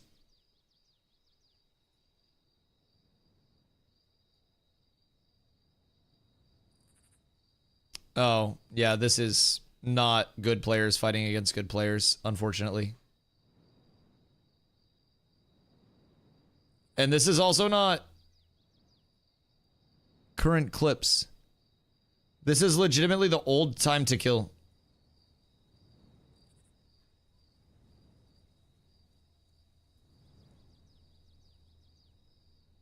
That video was posted a day ago, and it's already outdated. Yeah, I would not trust information coming from that source. I won't lie, dog. Creepy. That is, that's basically the equivalent of like a shitposting grifter, but in Ash's form. If I'm being real. Half of that person's content is content that they've clipped off of my channel. And the only reason that they're even putting out content in the first place is because they tried to reach out and be all buddy-buddy with me. And I didn't really like their vibes, and then our guilds had beef, and now they just basically take my content, clip it, throw it to their channel to try to farm off it because their content's bad. I would not trust a single thing you see from that channel. I would not watch any content that comes out from that channel. I would also not value anything that channel says because that channel was that video was posted a day ago, and it's already outdated information. Because if you look at that, the amount of HP that they have is a fraction of the amount of HP that you have on the most up-to-date current set of time to kill changes on the private test realm. So they spent their time slowly editing a video that has a bunch of outdated information to complain about the outdated information, take out of context clips to try to push that out of date information, to try to look smart when in all actuality, they're already wrong on it and that video is already outdated. I don't like that person. I don't like their channel. They're clout fiends, and I hope that they stop making content soon. May they rest in piss. 07. Just imagining a video of two nerds slapping each other with weak wrists. That's basically it. Video doesn't show the PTR, shows live. Right, it shows live and live is outdated. Correct, and it was posted a day ago. So they're complaining about the TTK on live when the TTK on the PTR, which is going to be the next iteration of the TTK, is what you should be basing on. The PTR is what the December 11th update is going to resemble. Some things may not go through, but it's showing what TTK on live was, is all. It's complaining about something and trying to clickbait off of something that isn't even valid to clickbait off of anymore, and that video should be taken down because it's not relevant info and it wasn't posted as relevant info. That's my take as a content creator, and that's why I don't post YouTube content, because it goes out of date so fast, especially if you're trying to clickbait on it. Someone like me will call it out because I'm not here to make friends. I am comfortable enough. I chill enough. Like, my honest opinion, they're trying to clickbait and be like, this time to kill is dog shit and complain about it. But the content's already outdated, and it was outdated the second he posted it. So it's just out of date, wrong opinions that can't even be justified because what he's complaining about doesn't exist anymore. Don't think he's too worried about it. No, I hope he's not. No one should be. But at the end of the day, I would implore people to actually post accurate information and not complain about things that have already been fixed. That's like me taking a clip from like December's questing and being like, man, the questing experience sucks so goddamn much. It's just, it's outdated information that people are complaining about. So, with that being said, yeah, I wouldn't really trust that source. My own personal take on it. People will also say to not trust me as a source because I don't have good information. Teach their own. But I wouldn't get too involved with that side of things if I were you, Creepy. You tend to be a very inquisitive one, so I wouldn't want to lead you down the wrong path, and I definitely wouldn't want to lead you down that path. I would try to, I'd try to sway you away. It's a channel I thought it was, just disregard that one. You want to know what's crazy? Most of that channel's momentum has come from just plugging their own videos in just the fucking Ashes Discord over and over again, hoping that anybody will click on it, which is kind of really cringe. I really hope that the Ashes Discord starts policing self-promo of linked YouTube videos in their general chat as well, so people aren't just getting down the route of, I made a YouTube video, please watch it, here's the link. It's almost every day. Yes! Dude, it's so cringe. It's so cringe. Like, if I was just unprovoked posting my like full starting soon link on stream and stuff and like, you know, at here going live in the Ashes Discord, like, oh, come on. Come on. You imagine how much people would have to say? Let's take a reality check. I'll happily spread my opinion on things because everybody's entitled to their opinion. They have their opinion on me. I have their opinion on them and they're entitled to theirs, but I'm gonna be real. I sit here, I do me, and I chill. And I do not post a bunch of my links in the Ashes Discord begging for people to watch them. Thank you for coming to my TED Talk. Thank you for information. Yes, of course. Of course. But yeah, so on that topic, even as a tank that has played a shitload of hours on the Phase 3 time to kill,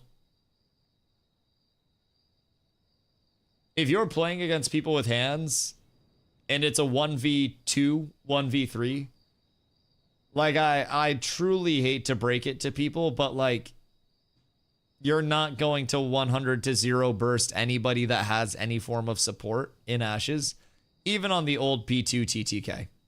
Or, sorry, P3 TTK. P2 you were. But P3 TTK, no. No. Especially not as a tank. Like, DPS were very rare to full 100 to 0 wombo combo somebody, and that was with a large gear discrepancy in place. Maybe against a couple of mages. Like, I've won a 1v3 as a tank before, just pulling up on people in the open world, and then, like, held the 1v3 a second time. But that was a huge discrepancy against players that came into chat after, and they were like, yo, Dusty, good fight, dude. We're new players. That was a blast. And it was literally people that didn't know, like, what they were doing, that had no gear while I was geared. And, like, is doable, but it's also not something where I'm going to clip that fight and then, like, teach their own, but I'm not going to clip fights against people that don't have hands and then post that as my credentials. I don't know, dog. I don't know. It's all personal preferences. Everybody goes down their own route in life. I choose mine. So anyways, should Ashes have holiday events like Halloween and Christmas? I'm sure they will. I'm sure they will. It's the entirety of ESO content. Nah, bro, I'm not gonna lie, Teleporter. This is another gripe I have with part of the Ashes con, bro. The number of people that claim to be PvPers that only want to take advantageous gank-based PvP and think that that should be the basis of all PvP and that's the only thing that matters in PvP is so fucking lame. Like, I understand, we have the element of surprise. Shut up, Napoleon. You're playing a fucking video game. Go lead a nation if you want to lead a nation with the element of surprise. Take some fucking even numbers match PvP like a goddamn man. I come from MOBAs and I come from shooters.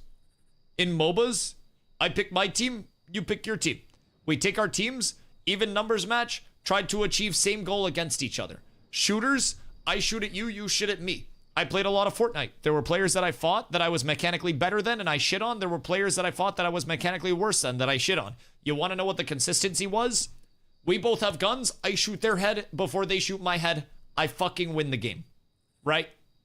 I like that element of people being able to fight back. I will pull up on people in the open world, and if I want to PvP them and they're fighting a mob, even if they're in a lawless area, my personal preference is to wait for them to finish fighting their mob and then jump them after the fact so I get a good fight out of it. Win, lose, or indifferent, I'd rather get a good rep than get something to boost my delicate, fragile ego. I have enough to boost my ego every day when I wake up and say, Dusty, you're 6'5", handsome, talented, living your dream, feeding pigeons for fun. I got enough of that. I don't need PvP to boost my mentality. I don't. But what I do like is actually shitting on people in an even number start equitable run. If I have 5 and you have 5 and we duke it out, if I lose, GG's, dog. I got outplayed. It wasn't a matter of you got the jump on me, I got the jump on you. It's not a matter of, oh, well, catch me at this time. Like, that's what Ashes is right now. It's, oh, well, you beat us because it's not our ideal time zone right now. And also, I have people out playing bingo and it's Sunday church day, and my shot caller's out grocery shopping, and my 2 mages are on a date right now. Just kidding, mages don't get bitches. So yeah, it's a lot of that. In an organic world PvP game, the mindset's not really that accurate all the time. No, absolutely, and I have to adapt my mindset. But I also can 1000% call somebody a bitch-ass motherfucker if they only take advantageous gank-based PvP and still kind of like stand my ground on that. I absolutely understand that in an organic world PvP game, people will want to take their ganks and only play around that advantageous PvP. I can also call somebody a bitch if they being a bitch. That's the glory of an organic world, where I can have my opinions and my opinions are typically correct. Because here's my rundown on it. If you only take PvP fights when you have the advantage and you are afraid to take any form of even or disadvantageous fight, then you're not a PvPer, you're an opportunist. There are differences, but an opportunist is more akin to a rat or a vulture. An opportunist sees a dead body and will pick away at that dead body for its next meal. An opportunist will see a $5 bill on the ground and will pick that $5 bill up, and that will be their come up. Most guilds don't really do that. Oh, no. I'm thankful that a lot of guilds in Ashes are actually about that life. And this is why I said this is my grievance with some of Ashes. Some. Because there will be that portion. It's like the lower corruption penalties community. Where I'm like, so you want corruption lowered, why? And they're like, so I can PvP. And I'm like, well, no. If you're corrupting, you're not PvPing. And they're like, no, I'm hitting a player, so it's PvP. And I'm like, no, you're killing a player that's not hitting you back. It's not PvP. It's you just bothering somebody else because you can't get consensual PvP. And they're like, no, this is how I PvP. And I'm like, okay, well, why don't you want to PvP people that hit you back? And they're like, well, I don't win. And I'm like, okay, so you just want to go pick on people because you lose.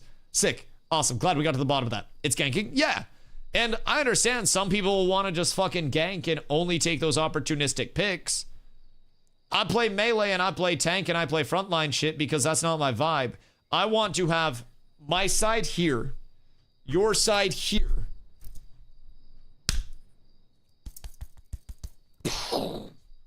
And then that's the fight. That's an ideal melee world.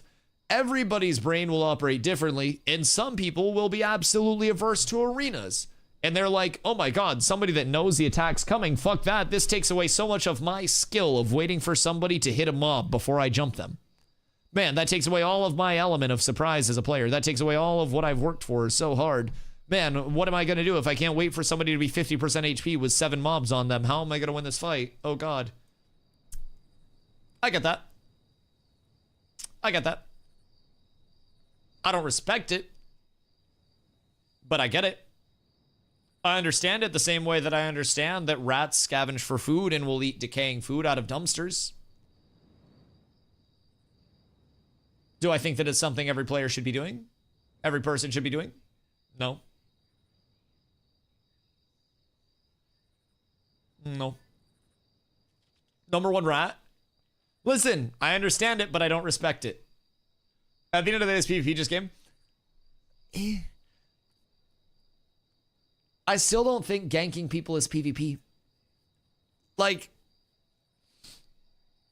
and I'll stand on that business until the life of me. Like, and until the life's out of me. I swear to God, I will die on this hill. Of course it is. So you think waiting for somebody to have a bunch of mobs on them to jump them, and then jumping them is player versus player, where the player is also fighting back against you as another player. The definition of player versus player is two players fighting. Ganking is not two players fighting. Ganking is one player jumping another in an advantageous position, which is not player to player. It's not about what's fair, what's not slimy, it's still PvP. It's not PvP. It's legitimately you fighting something that doesn't fight back. If I punch a hole in my wall right now, I'm not an MMA fighter, I'm a bitch. I'm Mizkif. If you gank somebody that has a bunch of mobs on them, you're not a PvPer, you're an opportunist. You're not winning a PvP fight, you're killing a player that's in a bad spot.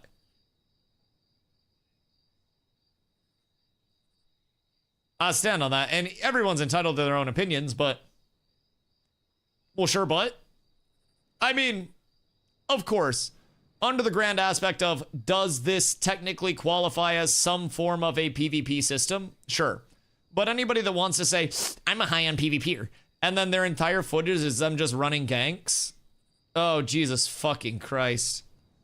Oh, I hate that shit. I hate that so much.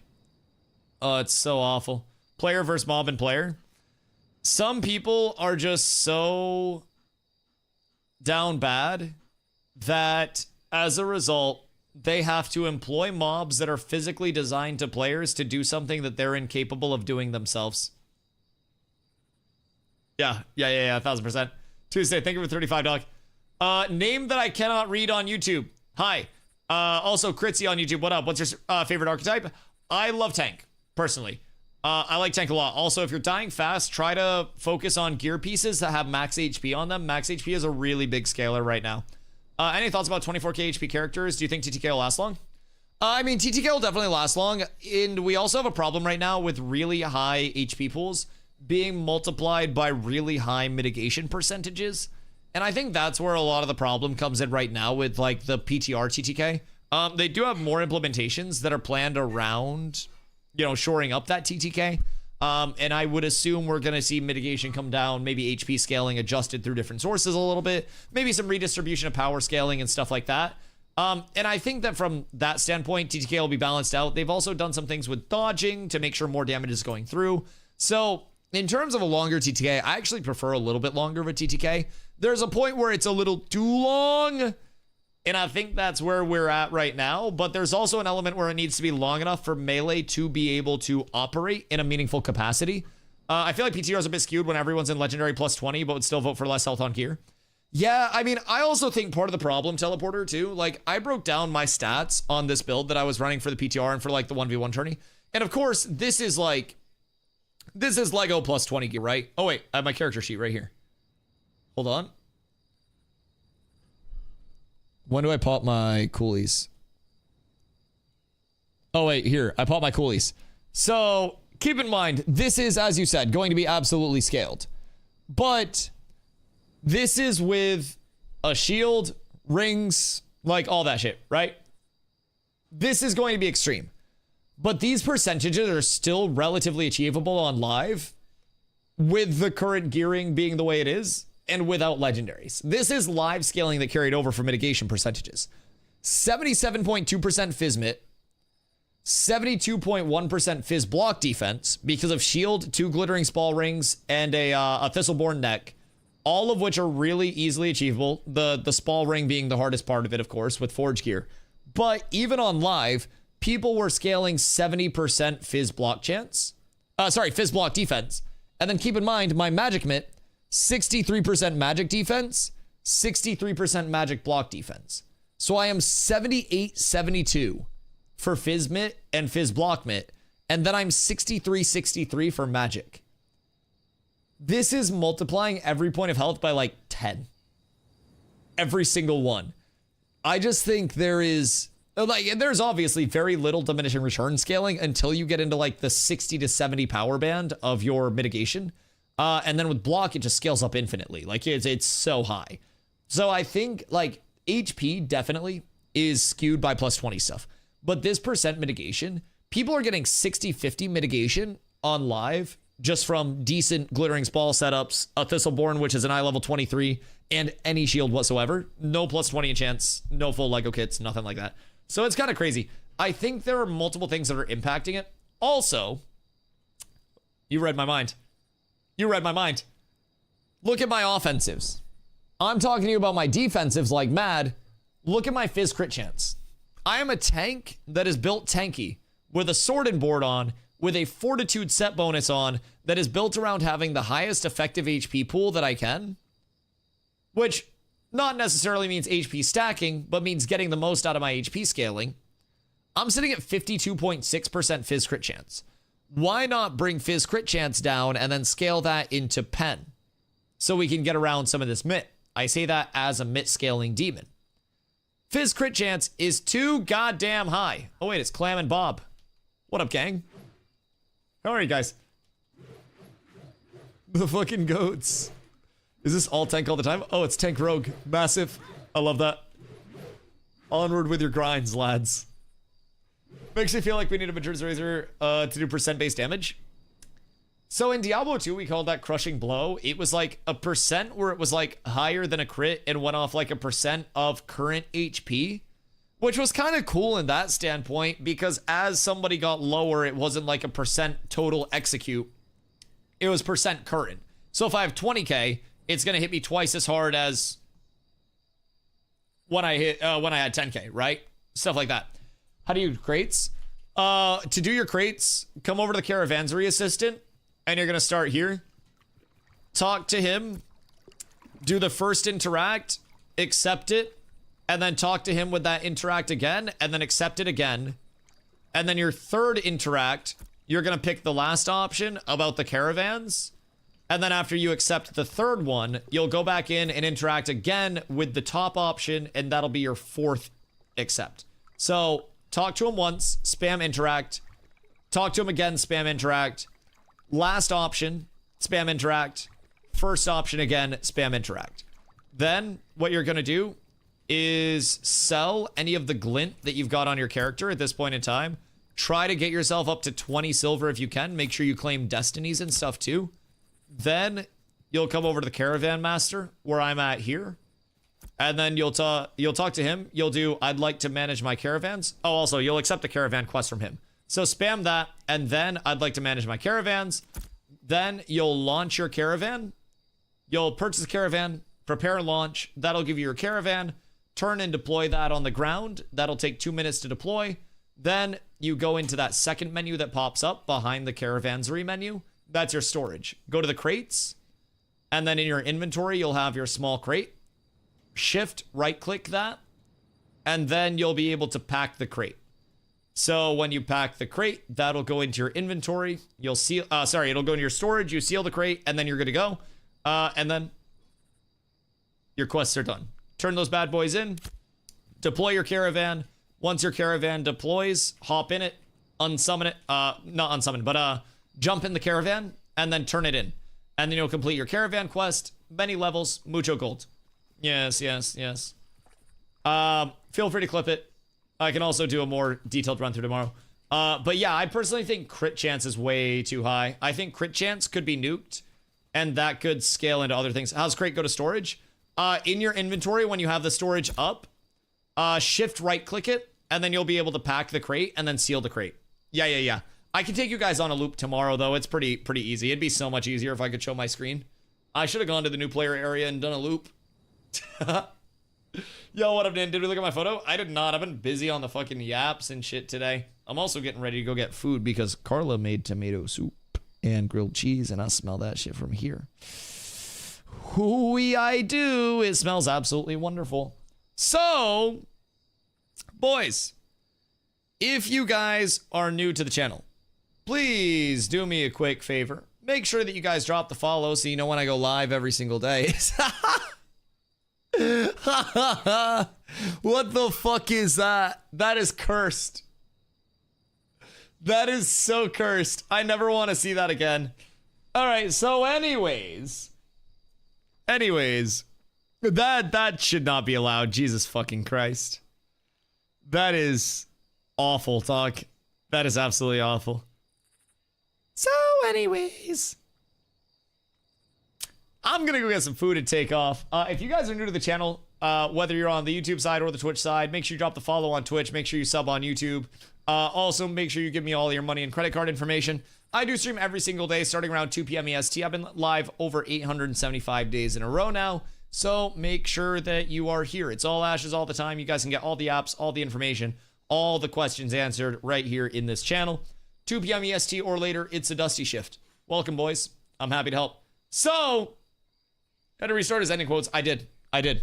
Make sure you guys drop the follow if it's your first day here. I greatly appreciate y'all. Get those streaks building. Make sure you got those monkey bucks accumulating. Make sure it's not the last day because I'm quite literally always here, and hopefully you guys will be as well. I would not be able to do this if it wasn't for you guys being here. So, there are no content creators in the Ashes directory. Nobody gets my love tonight because it's Ashes or Drown, bitch. I'll catch you guys tomorrow. The lurkers will still be here when I wake up. You guys will be here at 2 p.m. EST. We'll ball out. Hopefully big PTR updates tomorrow as well since it's Monday. Sunday, no updates today. Probably some updates tomorrow if I had to guess. Boys, I'm greatly appreciative that you guys show up here every single day and hang out, spend some time with me. I will be back tomorrow. We'll ball out. We'll have a grand old time. I love y'all. I appreciate y'all. Peace.